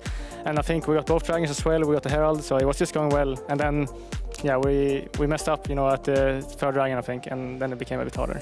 Yeah, I wanted to talk about the early game and how you set up the pace for the game, being really aggressive, always being in their jungle, maybe overstaying your welcome sometimes. But yeah, what was going through your mind and how were you communicating with the rest of the team? And why did you think it was bot lane that you needed to push here? Yeah, so we have Varus, which we all consider a very strong champ, so we want to play around Varus, and I think Hans is very good at communicating what he needs and what he want to do. And for example, we saw that Vi was topside. I don't know if he was doing grubs or something, but yeah, he was. Yeah, he was doing grubs after we killed Dragon, so we just instantly said let's die bot, and it was very easy. So I mean, yeah, just playing around Hans when he plays Varus is just important, I think. Yeah, when you have Varus and Nautilus, I think the setup is also obviously very easy for you as Zinzao, kind of to collect the kills. Yeah. I remember last week when you were here, you were talking about kind of the discipline in early game, and I think this was kind of a game where it went wrong again, where you were 2-0-2, I remember, then you guys had the bot fight and then the top dive, and it was like, oh no, not again type of thing. But then after that, I think you had a good fight. But what do you think kind of in those moments? Is it just like a spur of the moment decision, or is it you guys just go for a too aggressive setup, or is there something specific that you think goes wrong? So yeah, I think we snowballed very well, and then we started trying to do too much, and we split up. And for example, yeah, there was a bot fight with I wanted to go red buff, and bot lane tried to help, but they just walked the wrong way, and they got engaged on, and then I just lost shutdown, and we all died. And we just keep making these mistakes where we just get caught, or we're not walking together, and it just gets harder. I know that it's obviously mistakes, and that you would like to have cleaner games, but when you're able to take that much risks on stage, and also always bouncing back on your feet, how much do you benefit from this? And are you actually learning from the mistakes you make? Because I don't feel like you're going to be able to take that many risks when it comes to higher stakes games, but I feel like it's good practice still. Yeah, I mean, for sure, all this bad early games give us good practice, and I think we always talk about it. Every day after a match, we go home, we talk about it, we reflect, and we learn a lot of stuff from it. So yeah, I think we just learn a lot, even though we mess up. Who do you think got player of the game here? Well, I think we all played kind of good. Caps got a lot of solo kills. Hans got a pentakill. I think I played pretty fine, so maybe one of us three. Well, you quoted it. Yeah, it is Caps, indeed, Kia player of the game here. And you've been playing with him for more than a year now. How did your relationship change from the time you met him when you were a rookie to today, now playing together still on the Rift? So in the beginning, of course, I was nervous because, it's Caps, I'm gonna play with Caps. The GOAT. Yeah, I'm playing with the GOAT mid lane of EU, so yeah, I was a bit stressed, getting to know him and everything, but then it's Caps, so he's just a troll, So it was very easy to get a good relationship with him, and I think we have a very good synergy together. We talk a lot, and yeah, it's very nice. When it comes to communication and everything, I remember last year when I came a couple times watching your scrims, you were talking a lot in reviews, getting solutions, bringing solutions for the team and everything. Did your role change in that sense, or how are you guys reviewing the games? Who's speaking the most in G2? There's a lot of voices. I think last year in the beginning I was very quiet in the reviews, and I think that was something that I had to learn and improve on. And I think I started talking more for sure this year, so I'm very happy with that. But in the reviews, I think it's a very good balance between everyone talking. I think there's no one talking too much or too little. I think it's just a good balance, and I think that's very good. All right, we saw you play Maokai yesterday. I was scared that Dylan was going to put you on 3 duty, but I'm actually surprised that it was your first Chinsao game when it's been the, I don't want to say the most OP pick, but the one prioritized the most in the LEC so far. Why did it take so long for you guys to pick it? I don't remember what we were playing. I guess we played a lot of Vi, and I think, yeah, mostly Vi for you. Yeah, I mean, I like Vi. I think there was a champ I was kind of bad on last year, and I think I improved on it. So we played a lot of Vi, and I think it was good in the meta. Same with Chinsao, but I think we just had to prioritizing on Vi. And yeah, now they picked Vi away from us, so I went Chinsao. And you don't want Maokai, yeah, so there's only one champion left. I was like, I'm not going to Maokai twice, so I just went Vi. I mean, Chinsao. Respectable, yeah. Safe Thank for you. today. You're one of the teams that already qualified for playoffs, of course. It is not the case of one of the teams playing next. GX is facing off against Mad Lions Koi. What do you expect? You're going to stick with us for the picks and bans, of course. Thank you so much. But what do you expect from the next game when it comes to what both teams have shown so far? So, I mean, I for sure think MDK has the edge. I mean, they were playing good, I think, a lot of games. And I mean, of course, they have some messy games as well. But overall, I think they're actually a pretty strong team. I think them having 4 rookies and performing this well is nice. So, yeah, I would give the edge to them. But we never know. I think Giant X is also like, it's not a bad team, of course. Like, we play versus them in the finals, and it's similar players. So, we shouldn't disrespect them, you know. Last question. Sorry, Treats. I'm using all the speaking time we have. You mentioned it. There are 4 rookies. You were in this rookie position last year.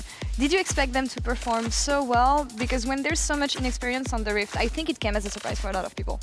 Yeah, for sure expected them to do better than what everyone else did. Because I think a lot of people were hating on them, saying they're going to be bad because 4 rookies and all of that. But I don't think that's the case. I think rookies can actually just perform.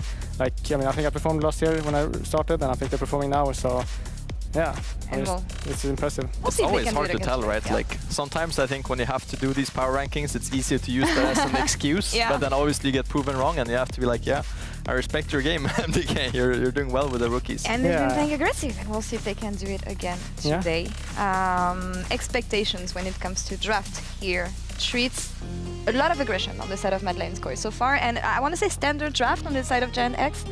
A bit more standard for sure. I think both supports have kind of been the driving forces, I would say. Elioya played obviously the Iron, and I think he's played better on the kind of fighting champs. I think it's kind of similar to you, to be honest. Yeah. I think you guys both kind of pop up on the fighting champs, so I would like to see that from the side of MDK. I think Giant X, they've been looking best when Jackies has this kind of X-Factor picks in mid lane. I think both his Azir and his Akali have been pretty solid. Bot lane, Blitzcrank, pretty good performance from both Alvaro and Ignar so far as well. Yeah. I think Jackies was very good on Nico actually when I saw him play it, so yeah, I don't know if Nico, he's of gonna course, play it again, but yeah. I mean, I think Nico is just a very strong champ, and people just keep banning it against us, so... yeah, it's... sad for Caps. Yeah, he won't play it ever again. And Mickey stole it as well, so... Oh yeah, now we flex it, so... It's there's a Nico at least. All right, so first pick Rumble. We know that it's an auto classic, but there's more and more answers to the Rumble pick, it feels like, lately. And it dropped in priority as well. I mean, especially I think with the Nocturne and Nico, it's kind of easy to dive the Rumble. Rumble kind of shines when he can just sit in the back and be protected and kind of just ult from a range. So I think having a lot of dive is a good start. Obviously, there's 6 bot lane bounce this draft, so bot looks pretty balanced. Yeah, balance roll for balance sure. question mark. Jackies with the LeBlanc. I assume it will be AD LeBlanc. Caps kind of cooked on that one. Yeah, Caps smurfed yesterday, so I think people are gonna look more into it probably. Yeah, he played very well on that, so I expect probably top lane to be picked here from Merwin. I think there's a lot of different options you could go for. I mean, he does like to play the off-meta champs, so like the troll champs, so maybe he's gonna do one of those. No, there. Well, there we go. So he's famous for his fiddlesticks top lane, actually. I feel like he's famous for like 10 different off-meta picks. He likes to cook, that for sure, and the fiddlesticks into Rumble. I guess the theory is you just win in melee range, because you just W. So the thing I realized was, it's probably because when Rumble Qs, Fiddle just Qs him and he fears, so he turns around. So his Q doesn't do anything. So it's basically just smart. Yeah, I don't know what else is good, but yeah, he probably wins in melee maybe. But then you win short trades. I just don't know how it's gonna play. I mean, I guess you into out-sustain him Rumble. in the lane, Yeah. right? I could easily see a situation where if Rumble gets like 1 kill, he just cooks him in a second. But I think if he's ahead on the fiddlesticks, it might be hard for Rumble to actually like commit to kills. I mean, look at the comp. They look very, very strong as well. The MDK with Nocturne, Nico, and Fiddle. It's Also very with scary. Fiddle ult, with Nocturne ult as well, you come out of a vision, so you get the guaranteed fear. I So don't want to play against this. yeah, this looks pretty horrible. I think if I'm Giant bot lane, I'm picking safe champs and staying as far away I can from the Mad Koi comp. Sadly, they ban away the Saya. Yeah, Zaya's banned, so honestly I'm looking towards like Ezreal. Even though it kind of sucks, like you kind of need some long-range defense here, I would say, on the side of Giant. Yeah, there's not a lot of options left, actually. Given the structure of both drafts. Is it going to be 10 What do you bot lane want to bans? say? Or? Yeah. Bot lane bans. Let's see it. I mean, it has to be because all other roles are picked, so it's gotta be Oh, yeah. last Wait, bot what lane else ban. is left? Well, I feel like they banned out every champion in League of Legends. I don't know what they play What now. are they gonna play? Just top side. You have a Jhin that's available, or you want to go into the weird picks of Seraphine with something else, but I don't think That's it can work in either comp. Yeah. I mean, something like the Jhin would be fine here. MF, Kai'Sa. I was thinking they have a dive Oh. comp, right? So Kai'Sa makes sense as well. But you need some hard engage. I mean, now you're just defense on Giant X. You need like an Alistar, a Braum, something like Neela, something like Ezreal that can actually survive the burst and the kind of dive from Mad Lion's Koi. It's very two different styles here in draft. Giant X kind of with the passive absorb comp and Mad Lion's Koi with the Omega dive. The ultimate dive comp, yeah. Honestly, I wouldn't even mind a Taric here, even though it's not very meta. I think Taric against this comp is very solid. Because I expect Alvaro to go like Rakan or Nautilus or something. I think Taric could be very good actually. Alistar is kind of easy. That works as well, Yeah, I guess. It's okay, I would say. You want to be able to intercept what the other team is going to throw at you here. And in this dive scenario, we'll see if they lock the Alistar. Here, what do you pick R5? I mean, if I had to pick here, I'd probably just go for the Nautilus. Straightforward kind of point and click. Yeah, I think that's kind of what they want in the comp. What do you think, Jack? Maybe Rakan? Yeah, looks like it loses the Rakan. I would have said it. Yeah. I think it's kind of like a straightforward bot lane draft here. I think both teams, got kind of what they wanted. Very different styles of comps here. I like what Mad Lions are trying to do here. Yeah. No idea how the field 6 will work out. Yeah, I was about to say, how is this one going to play out? Yeah, you're one of the masters of weird compositions in the league. What do you think of this? I think their comp is just very, very scary. I think if Fiddlesticks survives lane, which I don't know if he will, I would assume he does, since he probably plays this a lot. So if he does that, and they get into mid-late game, it's going to be very hard for left side to play. But yeah, we will see. Treats, any thoughts? I mean, a lot of side lane pressure as well from Giant X. I think LeBlanc is kind of annoying to lock down for the Nocturne and the Nico. They kind of have to be ahead to one-shot her, so two different comps. Very interesting, both comps, though. Yeah, we'll see what the casters have to say about this as we gear up for the fourth game of the day, GX versus Mad Lions Koi. Casters, take it away. Thank you, Lore. Well, I'm going to be honest. What the hell's going on? No. What is going on? We've accepted this now. Shout out to Have we? Because, no, I've accepted this now. Everything he played in Spain, he will play here in the LEC. He is one of the only players I have seen transition his champion pool so effortlessly to the big stage like this. Vamos, Koi. I'm with you. We'll see if they can make it happen. The audience, they're on break right now. They'll be back. Getting some popcorn. Popcorn. Getting ready. But Fiddlestick top is going to be sick. And like, I'm looking at this top side of Mad Lions Koi. I'm like, holy hell. That combo is disgusting. Like, Nico being hidden by Nocturne was already bad enough. Then you add the literal fear demon into the top side as well. Yep. It's insane. I'm actually very excited to see Mad Lions Koi pull this off. Oh boy. Level 1 action. And you know what's crazy? There's so many things. I didn't even get a chance to talk about Neela. And I love talking about Neela, Rob. But I'm going to save it because I just want to see how these level 1 unfolds. You know what I'm upset about? What? I'm surprised that it's AP LeBlanc. AD LeBlanc has terrorized us for so long. No. And that Cats it's now played like, it yesterday. oh, wait. And literally, I spoke to a bunch of people after that game, and they're like, no, it should be dead. I have no idea why it's this good. I've seen it in LPL. Like, it's still being played by Knight and people, but Jackie's going to find Frescotti. big trade going Is back. he got the flash here? I don't think so. But He will have to reset, though. passive already gone. That's a rough start to the lane. Yeah, I mean, wasn't sure how much damage was going to come through. Might have had to reset, but actually going to be all right. But we'll have to pop at least one, if not both of his pots. Frescowi's going to be able to do a lot of trading here with his Qs to just try and poke this LeBlanc off. And especially in the early stages, you need to be able to walk up with the Sigil of Malice to be able to farm. So you're in a bit of a rough spot here for Jackies to start things off. Well, and to be fair, China's bot lane is going to struggle in level 1 as well. They're probably, I would expect them to lose priority here just because Alistar level 1 is useless, and Neela level 1 isn't much better unless you're against a full melee support. Rakan obviously trading autos there. Patrick going to get the better of that is the good news for the side of GX. Yeah, I think Madeline's going to try to take this a little bit slow, though, because they did spot out with the ward that Peach started on his red buff. So know that he's on this bottom side of the map. So just going to slow push this one out, make sure that Ignar and Patrick can't hit the level 2 on the initial wave. Jackies.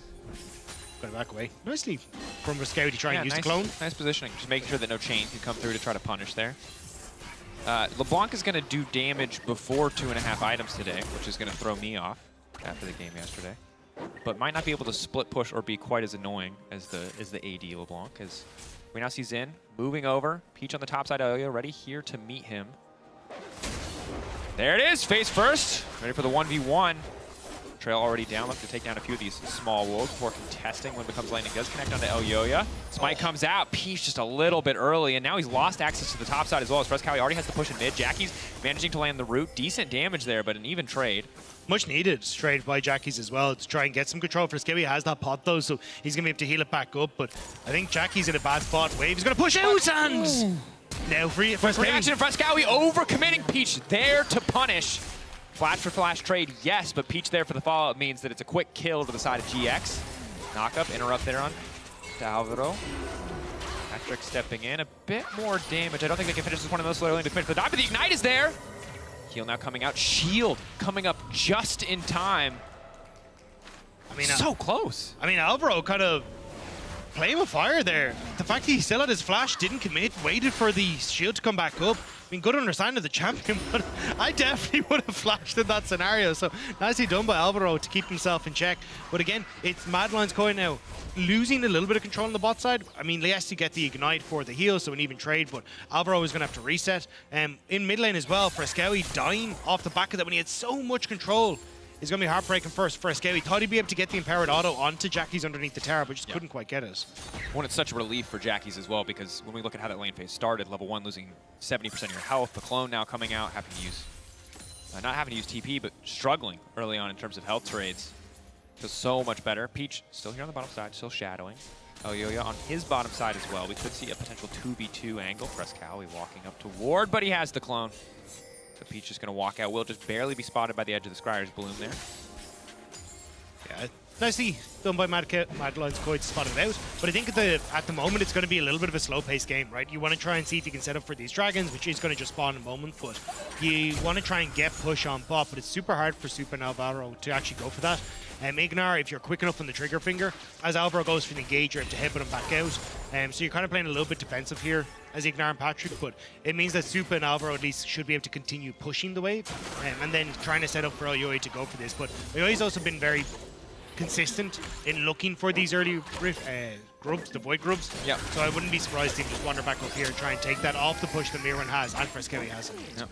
And as highlighted on the desk, that's most of the interaction that you're seeing there. The second Rumble tries to use his Q, you fear him and begin draining, mitigating all the Q damage as well as healing you up. As we have a bit of engage on the bottom side onto Supa. Supa using the Ghost early on just to try to get away from this one. Patrick just continuing to auto. A bit more damage, still has access to the Jubilant Veil, but won't use it yet. Supa has to be careful about over-committing here. Another headbutt cold coming out. Supa could just be in trouble. The empowered auto is going to connect onto Alvaro, but they won't fully commit to the exchange. Ignar went in, but I think Patrick could use both of his dashes in the trade, so wasn't actually able to follow up himself and get in range, so just gives him a little bit of a smack back as he starts to retreat from that trade. Elioya now still on the top side. Doesn't know exactly where Peach is from what I can see. I mean, there was a ward on this bottom side, so should realize that he's at least on the top side of the map, but I don't know if they want to just full commit for this these Void Grubs even, just off the bit fast. Engage again, now coming in. I think they have the angle onto Supa. Supa flashing out to safety. Alvaro there to body block. Crucially getting the summoner spells, but a trade. Now on the top side. Peach stepping up here, has not been spotted yet. Waiting for a bit more damage to go down. Oh, yeah, 1-2, waiting for the third strike to come out. Fear still triggering. That's the equalizer as well. Frescowy walking up, but he's relatively low. Alti now coming in, a bit more damage, trying to lock him up. Frescowy getting chunked away. AP LeBlanc hitting a little bit harder, but here comes the fiddle, baby. Surprise party indeed. Getting the Void Grubs as well. Merwin has joined the game. I mean, this is insane. The fact that he brings out the Varus top yesterday, now the fiddle in this game as well, getting the ult into the double kill. Perfect timing there for Mirren. I mean, I thought Mad Lions Koi might have been punished there, especially as Frescowy tried to go in and just couldn't quite get the distance, but they're able to pick it back up thanks to this Fiddlesticks. Yeah, Fiddle looking good. The initial equalizer solid, but only hitting a single member. Fiddlesticks coming in, hitting multiple. It's going to feel good for the size of Mad Lions Koi. We take a look back at this exchange. Starts very positive for Giant X. I mean, Odo Omne ulting there to get the damage onto Ayoya. They don't quite finish off Ayoya, which is pretty sad. It's with Frescowy coming in with the ultimate, but Frescowy then forced to back away. Sorry, Frescowy goes down, and then Mirren comes in with the ultimate as well, so great timing. And this Fiddlesticks is going to start to get very quickly towards his Malignance and his Riftmaker. These are the two core items for this Fiddlesticks. And with the percentage max health damage you get, it's absolutely insane. And all these pools, every time you tick off the ultimate, spotting Malignance all over the map, it's insane the amount of damage. But Ayoya finding the Zinzao. Locking him up, follow-up is there. Shielding now coming through for Peach. Can he get back under the tower here? Playing a bit on the edge with the wind becomes lightning. But there's no one in the area. There's no potential follow-up there. Alistair on the way. Frescowy double chained here. Ignar stepping in, but Alvaro there to shadow. Still only level 4 for the Rakan. Crucially, Ayoya just trying to zoom his way out, trying to get out unspotted. Patrick debating. Does he want to use the ultimate cleanse now coming in? That's the apotheosis. Alvaro immediately trying to turn it back. Jubilant Veil blocking a few autos, but Canada allowed to turn the fight. Super now going in. The knockup clutch from Ignar. Keep the carry alive. Super now going to be in trouble. Surely the Kaisa will fall down. They're going to try to donate the kill up to Patrick, but Patrick playing with fire. Happy to just have an assist. Giant X coming out on top in the extended exchange. Having the extra members there, Giant X, they had push on bot side, and it meant that Patrick and Ignar were able to roam over. Supa, late to the party, tries to save the play, but ends up just giving across a kill instead. Giant X now, slight gold lead for themselves, but a lot of that is in the jungle, as you can see, 2 kills to the Zinzao. Yep.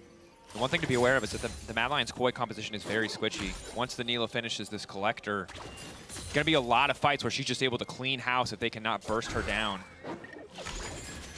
I'm just surprised that Mad Lions Koi went for the play. I mean, you've already got the control. You didn't have the control on bot side. Super already got pushed, and then you're looking at Giant X where they're like, hey, you're going for this invade. They can bring multiple members across. Jackie's able to go for it, so bit of an upsee from Mad Lions Koi, where traditionally they're very strong in going for these invades. Yeah, I mean, it was super tense play overall, right? So close. I think Ignar coming in just in time with the Pulverized to stop and a Cathy and Rain from finishing a kill. Absolutely a game of inches, but just a slight edge. Giant X at the end of the day, as Supa and Alvaro are going to clear out a bit of this vision.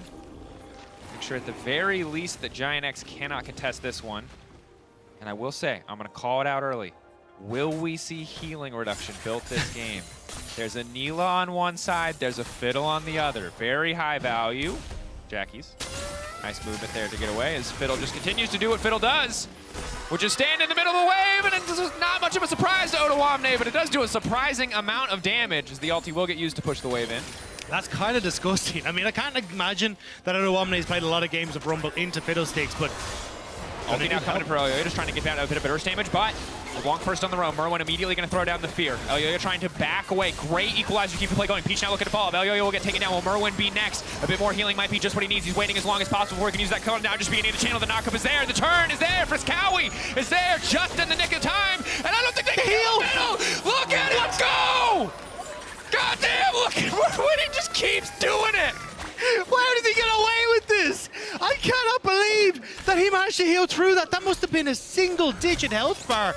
And then Mirren able to just get that health just barely coming through. He's got MR runes for the Rumble matchup, and it saved his life. There is no doubt in my mind. Because this was sick. I mean, great ultimate from Odo Omne. Ayoya falls out the back, and you're like, this is 3 people, but just getting that heal and Frescowy getting the flash means that Peach can't escape from the heal. If you complete the heal, you get so much of the cooldown back, and you get a massive chunk at the end of it.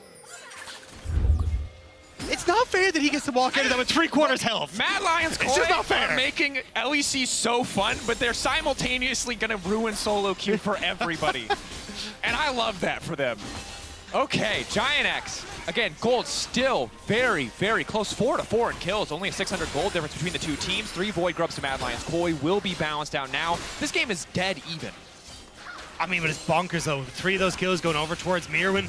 Malignus now completed. Dark Seal completed for this Fiddlesticks as well. Mirwin hiding over the wall. They want to try and make the play as soon as Patrick comes up here. Patrick. Oh, buddy.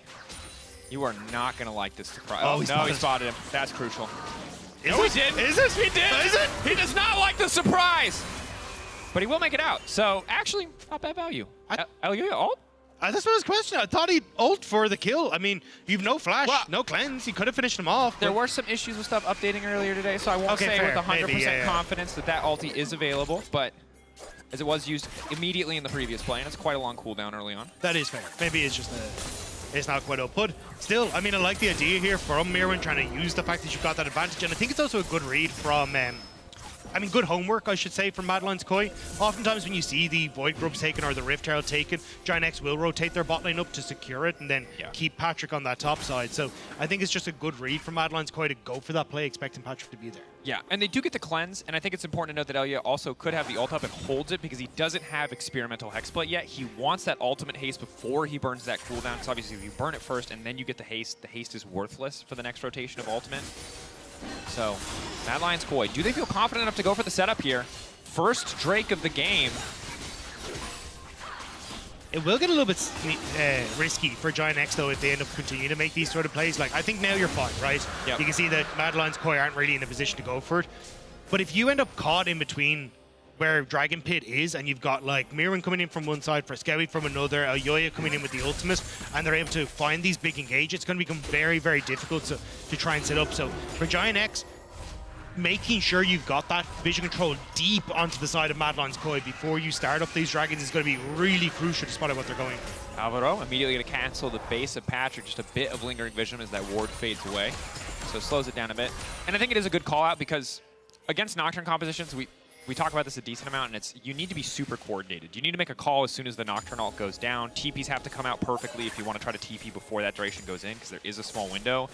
And the question is, Giant X, new members, are they going to have that level of coordination in the clutch? Because the best thing about this Mad Lions Koi lineup, while they have surpassed certainly a lot of expectations, is they have kept so much of the synergy and the team play that made them so successful domestically in the Super League Orange. And that's the thing, it's one of the things Giant X has struggled with is getting that vision, playing around these objectives in the mid-game, setting up waves correctly, and if that's going to be the case, that's where Mad Lions Koi can try and strike. At the moment though, Giant X have pushing mid, they've got control over top side, so they're fine to go for this. You just have to be careful again. That's why you can see vision at the back of the pit to try and spot out Merwin, but might not be enough at the moment. Bit of vision over the wall, trying to play respectfully away from the Fiddlesticks, looks like. So they're aware of the potential angles of attack.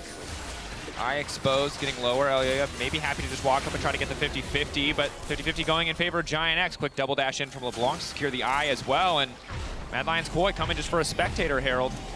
And I just want to point out, while we got a bit of time here, a quick Fiddlesticks mechanic that's probably going to be very crucial whenever we see Merwin with Flash. So the way Fiddlesticks work is, if it's the first time you see him using an ability where he's out of vision, you get the fear, right? Yep.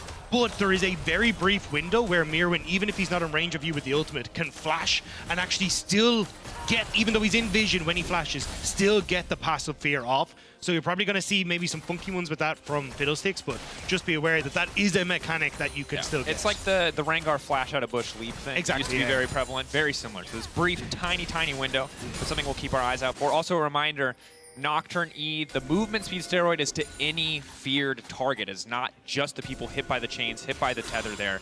So if you're Patrick and you get caught out, if you're Jackie's and you get caught out by a piece of CC, you will drop very quickly. And they're going to chase you down very quickly. And they may even chase down Ignar very quickly here as he will be spotted in River. You can see you had Frescowi starting to lean down towards his bottom side as well. I'm kind of surprised they're leaving Patrick on his own to free farm so much. I thought they would try and take advantage of, the Neela passive. But he's been very much on his lonesome, and Ignar hasn't been around him a huge amount. And we did get to see the Neela passive take a lot of effect early on, where Ignar was level 6 and Alvaro was only level 4. But 6 to 7 now as well. Yeah, 6 to 7 now. That's a slight difference. I think it is balancing out, as you highlighted, because Patrick is spending so much time alone. But the nice thing, in general, is Jackie's starting to step up here. Double dash, chain won't connect. Mad Lions Koi just trying to take control of the river here. Peach ready to fall up. Flash in, the knock up there onto Supa. Instant charm coming out from Alvaro, going right back over the wall. Nice positioning coming through. Peach gonna follow up. Excellent equalizer on the backside. Supa just barely able to make it out of safety. Jackies won't be able to clean this one up. Mad Lions Koi escaping, but burning so many sums. Frescowi isn't out though. He has to get back to tower. Will spot it with the clone. Jackies misses on the chain. Ignar doesn't have the ultimate available. I don't think they can go for the dive here, but maybe need a TP here from Mirwin. I think Mirwin might need to help him. Mirwin pushing in the bottom lane. Fiddlestick's not a big threat to towers, but it is still the TP coming through. But the tower might just get knocked down before he can get in. Paranoia now coming in. Fiddlestick's able to get there just in time. Elyoya on the way. Paranoia has been used, but the Fiddlestick's knocked up and taken down. Huge shutdown. Patrick happy to have the money. Mad Lions Koi overconfident. Here comes charge round 2. It's just about to hit Alvaro. Crucially, the smite is there to deny Peach access. The root, however, will not connect. Mirwin's ultimate got interrupted by Ignar, so late on the TP means the tower falls, so Mirwin not able to try and get as much damage off, and now it's actually Odoamne who's able to get down to this bot lane to make sure that he's able to get this tower, so really nice job here from Giant X. This has kind of been one of the plays they go for a lot in the mid game. Worked out super well from them in week 1, but hasn't been able to find much success as of late. But in this game, that was a big swing for Giant X. Definitely was. Shut down on the Fiddlesticks, nice to have. Good proactive setup there. Supa has to be careful. The chain connects. Feels like a death sentence. Patrick is already on the way. Double dash just should be up and available. Flash forward, dash, Jubilant Veil as well, just to make sure that Jackies is protected. Neela's starting to get big, and that is going to be a problem. So much sustain on this champion. If you do not instantly take her out of a fight, she will take over. I think it is going to be hard for Patrick to operate in team fights, though, if Mad Lions Koi are able to set up the team fight like they want with Frescowi into Mirwin into Elyoya. Patrick very quickly becomes a target with very little he can do because he is going to be melee range. So I think Patrick is going to have to be very careful how he plays out these team fights to make sure that he's not in a position where even, I mean, a charm from Alvaro could cost him his life. Yeah. And while normally, like, you could look at a potential 1-3-1 setup for the side of Giant X, obviously LeBlanc is going to do really well in that context, but because Mad Lions Koi have a Nocturne, the potential of that semi-global to punish if Jackie's overcommits, it makes the setup a lot harder, you know, for the side of Giant X. Makes it a little bit trickier to navigate. For now, the gold, again, dead even. It's just the 2 Drakes, really, the only solid advantage for the side of Giant X. But I think that is something that they can leverage. I think if you try and play for, hey, let's not go for this 3rd dragon because Mad Lions Koi definitely want us all grouped up together. Well, let's try and play 4 sides where we can actually have Jackie's push up and have Peach shadow him. So then if Elyoya tries to come along, I think you can actually win out in a 2v2 in certain scenarios, especially with like 3 kills on towards the Zinzao. Jackie's going to be able to dodge away from some of the damage from Frescowi. So I think you have options here from Giant X to try and play this one out. But it's not a huge amount of a gold difference. As you say, like 400 gold, yep. Mad Lions Koi are definitely still in this, especially if they can get this mid lane tower down. Controlling deep vision is so important. Knock up there on an Ignar. They are going to be able to get out his ultimate. Big for the fight to come. Wind becomes lightning. Elyoya quick on the spell shield there, but it doesn't connect. Ward's going to get cleared out. Such a tense exchange of cooldowns. Frescowi just trying to roll up. Mid lane tower will get broken, though. That frees up so many more angles again for the Fiddlesticks and Nocturne to try to attack. Odo's on his own. Giant X are trying to see if they can catch Mad Lions Koi as they start to move down, but Odo needs to immediately go for the reset. You can see he was mega aware that Mad Lions Koi were on their way down. Turbo aware, some would say. Hyper aware. Giga aware. I'm running out of words. Adjective aware. Alvaro playing with fire. Full play here. Wind becomes lightning. Very long ability name. Inconvenient to say sometimes, but that's the big spear poke. Peach could be in trouble. Ignar, no. Ultimate gonna wait for Celestial opposition to fade away and instantly find the kill. Clean pick from Mad Lions Koi, but now they want to turn it back because Odo is here with the equalizer. Ulti now coming in. Elyoya trying to get out of that one, but he will instantly burn down. TP coming in. Burrowin over the wall. A nice sneaky Fiddlesticks, but he has been spotted. It'll deny the potential for the ult to get the fear, but here comes Fiddle. Jackie's not gonna find the angle. Shut down for Supa. The 80 carry. Untouched. All that CC, all that setup, buying him space. The clone going to be the target. Mad Lions Koi backing away, getting so much in the jungle there. 2-for-1 trade in their favor. Huge fight. I didn't think Mirwin would be able to get in properly there, but actually did a fantastic job of just being able to follow up on Frescowi's engage. And just like that, everyone on Giant X disappears off of the face of Summoner's Rift. Really good fight for the Mad Lions Koi. Yeah, and at the end of the day, you look at the execution there, you gotta love that they're always fishing for these picks. They're always trying to make proactive plays in this Mad Lions Koi lineup. Yeah, I mean, look, you'll see it here as we start to roll into it. So They get the pick immediately. Peach ends up trying to follow up. Odoamne's ult, not great, but Yoya has to go over it anyway to try and make the big play. But watch as we start to roll into this. Freskewi gets the big ult. As Mirren comes in, look at the amount of pools that start to appear on the ground because you're hitting onto multiple people with this ultimate. Basically, its own style of Rumble ultimate, not quite as strong, but you're getting the magic resist debuff onto multiple people. You're getting the damage tick onto multiple people. It's so incredibly strong. And even Storm Surge, actually, I thought it'd be Riftmaker, but Storm Surge for Mirren as well. It's going to make him even more threatening. And I think the big thing there is not the burst damage, it's the movement speed. You can stay on top of your targets when you all wait for the perfect position to throw down that W to get that additional sustain. And yeah, Fiddlesticks top looking pretty solid. It's the line of the Rumble All versus the circle of the Fiddle. And I'm just going to say circles, they're easier. They just simpler to execute with. Very true. I mean, look, if I learn anything from Venn diagrams and maths, it's circles are the way forward. But I gotta say, if I remember anything from the geometry class I took 13 years ago, then for sure, yeah, that's what I remember. Circles, lines, geometry. Bears, oh my. Stay in school. That's the reminder.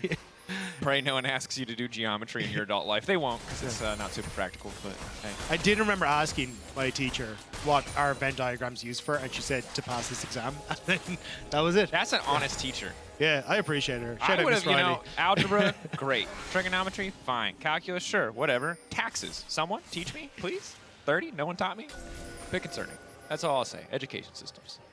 Probably not the time or place to have that topic of discussion, especially because I'm American and this is a European broadcast, so I don't know what the overlap is. Anyway, There's a Venn diagram somewhere there. Bring it back. Somewhere. Someone bring the Venn diagram up.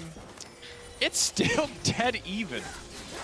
The games today are great, but as a result, we're getting some long, tense, back-and-forth games. Terminus second item coming in for Supo. Haven't seen too many bot lane Kai'Sas, but definitely going to offer a lot more pen there. So this is just pure bait. All they want is an opportunity for Mirren to come in. Exactly. This is so 5-head. I love it. They think they're safe. But they need to actually push forward enough for Mirren to get in range. And right now, they're not quite doing that. Jackie's going to pop in here, see if he can spot Mirren hiding in the bush. He says hello. He's going to heal up the damage, but now he needs to get away. He's already burned. Fear now coming in. They just want to burn this Fiddle, and he should just drop right as the fight begins. Trying desperately to survive, but they don't quite have enough damage. Freskewi with the multi-man ultimate, but Excel starting to barrel through. Eyes on Patrick. Apotheosis, where can it go? Peach now stepping in. Patrick ready for the follow-up. Giant X taking over. Apotheosis there. Doesn't even need it. Double kill coming through from Peach, and Giant X so quick to collapse on the flank. Giant X with the giant brains. They don't fall for the trick that Mad Lions Koi have. Immediately, Jackie's is on the hunt for Mirren, finds him, and Giant X, they just get the Baron off the back. I mean, you could see they were so slow in making sure they weren't putting themselves in a position where they could all be jumped on, and the second they spot Mirren, great ultimate from Odoamne, over a fantastic engage from Ignar, and then it's just simple chase down. And there's so little that you can do here as Mad Lions Koi. You've already committed to being in that area to try and set up this play, and now you don't get it off the back of it. I love Lothar reactions. Can someone please just make me a Lothar reaction like fan cam? That man is passionate. He's been with Giants forever. All right, Giant X in control. Finally getting that big gold advantage. You can see is paying off as Jack is able to do a lot of work. Storm Surge proc coming in, not quite enough to finish the kill.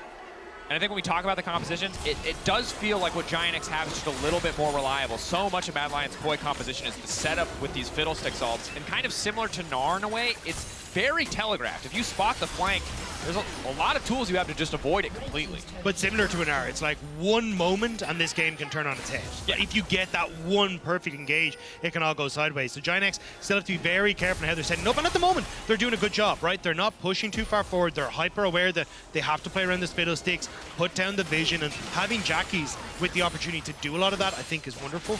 Especially as you see him like pop in over a wall, put down a pink ward to make sure that he's fine, and just spot out any of these flank opportunities. Yep. And oh, well, never mind. I was about to say now they're in the base problem, but that's a TP right in behind them. From behind.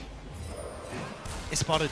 Fear. They haven't seen him. Of course, this is the setup. They can't see him, so he gets the Fear. Instantly jumping in. The follow-up was right there. It's a clean wombo combo, and everybody is going pop on the side of Giant X. Mad Lions Koi fishing for the follow-up. Now gonna get a little bit more. Supa is there, but Jackie's is ready to respond. That's one taken out. Jackie's is so damn strong. Turning the play right back, keeping things even. Ignar will fall down. It's gonna be a 3-for-1 exchange in favor of Mad Lions Koi, stopping that Baron push in its tracks. And there was a ward that came down, a blue ward, right on top of Mirren as he went for the play. We'll see it, but it doesn't matter because as that ward goes down, then the darkness comes in, they lose complete track of Mirren, just goes straight over the wall, and with a follow-up with the flash from Frescowi, it's easy pickings, and that's exactly what we're just saying for Giant X. If you haven't done everything to keep yourself safe from this Fiddlesticks, some way, somehow, he will find you. Yeah, most certainly. And like the beautiful part of this combination is just the fact that Nocturne forces you to be nearsighted means you can, to a certain degree, always guarantee that fear if the side of Giant X isn't instantly jumping on the Fiddlesticks. And you see there, 3.7k damage just from that ult, only hitting really 2 people. And I'm super impressed by Mad Lions Koi because not only do you have to be willing to give Mirren the opportunity to bring out these picks, but also have to practice with them, right? And I mean, the fact that you've got the Varus that came in yesterday, which was an Ivor in a very different style, I'm going to hold on to this point, though, as we're posturing in the mid lane. No. Alvaro stepping back. Battle dance to safety, grand entrance, grand exit. More preposterous than posturing, too said. That would have said way better if I didn't just stumble over everything. That would have said way better. I agree. Yeah. It's fine. It's a long day, man. Just it's a long This is day. game 2 for me. You're on 4. Yeah, and the first 2 were like 50 minutes each. It's interesting. But you can understand why. I mean, the big thing is it's the final week, and we talk about what Mad Lions Koi are playing for. It's top 4. And if you're unfamiliar with their format, 1-2 really get to pick their opposition. 3-4, you're safe from being picked by 1-2. And as good as Mad Lions Koi are, why take your chances on one of the top teams in round 1? You want easier competition. You want to go as far as possible. Yes, if you want to be the best, you eventually have to beat everybody, but we didn't have to beat IG to win MSI, so I'm just saying we can't really point fingers. You know, you got to take the wins where you can get them. You want the most optimal path you can get, and you want to, you know, play this out as clean as possible, even if you have made top 8 already. As well, that 3-4, I'm pretty sure, end up on the opposite side of the bracket to 1 and 2, which is perfect as well. So I think there's a lot to play for in trying to get to that top spot. And for Mad Lions Koi, that is a huge win. But as you say, for Giant X, huge amount of this is kind of just playing for glory a little bit against Mad Lions Koi, because more of their season depends on that game against Rogue tomorrow. It's the Rogue game. Yeah, like, it's that just is the that game. Yeah. This is the Rogue versus Giant X waiting room, which feels weird to say, but that's where we're at from a standings perspective. Does not take away from how exciting this game has been.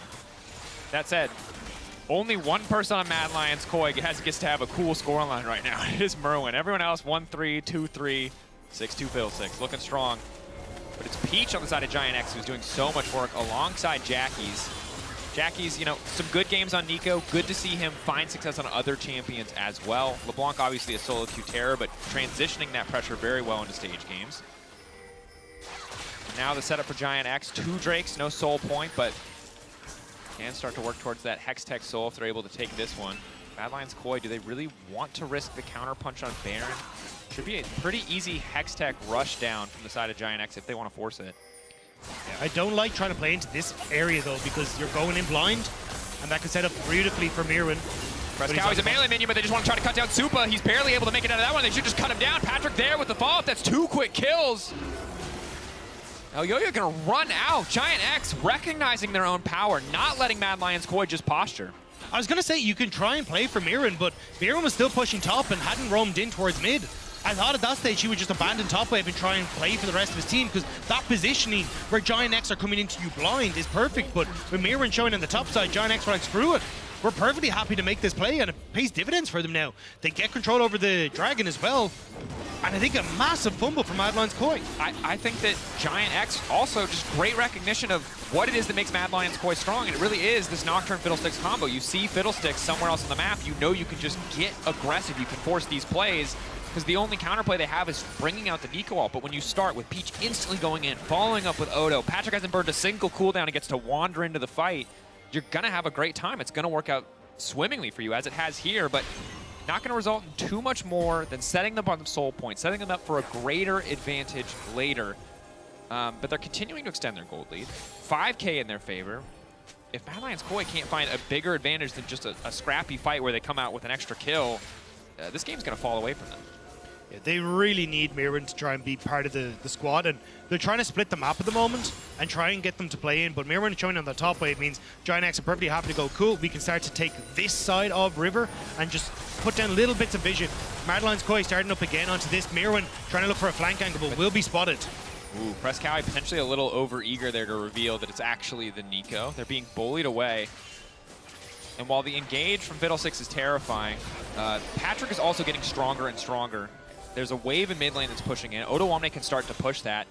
Giant X are ahead in tempo right now. Mad Lions Koi are losing out just by being here, just by threatening this Baron. Immediately they're going in onto Merwin. They know that they have the advantage if they can just force this kill onto Fiddle. Ulti coming out. Merwin trying to get to safety. Nice charm to get him out. He just needs to get into the bush. Apotheosis coming in. He's trying to heal as much as he possibly can, but Patrick is tearing through the entire team. Neela finally unleashed on the backside. Jackie's doing work onto Frescowie, and Giant X taking over. Supa dashing back. Supa wants to make the difference, but it's not enough. Giant X refused to take the bait. They pushed Mad Lions Koi back. They pushed them back to their base, and now they're just going to crack open the towers. Mad Lions Koi are scrambling to try and make this composition work. They certainly are. And again, credit to Giant X. We talked about it. They needed to be coordinated. They needed to be disciplined.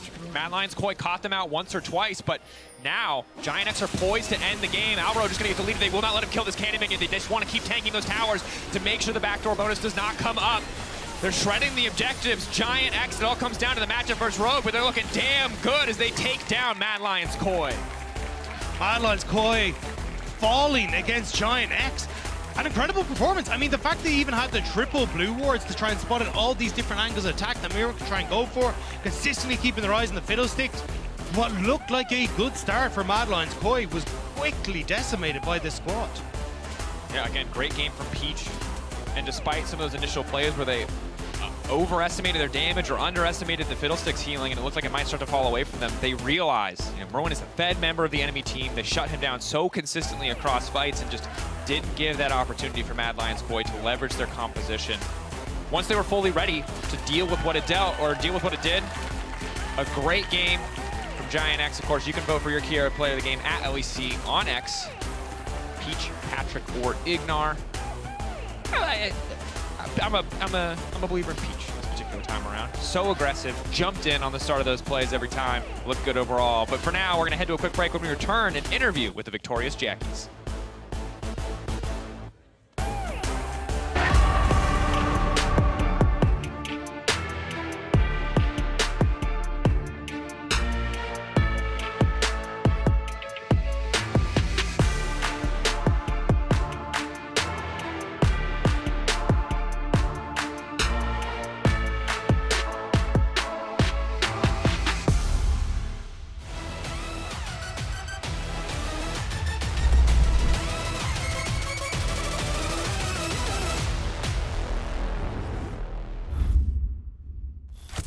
Wow, this is amazing.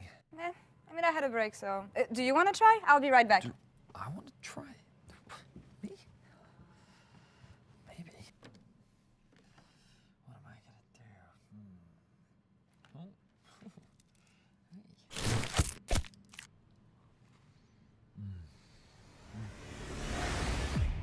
Even the biggest champ needs a break. Wow, Veli, incroyable, magnifique. What? No, what are you doing? What are you doing? No, keep it.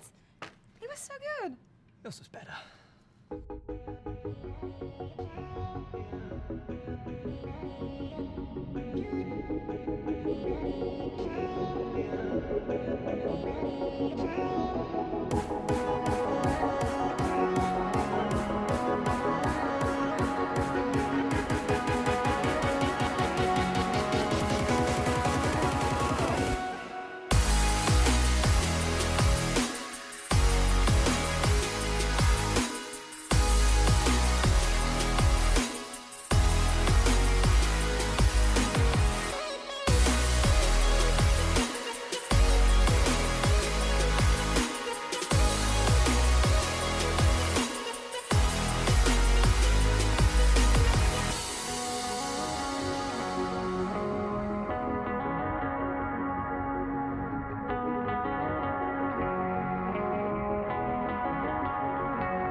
Frescowi is there just in the nick of time, and I don't think they can heal.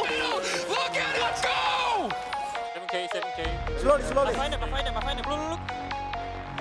I go fiddle. I have chain. Fiddle it. I think it's really just hit anyone, guys. Go. Kill them all. Go. Apotheosis is coming in, he's trying to heal as much as he possibly can, but Patrick is tearing through the entire team. Neela finally unleashed on the backside. Jackie's doing work onto Frescowi and Giant X.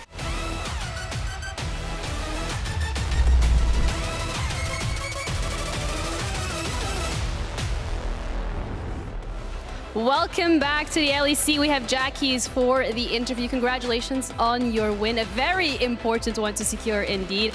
I want to start off with that game. It was a little slow to start things off with, but there was a point where you figured out where if you just run head straight into MDK, you could actually beat them. What was that point? I think it was the one around Nash when we realized that if we find Fiddlesticks, that their team kind of falls off, because I think it was the main champ in the game that can actually do something. So the second I found him and we won the fight, then I realized, I can just run around the map and find him. And yeah, that was a kind of the Nash fight. I don't know the minute, but that one, yeah. Okay, well, talking about you engaging on some of these fights, it's that aggression that we've seen from you. We've seen a lot from it in the first couple of games that you've played. It then came through as feedback that potentially maybe as a rookie you're too over-aggressive every now and then. We can definitely tell that you've worked on that. So what's been going on behind the scenes? What have you implemented to actually just step back a little sometimes? I mean, it's mainly about being decisive, when to actually go and not. Because I think one of our issues was being hesitant, and then I didn't really know if going in is good or bad. Okay. But here, this game, I wasn't even sure if sometimes it's good. I just wanted to be okay, I want to go in no matter what. And this game it worked out, so maybe I'll just do it every game. Okay, maybe, but looking as well at as the team, as a collective, I guess these decisions are made together in terms of whether or not to go in. You're setting it yourself as well, sometimes a little bit more decisive, sometimes not. What has the atmosphere been like as a team? Because we still have one more game, we'll get into that later, but right now you just need that one game to actually qualify for playoffs. You're so close. Yeah, tomorrow game is for sure important, right? I think it's the pressure match, the hype match for a bit. But yeah, we are feeling confident. I think we are learning fast in the practice. So yeah, I think we are for sure ready for tomorrow, and we will win.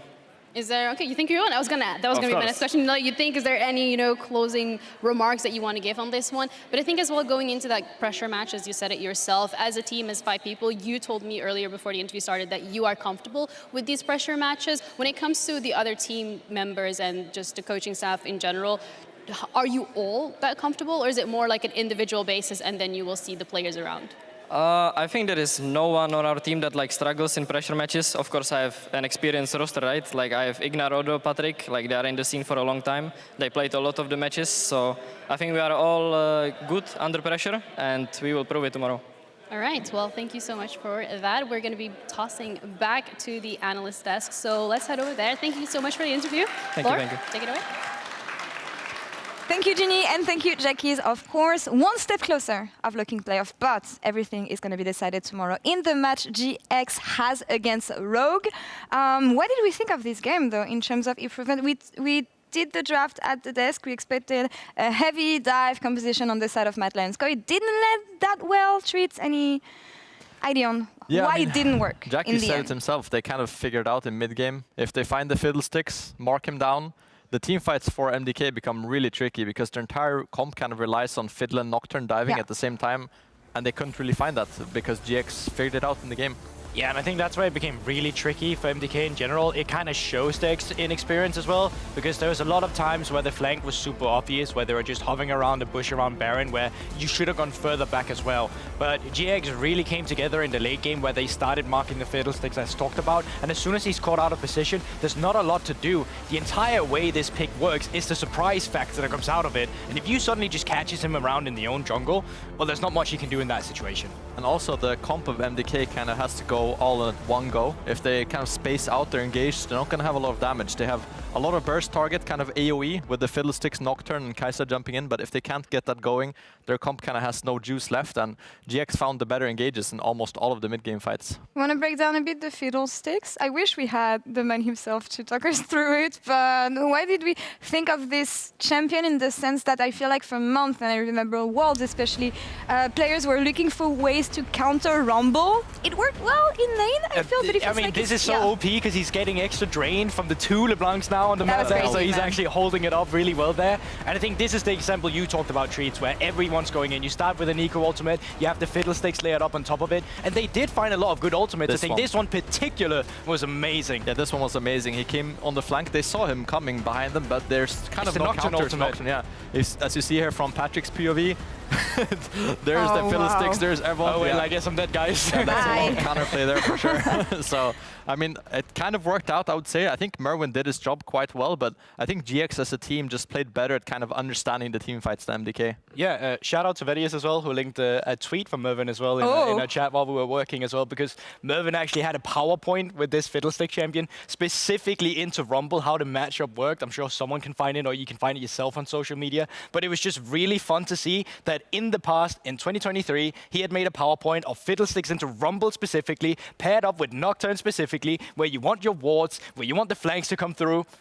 Sadly, maybe that PowerPoint should have studied even further because they couldn't take it all the way. But it's just very interesting to see that a unique pick like this has so much foundation behind it. And I feel like it's interesting to see that Giant X took things a bit further this time, in the sense that we saw them having good early games usually, but it's in the mid game that things crumble from time to time. But they kept the pace running here, and they stayed in the driver's seat, which is surprising when you look at the aggression that Mad Lions has been throwing at other teams so far. Yeah, it looked like they kind of had a clear idea coming into this game, how they want to play the mid game. A lot of the times, as you said, I think they've had good fights, they've had bad fights, but it didn't really look like they were in control. But now in this mid game, it actually felt like they were in control and kind of had the pace of the game figured out for themselves, and that's a big progress, I would say, coming into this game. And then also next game against Rogue, I think they will have to replicate it, obviously, to make it to playoffs. I really agree, because one of the games that stands out to me specifically with GX, where a lot of their mid-game struggles showed, was the matchup against BDS, where they had an Eco, where they had the Cassandre to play around, and all they really needed to do was find an Eco ultimate on 380 carries almost on the enemy team to make that work. But it became really difficult for them again and again to set up a fight properly, to find a flank position for Jackies, what his role needed to be in it as well. But that was not the case today. Jackies was really good at finding the kind of scouting enemy Nico and enemy Fiddlesticks, had a lot of agency on a champion like LeBlanc, played it AP, thank God we didn't have to watch it AD as well, and just a lot of the growth that we're talking about we're seeing, which is exactly what you need when you're going up against Rogue tomorrow in that mega important match. We talked about most of the players, but not the player of the game, unfortunately. Kia, player of the game here. It's Peach! We don't have to call him, I feel like, but there's been an improvement on this side. He was the unsung hero for sure. Absolutely. He really was. We've talked about tracking the Fiddlestick, but also making sure that his allied had enough space in team fights, and I feel like he played his role perfectly here. Yeah, he did. I think it's kind of the consistent performance you need from someone like Peach. I think he's also had, like Giant X, as a team, kind of up and downs. This game he was very solid, and I think, as you said, I think kind of more important than the win today is the confidence that it brings for tomorrow. With the win, they're obviously not locked. They have to win tomorrow to make it to playoffs. So I think the confidence boost is what they need as a team. And kind of, look, guys, we can actually play a good mid game where it's kind of clean and kind of has a clear direction. They have at least one tiebreaker because they won today. Rogue lost today. So if they win tomorrow, there's no tiebreaker. If they win tomorrow, they're locked. But if they lose, they have at least one tiebreaker. So I think that's the kind of situation. Just to clarify the rules, we only have one tiebreaker scenario, and that's when you play for the 8th. The other groups does not have one. So that is why there might potentially be one today. Thank you, GB. Oh, tomorrow, not today, tomorrow. Looking at both teams, though, I would say GX looks in better shape at least, but we know that a lot of things can change on the day with the draft and the mindset that players are going to be in. I was going to say the same thing, because I'm actually a bit worried for Rogue going into tomorrow's matchup, because if you have a look at Rogue's team composition today that they had earlier, where they played the early game, where it kind of worked for them, but then again, like not even mid-game, but like straight after 14 minutes, it slows down again. It becomes hard for them to look for plays, and they're relying on lasting the late game for a champion like Corki, where you're just not set directly up for success with it. You go up against a team like GX today, where it's too much back and forth. It's not clean, don't get me wrong, but it's still looking better in team fights and more coordinated than Rogue was. Yeah, and I think, as you said, I think Rogue kind of haven't found their footing. They had a solid start today, but I felt like they they kind of ran out of energy in the mid game. I think that's what I like seeing from Giant X today. They had a lot of energy coming into mid game, and they were very active. So it's nice to see a team that was kind of struggling before actually go for these aggressive plays and kind of figure out the game as they play, and not just kind of sit back and hope for the best, so to say. To be continued tomorrow. But let's get into our final game of the day, Carmine Corp versus SK Gaming. Thank you very much, Slor. And what a game it's going to be. Can we break another game record? We will our game time record, kill record. Can we break a record with this? We'll have to find out. Could be Casey's first win, but it's a tall task because SK up there near the top of the standings. I think fighting G2 tomorrow to see who will secure and lock top 2. So a lot of pressure on this team to go as far as they can. Again, if you're top 2, you get the luxury of picking from anyone from 5 to 8. Like, we'll get into it as we get deeper. You get to pick your opponent. It's going to be great. But for now, let's get to the walkouts. KC, of course, eliminated from playoffs contention. But that doesn't mean they can't mess up somebody else's day. Carmine Corp, I mean, look, I just really want them to be able to kind of show what this roster could have been capable of. I think a lot of people had very high expectations for this team. We just haven't quite got to see it. But going up against SK, I mean, personally, SK is the team I'm most excited about. Like, to see them go from picking up Niski, having Isma come in, a super cool mid-jungle, and then also getting to see DOS starting to roam around the map more, linking up more with Isma. This is just a very exciting time to be an SK fan. I think so as well, and I gotta say, XK gets credit for being the first Lucian to win, and Lucian is obviously the side of the Lucian duos that I focus more on, but DOS played a great game on Nami yesterday. We'll see if it eats a ban today. First team to really successfully execute around that short-range AD carry. Fnatic showed signs of life with it earlier today, but weren't really able to fully convert that into a win. I want to see what the draft strategy is going to be. KC, you know, there's no pressure. I think there is pressure because you want to find a win, because it'd be really embarrassing not to get one, but there's no pressure from a result standpoint. No matter what you do, you're not going to make it further. So, do they get crazy? I was going to say, like, what does crazy look like for this team? Yeah, we played scares me. jungle yesterday. So, like, how Maokai jungle, ooh. Oh, spicy, yeah. They banned Lucian. Oh, wow, okay. All right, well, respect to Upset there, I suppose. Ballista as well, okay. What are we playing bot? If Carmine Corp don't ban, are we going to play Senna Seraphine game? This is about to happen right now. We're about to play Senna Seraphine. It's going to be a Seraphine. Oh, we're about to play Senna Seraphine. The thing is, in Coop, so Targamas is a big Senna player. There, Chris, the ban, never mind. You have to ban Targamas as Senna. Like, whatever else has happened with KC, you have to ban Targamas as Senna, for sure. Yeah. But then the question is, like, do you just go for Aphelios on first pick? Rumble actually going to be the pick here. Because I was going to say you could take, like, Milio across here as well if you wanted to for DOS. I'm going to be honest, bro. I'm kind of questionable they pick Rumble with Fiddlesticks up and available. That is true. Yeah, it's a bit suspicious. Udyr also on the board. Obviously, one of the international, conventional counter picks into the matchup. Or at least reliable picks into the matchup. Yeah, we haven't seen Irrelevant bring it out yet, but could very well start to bring that one out. Has kind of fallen back towards things like the Renekton when the Jax is banned away, but I don't know if that's what you want to consider. And there are a lot of unsung heroes in yesterday's SK victory. We talked about DOS already. Irrelevant is the other big one. Surviving that dive on the top side, allowing his bot side to get so much more in terms of resources and gank support was a big reason why SK were able to pull ahead. So want to see what he can do here up against Cabo on such a dominant meta pick like the Rumble. But for now, SK Gaming, just kind of some stock standard tools. Rel is, of course, a flex. Vara's technically a flex, but I don't think we'll see it here. I like how Mirwin is just adding every technicality to the draft phase. Mirwin's doing a 2019 G2 by himself right now, which is very impressive. So I think it's Isma going to be piloting the Rel. Can flex into the bot side, but I think it will be just the case. But Zyra Khan coming in. I like this. I think Zyra Khan looked really good yesterday. Didn't get to see it as much today, obviously, but in general, really powerful duo.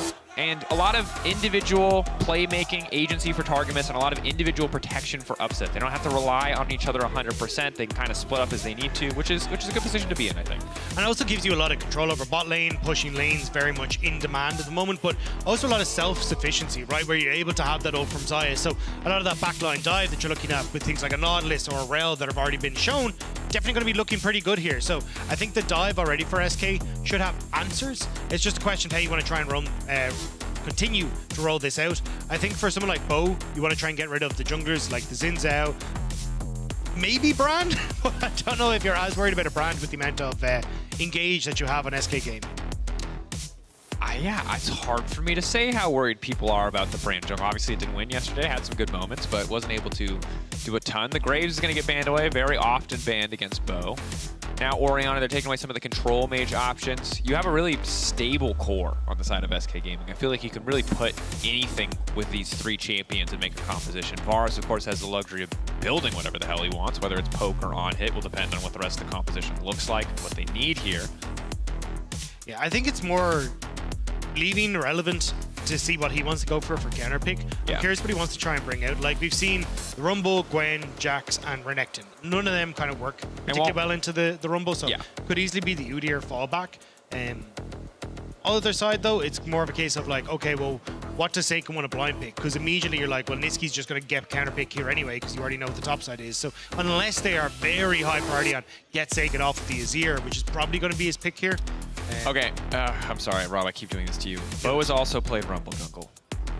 It is also technically a flex. That is fair. I don't think he'll do it on stage, but I thought the same thing about Brand, and I was wrong yesterday. So I'm sorry. Everything's a flex. It's a great time for the meta.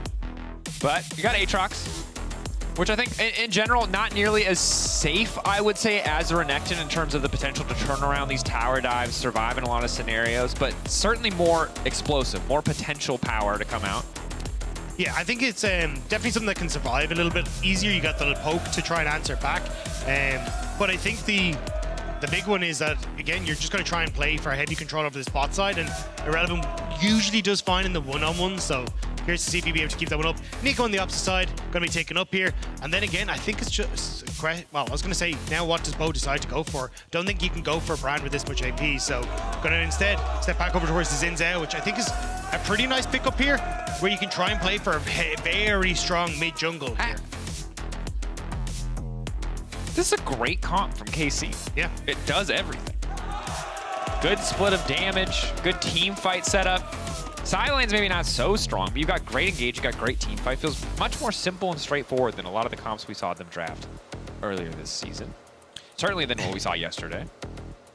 I mean, the problem for me is never so much the drafts. It's kind of Karmine Corp just getting to a position where they actually are functioning as a group. Now, this is definitely one that can do a lot of that. Okay, I like this for Niski. Yeah, I mean, because the thing is, when you look at it, Xayah, Rumble, Xin, Nico, if you're not finding a creative flank angle or really opening up with Targamas there, you can be pretty short range. Wind becomes lightning obviously makes that easier, but Varus Corki words. Poke is tough to deal with. Yeah, the Vorky is going to be insane in this game. Absolutely insane. But I do think the... Don't Google that. Yeah, I think it is going to be a huge amount of like Niski trying to stay safe in the mid lane, because for Karmine Corp, I think you have a massive amount of potential to play for the 2v2 in mid lane with the amount of CC and setup that you have. Yeah, sure. And then try and lean that into bot side, which I imagine is going to be the play. But as you say with the package, it's insane. As you like go in for this 4-man, 5-man group that is going to be there on Karmine Corp, having that package across several people, even a Chains of Corruption that's been set up for that Isma, the combos are very real here in this matchup. Yeah. SK have been pretty consistent on executing well in these team fights. Clear calls, clear comms. Hope the KC, clear hearts. Young hearts, run free. Man's dreams never dies. Niski's dream to beat KC. KC's dream to beat Niski. There was a man dreaming on screen as well there. It's beautiful. Sometimes you have to remember what your dreams are. You just take a little nap. You find out. Or you just see Corky and you take a nap. And you know what? Again, shout out to the KC fans. You're still here. You're still cheering. And I love that, guys. That's awesome. That's true passion. That's true fandom. Thick or thin. Chadorsa. Huh? It's not good. We already know where our French is. Hey, I got like 3 people doing Let's Go Dracos. I love you guys. It is game 5 for me. Which you might think is similar to a best of 5, but most best of 5s don't have multiple 50-minute games in them, so bear with me. I'm going to say words wrong this game. Many words wrong. Some of them may be inappropriate, and I apologize in advance for that lack of professionalism. Yeah. The brain goes fuzzy after game 4. The brain just goes never really fuzzy. know. Yeah, fuzzy's a great word. Oh, okay. I'm actually surprised to see Irrelevant not go for Arcane Comet. I've seen it quite a bit into this matchup specifically because it's like, hey, a lot of it is going to be poke. Even Cabo, you can see going for the Arcane Comet himself. Yeah, and you try and out-duel essentially with the poke. Yeah, it can always be a little bit tricky, I think. But I see what you're saying there. Conqueror does seem pretty difficult to proc reliably. But if you're in a situation where Cabo mistimes or overcommits, you know, overheats at the wrong time. Being able to full commit with Conqueror is going to feel really good.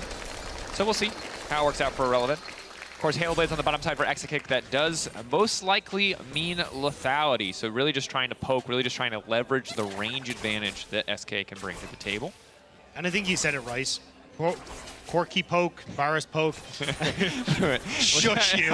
Shush you. Were you going to say Borky by any chance? That's the combo. That's the name of the combo. That's it. We've named it. We've decided. It's like pure happenstance. It's the Borky like combo. Katie Brooker.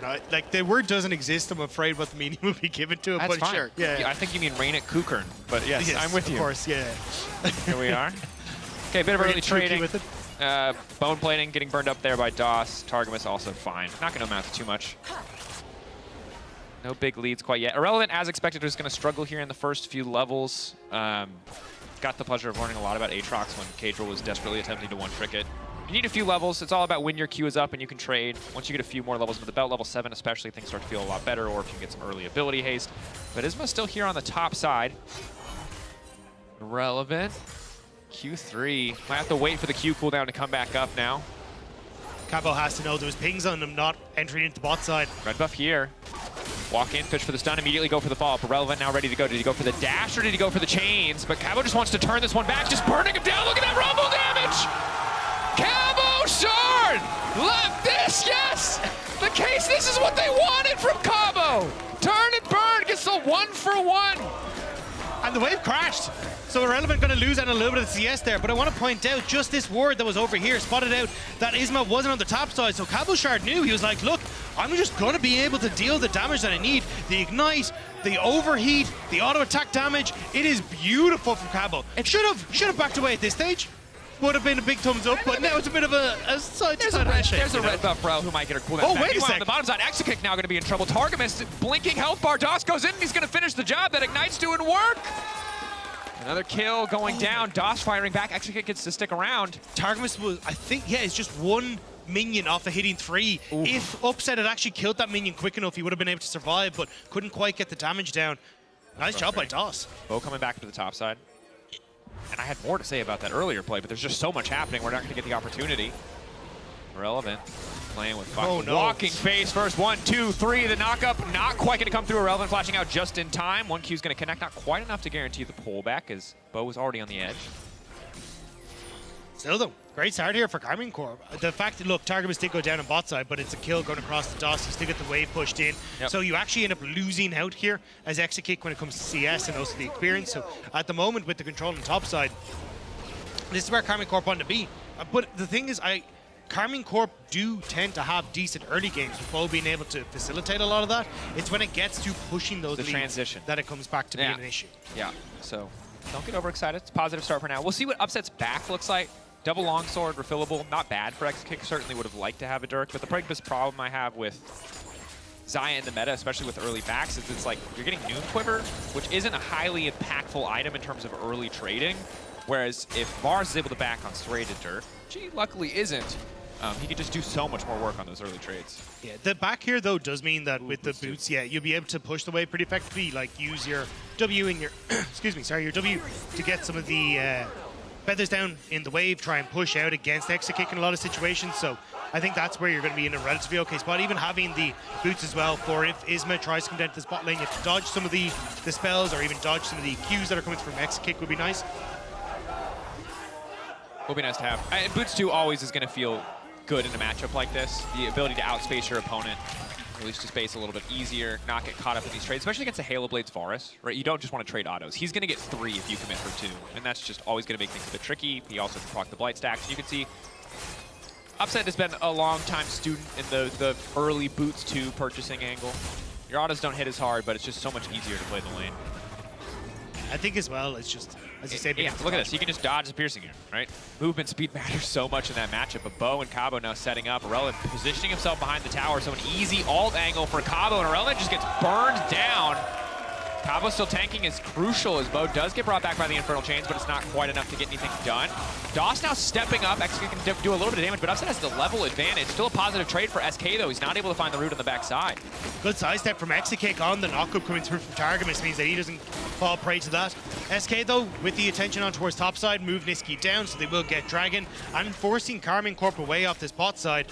At this stage, I think Bo needs to actually just start up the Void Grubs, but there's a ward on the Void Grubs spotting out that he hasn't started, so I think that's why we're seeing a little bit of hesitancy from Mexican and Dawson in this bot lane. Not sure if Bo is reset to try and make a play on the spot side or respond to any potential play SK makes here. But a credit to Doss and Mexican and Doss especially there, because he's the one who kind of starts that trade-off. Despite Upset backing in theory with more gold, they know they're stronger in the burst trade because Doss does way more upfront damage than Rakan is ever going to do, and Exakick in a similar boat. So difficult for KC to fire back yet. It will get easier as more items are under Upset's belt and as level 6s get closer.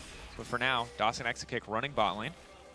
At least keeping pressure. Bo will finally start the grubs here. I mean, Targamas, you can't really walk up into Doss like this. Hook onto Upset is key. Slow going down as well, but Exakick just focusing on Targamas. Really wants to proc those Blight stacks. Another root coming through. The Q not connecting is big. Could have been a massive chunk of Targamas' health. Yeah, I'm kind of surprised to see Targamas taking these very aggressive stance. Usually when you're playing in the support matchup in bot side, you want to try and, if you want to play defensive, match the same side as the AD carry, because it means that then if the other enemy support goes in, you immediately aggress onto the AD carry, and it makes it very difficult for the enemy AD carry to follow up. But if you match support and support, it's much more of an aggressive stance, and you just don't win that right now as Karmine Corp. So surprised with the way that Targamas is playing this bot. Yeah. Maybe a little over-eager. Some of those circumstances is irrelevant. Being a bit more comfortable. Will flash out. Big thing about this matchup is, you know, Rumble going to focus on building the items he needs for team fighting.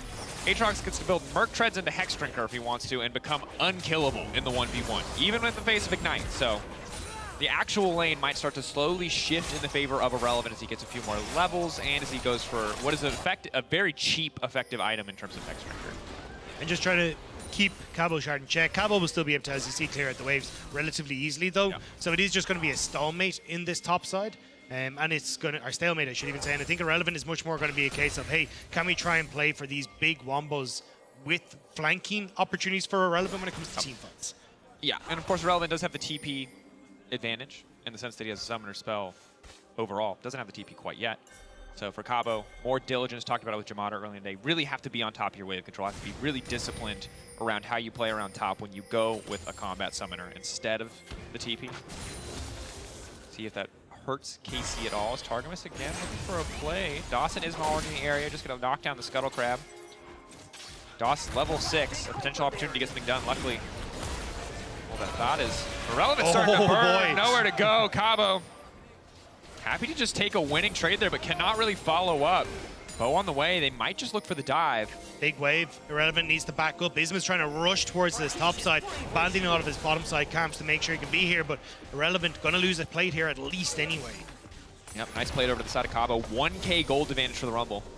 Bo walking in, instant ult coming out from Irrelevant, wants the extra healing. No ulti, but it's not gonna matter. So much damage now going in. Isma gonna get cut down as well. Bo doing work. This topside 2v2 has so much damage. Look at him go. Bo and Cabo working together beautifully to force the play. That's exactly how you want to try and play this. Get the early advantage onto the Rumble and then look to play the 2v2. It looks a bit desperate here from Bo, but he knows, look, as long as Irrelevant is out of the picture, that damage just isn't there. And Isma realizes as well, but on the bot side, we're getting the engage. Featherstorm is out. Featherstorm's out, but there's no pullback coming through from Upset. Presumably it already used the Blade Collar. You can see on the replay though, KC, of course, able to get both members out alive. Yamato feeling good. The Karmine Corp chance starting to kick off as well here. Feeling at least a little bit more threatening now that you've got the Liandry's Torment completed on towards Cabo Shard. You can see the damage at the top side of your screen. Kind of insane at the moment from Cabo, but I think this is going to continue, right? And again, you are playing a composition where SK want to try and kite back, want to try and use the poke that they're going to have from Corki, from Rumble. And as long as you've got Cabo Shard who can toss down the ultimate over the top of them, slow their retreat, force an opportunity where Karmine Corp can engage, that can work out beautifully. When Cabo's so ahead of the clock, he might even be able to just take people out with the ultimate at this stage of the game. And for Exakick, he has the cleanse. If he gets off the edge, he can mitigate some of the slow, he can flash out, but that's an immobile carry. Niski has the luxury of the Valkyrie. Exakick does not have that luxury. If he mispositions, if he's caught in a choke, Cabo Shard's just going to delete. I think as well, SK have always been kind of, I won't say reliant, but definitely they have looked towards Irrelevant to slowly but surely have that control in the side lane. It's why when you look at his champions like Jax, the Gwen, I mean, even the Renekton to a certain extent, a huge amount of it is, hey, I will either scale into a point where I win side lanes or I will off-rip win side lanes. Yep. And they try and use that pressure when it comes towards playing at the map, getting on towards objectives. So I'm curious to see now with Irrelevant just being punished heavily by Karmine Corp. How do they try and approach these? Because you can see here, Nisqy on the reset, not going to be able to look at this next dragon. Isma is taking grubs to answer the 3 that have already been taken from Karmine Corp. So maybe he looks for topside play, but at this stage, I don't even know if you win in the 2v1. Drag. Cabochard is going to run in and just try to one-shot Isma.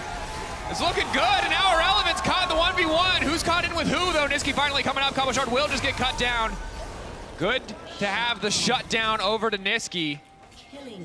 Massive win for Nisqy. Already has that Hex Trigger that he's working on. He's kind of realized what side his bread is buttered on when it comes towards damage on Karmine Corp. So the shutdown going to help him get more of that goal back, and Seiken just going to get some turret plays. Casey get 2 plates, and it's a 1-for-1. And some plates on bot side, but I will say shutdown helps out giving some gold in favor of SK, but definitely with Karmine Corp getting the plates, just going to answer back a little bit. So, I mean, it's kind of on Nisqy to make sure that he can make this gold work. 1.5k gold lead for KC. Ulti now coming out from Targamas. He's instantly going in. That's going to be massive on X-Kick, waiting to pull the feathers back, though, taking just a little bit more time. Upset getting for DOS instead. But do they have the damage? He just can't finish a kill. He just must not have had the Blade Call or cooldown up and available at the start of the play. I think it was mana. I think he just didn't quite have enough mana because it's 100 and just 100 there. I think it's like 60 or 70, maybe for the Blade Caller. He used it on. He was close. No, because he used it on DOS a few seconds. It must have been cooldown. It must have been cooldown. No, yeah, you're fine. I mean, it's a chaotic exchange, to be certain. For KC, I don't think they can follow up here. They're not strong enough to go under tower. DOS still has flash up. Good news is Upset has his flash. X-Kick can be vulnerable, and Bo rinsing and repeating. Isma can't walk up. Like, KC might not be able to dive, but Isma could be in trouble here. Knockup is there. Cabochard looking to follow. He does not have the equalizer quite yet. Yeah, you can even see Seiken trying to match Nisqy to make sure he can't get up into the top side. Isma, where's a crash down. Irrelevant just trying to keep the wave off of the turret at the moment so they can't look for the dive. But I mean, nice job from Seiken to match Nisqy on the play as well. And now Bo and Cabochard will just walk this one out. Upset and Targamas still putting pressure onto his bot side turret, though. And keep in mind, because of the previous play where we saw all that chaos around Isma taking the grubs, he didn't actually get any grubs. KC have gotten all 6. They have so much more pushing power when it comes into this mid game. If they're left unattended with the tower, they're going to knock it down, especially as plates fall away and those first towers become more vulnerable. And if you end up leaving Cabochard in the lane against Irrelevant, Irrelevant just can't stand any of that pressure. Might even go down here. And Corki needs more time. That's the reality, right? Maybe if you find an isolated target with DOS supporting you can find a kill, but in terms of team fight output, Seiken's just going to do more at this stage of the game if he can find a good ult. Cabo's waiting, though. Wants to try and make this pick happen just before the Rift Herald. They have no idea that he's in behind him, and DOS is caught! DOS caught out. Poke back into the wall. Should be able to walk away. Relevant first on the run, but there's the equalizer right into the pinch. 2 flashes instantly to follow up, but Bo can just chase. Cabo going in as well. KC finding the angle. They don't want to go for the dive quite yet, but an excellent pick, and KC continue to extend their gold lead 2k up at 14 minutes. Upset, though, had roamed up towards mid lane to try and cover the push so they can go for the play. So looks like there will be a push on bot side. Isma going to find Upset, but it can't really go for the 1v1, or can he? At least delay him. Can at least get a little bit more pressure down on the bottom side. Red buff is there too. If he stays away from the feathers, he might be able to kill him. He needs another round of cooldowns before he can get anything else. Q not going to connect there, but meanwhile a dive on the top side of the map. Targamas there, but not enough to kill Irrelevant. Doesn't have really the damage of Bo to finish off the kill, and of course Cabo already used the equalizer in the previous play. It does mean, though, you're trading a lot of damage onto both side towers. You can see bot lane tower going to fall here. Seiken taking a lot of damage off of Nisqy as they trade for position on top side. Rift Herald advantage means you should be able to equal this up, but DOS. I mean, respectable attempt. Not going to work. And right now, again, KC in the driver's seat. Goal evens up here, though, but KC going to try to turn it right back around to Seiken going in for the play. Knock up there, tower down. DOS now running. Excellent interrupt on the hook as the recall comes out from Bo. Just a little bit of BM. Immediate pings from SK onto mid lane tower. They want to try and respond to it, but kills top side and then getting the tower as well.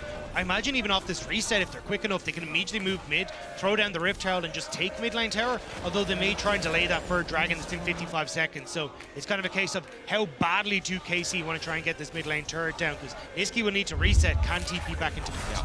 And crucial to try to even that up as well. And you can see this play very straightforward. I mean, you've already got Irrelevant low, Bo is there, so they have the damage, and DOS overconfident, I think, to step up. A nice roam from Karmine. Yeah. Definitely very solid. This feels like one of the cleanest, at least early games we've seen from KC. It's not incredibly over-aggressive. It's not just about individual outplays. It's you know, clean, controlled, methodical, continuing to stack up small advantages here. 2K gold lead is meaningful. 1-1 in the Drakes. Herald going to charge and break open mid, crucially. Or are they going to go for another? Bo's setting up. Looks like they want to go for it. This is kind of risky. Yeah, Bo's going to bring it up. Drift King. He's got it. He's got it. Tokyo Drift. Whoa! What can he do? Right there. That's why you get a jungler like Bo on your team. He can play AD carry, he can play jungle, he can play driving simulators. KC fans are finally eating good.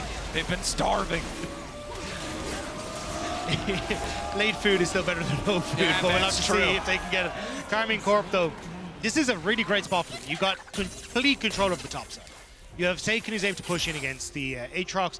Corki, honestly, if you put him against Cavalshard, probably going to be able to mitigate a lot of that push. So if you're Karmine Corp, you do want to try and match Cavalshard into Irrelevant.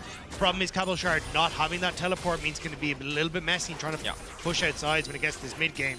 So I think it'll be on SK to see if they can find those moments where Exakick uses the fact you've got that Varus to push out mid, unlock the opportunity to look for picks in the enemy jungle, and then outnumber people with Irrelevance TP. You will probably have to sacrifice the side lane tower, like one of these tier 2s for it, but it's not the end of the world if you're able to get the tempo. And you can see right now, because Corki is recalled, that Exakick's kind of forced away from the wave, but once SK have a bit more vision control and a bit more members in the mid lane, the range of the bars usually guarantees priority in mid, at least first push, first roam. But KC are so strong, they're just bullying their way into the jungle here.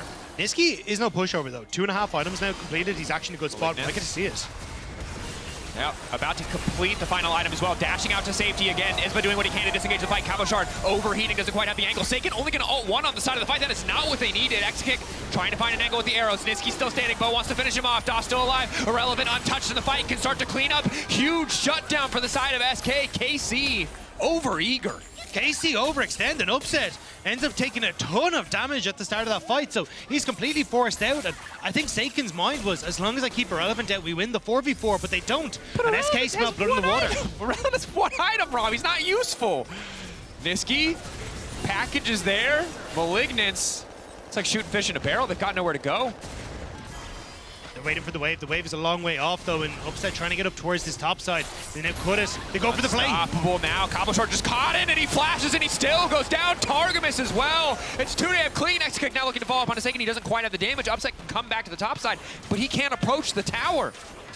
Oh, it's heartbreaking for Karmine Corp. They thought they were going to a Michelin star restaurant. They were going to get all this lovely food. It was going to be great. And it's one of those where it's like, oh yeah, this is our flavored air. There is nothing here. And Karmine Corp are forced back once again. SK resounding response on every play that Karmine Corp tried to make on this top side now. And if Niski wasn't a problem before, he's a problem now. I mean, this is just great from SK. Niski, Greiner is starting to cut the wave, and it's the second Karmine Corp all put themselves into this little corridor over here. It's just a great lineup here for Niski to go in. And you can see that they're just trying to stay away from everyone, but it just means Niski goes, cool, I've got the package. You're immediately caught between the tower. Isma tanks it up. Targamas whiffs the W. It's tough. I don't think there's the right answer there. I think you probably die regardless. I think the best you can hope for KC is taking one out with you or getting one more member out overall. Of course, tomorrow, don't forget, the Battle of Top 8 decided a single matchup. Giant X versus Rogue. 1700 CET. As we continue back to this matchup, the gold is now dead even. SK have gotten themselves out of the difficult position.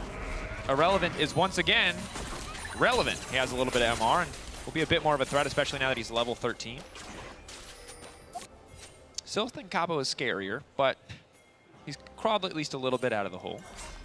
I'm kind of surprised to see the Void Staff from him. Crypt Bloom has just become such a massive pickup for so many people because you get the ability haste. I agree. And the healing is just super nice. And I think when you're going to be taking so much poke from Niski and Exakick, I think having that little bit of a extra heal off of the initial kill in team fights would actually do a lot for Karmine Corp. The one thing I will say is their double Hex Drinker on the opposite side already. As Seiken turns into a minion! Love that interaction, the instant turn and burn, baby. That's some clean Nico understanding. Targamas now now. BD's gonna fall off, and Bo is so damn strong. Nitsky trying to do a bit more damage with the poke. Upset now following up. That's right, baby. You hold on to that melee minion. That bar is puts on, and you say, not today, baby. That was sick from Seiken. And Execute completely caught out as a result. And now, that's Baron. Karmine Corp, TP in. Dragon is up in 30 seconds, but I mean, you can't even trade it as SK. This is just gone for Karmine Corp. Isma waiting in the darkness. Tartarus has to be a little bit careful here because Niski coming around the corner could be a problem. Is Bo ready to go over the wall here? What tools are they willing to use to stop Isma from getting into the pit? Casey, will it be Heartbreak once again, or can you secure the objective? They go over the wall, they look to burn down Isma, they've got so much damage, he's ulting now, he just has to run, he's ignited, he's ticking. Will he fall? Bo on the follow-up is just gonna knock him out. But the objective, he can't get over the wall. There's no one in the pit, there's no one in the pit. Can they just finish the Baron? KC, get the Baron! And it looks like they're gonna make it out. All 5 members stand strong, but they're going back. Why are they going back? They want to kill Irrelevant. They think they have the edge in the fight. This is such a risk. KC, they're hungry for more. Irrelevant just continues to step forward and gets the kill in the midst of the fight. Seiken! Seiken is coming! KC! You are insane! You are insane, but you make it work! They're willing to risk it all!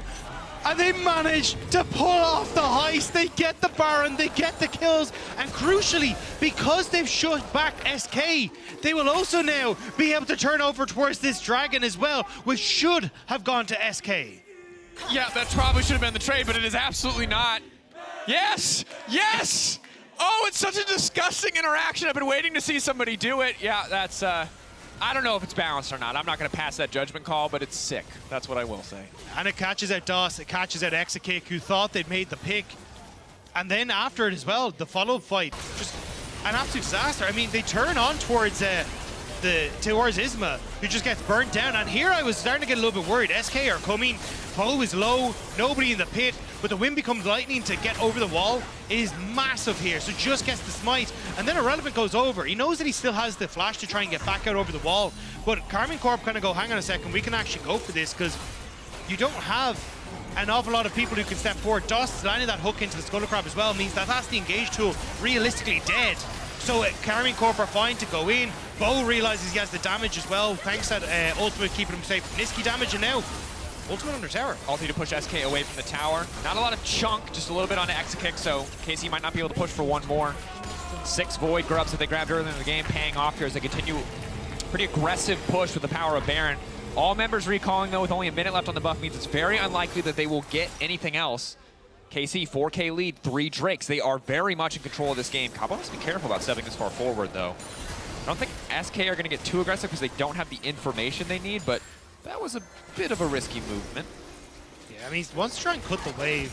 We'll get a ward down, but yeah, I'm glad he didn't actually try and go for the wave immediately. We'll just back it up, but at the moment, the starter was a bit of a whip, but main course for Karmine Corp is here, and it's looking pretty good as long as they can keep the push here, move over towards this top side as well to work with Cabo Shard to get down the outer turret. I think they're going to be fine.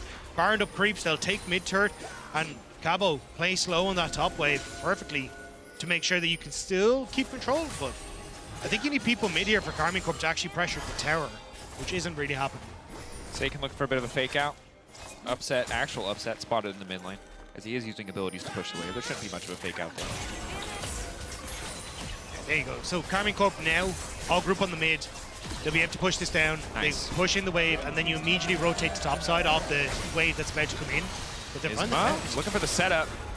Bo getting chunked, but not nearly fast enough. That's ulti out from Exa. Immediate ult from Bo to make sure the follow-up damage cannot come through and those light sacks cannot get procced. Iski just continuing to poke. Frustrating for KC to be poked out, but not too threatening yet.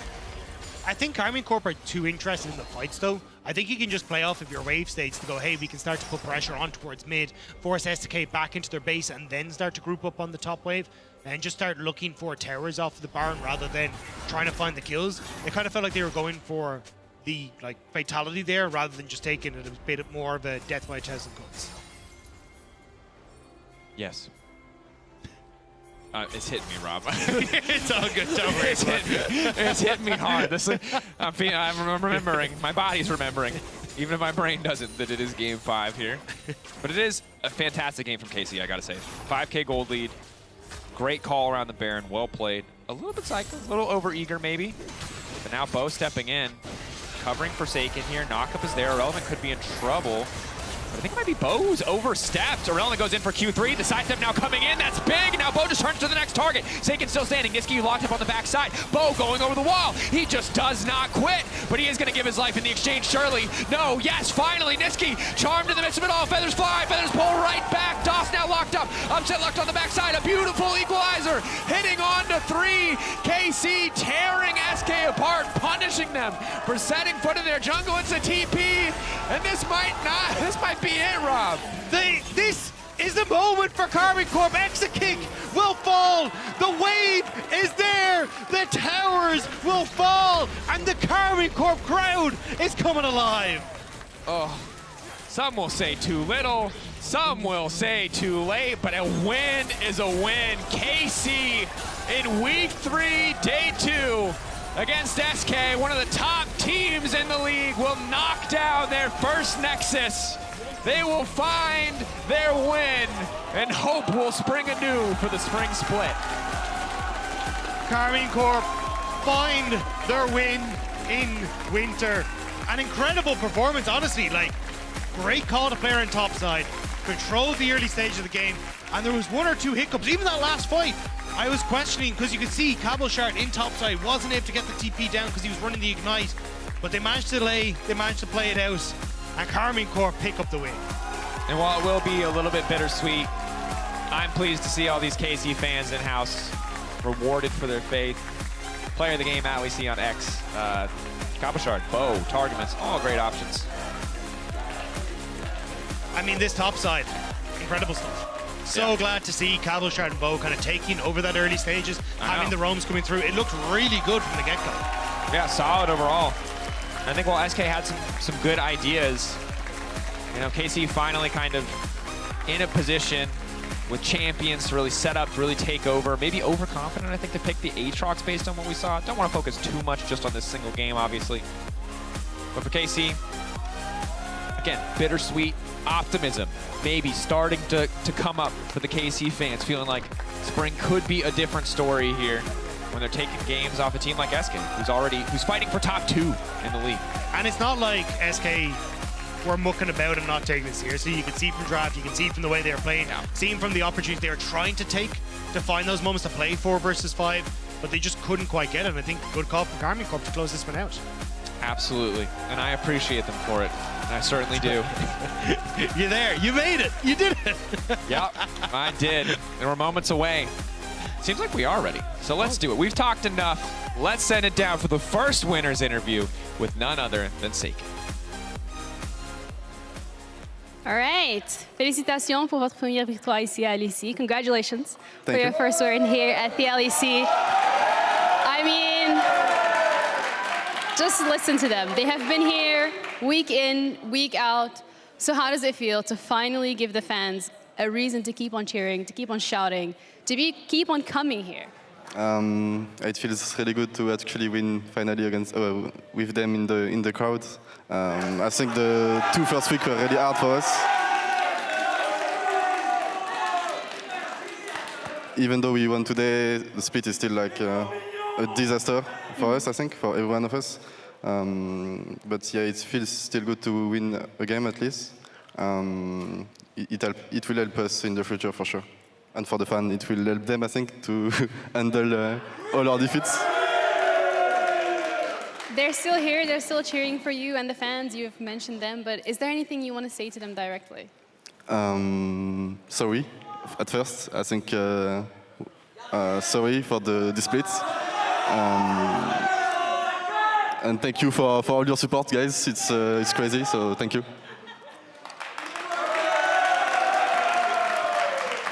Their support has been unmatched over the last couple of weeks, and you said it yourself, it's been a difficult road to get here, but you get that one win on the board, you get that score, you get started. What has been the main takeaway from the game today, from getting that win under your belt? I think we just play more loose, I think, on everyone. Cabo did a really good job on his own, and I think we trusted each other way more today. And yeah, that's cool to win. How did you build that trust over time as a team together? I think it's really hard to build trust since we are losing. We went 2 weeks losing, and losing, but we still trust in each other, and we all want to win, right? So in the end, we just have to click in game and take it. Well, clicking in game you did, so that's why you're here. And tomorrow you have another match to look forward to. What is the mentality? What is the way that you're going to be approaching that one? I think we just want to prove ourselves, everyone in the team. So we are just gonna play like today. We have nothing to lose, right? So we are just gonna go in and take the win, hopefully. Hopefully. Well, the fact that you have nothing to lose, do you think that also takes off the pressure? It makes it more easier to just like, okay, guys, we're gonna go straight in? Yeah, for sure. It's way easier to play, I think, now, sadly. But yeah, it feels easier, yeah. Well, thank you so much Thank for you. taking the time for the interview. And once again, congratulations. Encore une fois, pour Kamilka. Thank you. That's all from us here at the LEC, but don't you worry because the LCS over across the pond has Emily Rand, who has something very special cooked for us. So thank you guys so much for tuning in today. We'll see you tomorrow.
One big Udyr shield. Oh no!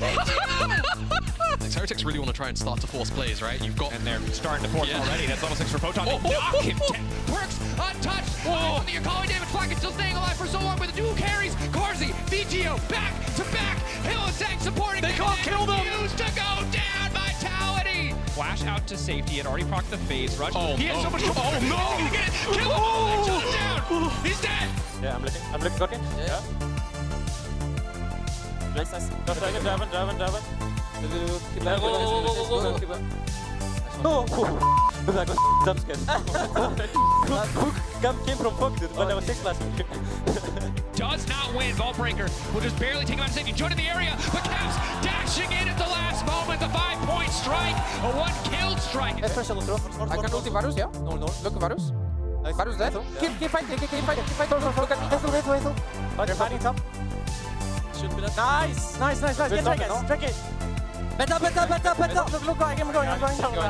Penta. Yeah, just time it. One guy mid. Let mid. Penta. Nice. Frescowie is there just in the nick of time, and I don't think they can heal. Look at it. Let's go. I go Fiddle. I have chain. Fiddle left. I think it's really just hit anyone, guys. Go. Kill them all. Get him out. He just needs to get into the bush. Apotheosis coming in. He's trying to heal as much as he possibly can, but Patrick is tearing through the entire team. Neela finally unleashed on the backside. Jackie's doing work onto Frescowie and Giant X. I'm coming, Mins. No Varus, no flash. No flash, sorry. Wait, kill him. He heals everything. I'm looking after, look. Okay, Valus is dead. Press KC! They're hovering for more, and Irrelevant just continues to step forward and gets the kill in the midst of the fight! Second is coming! KC! You are insane! You are insane, but you make it work!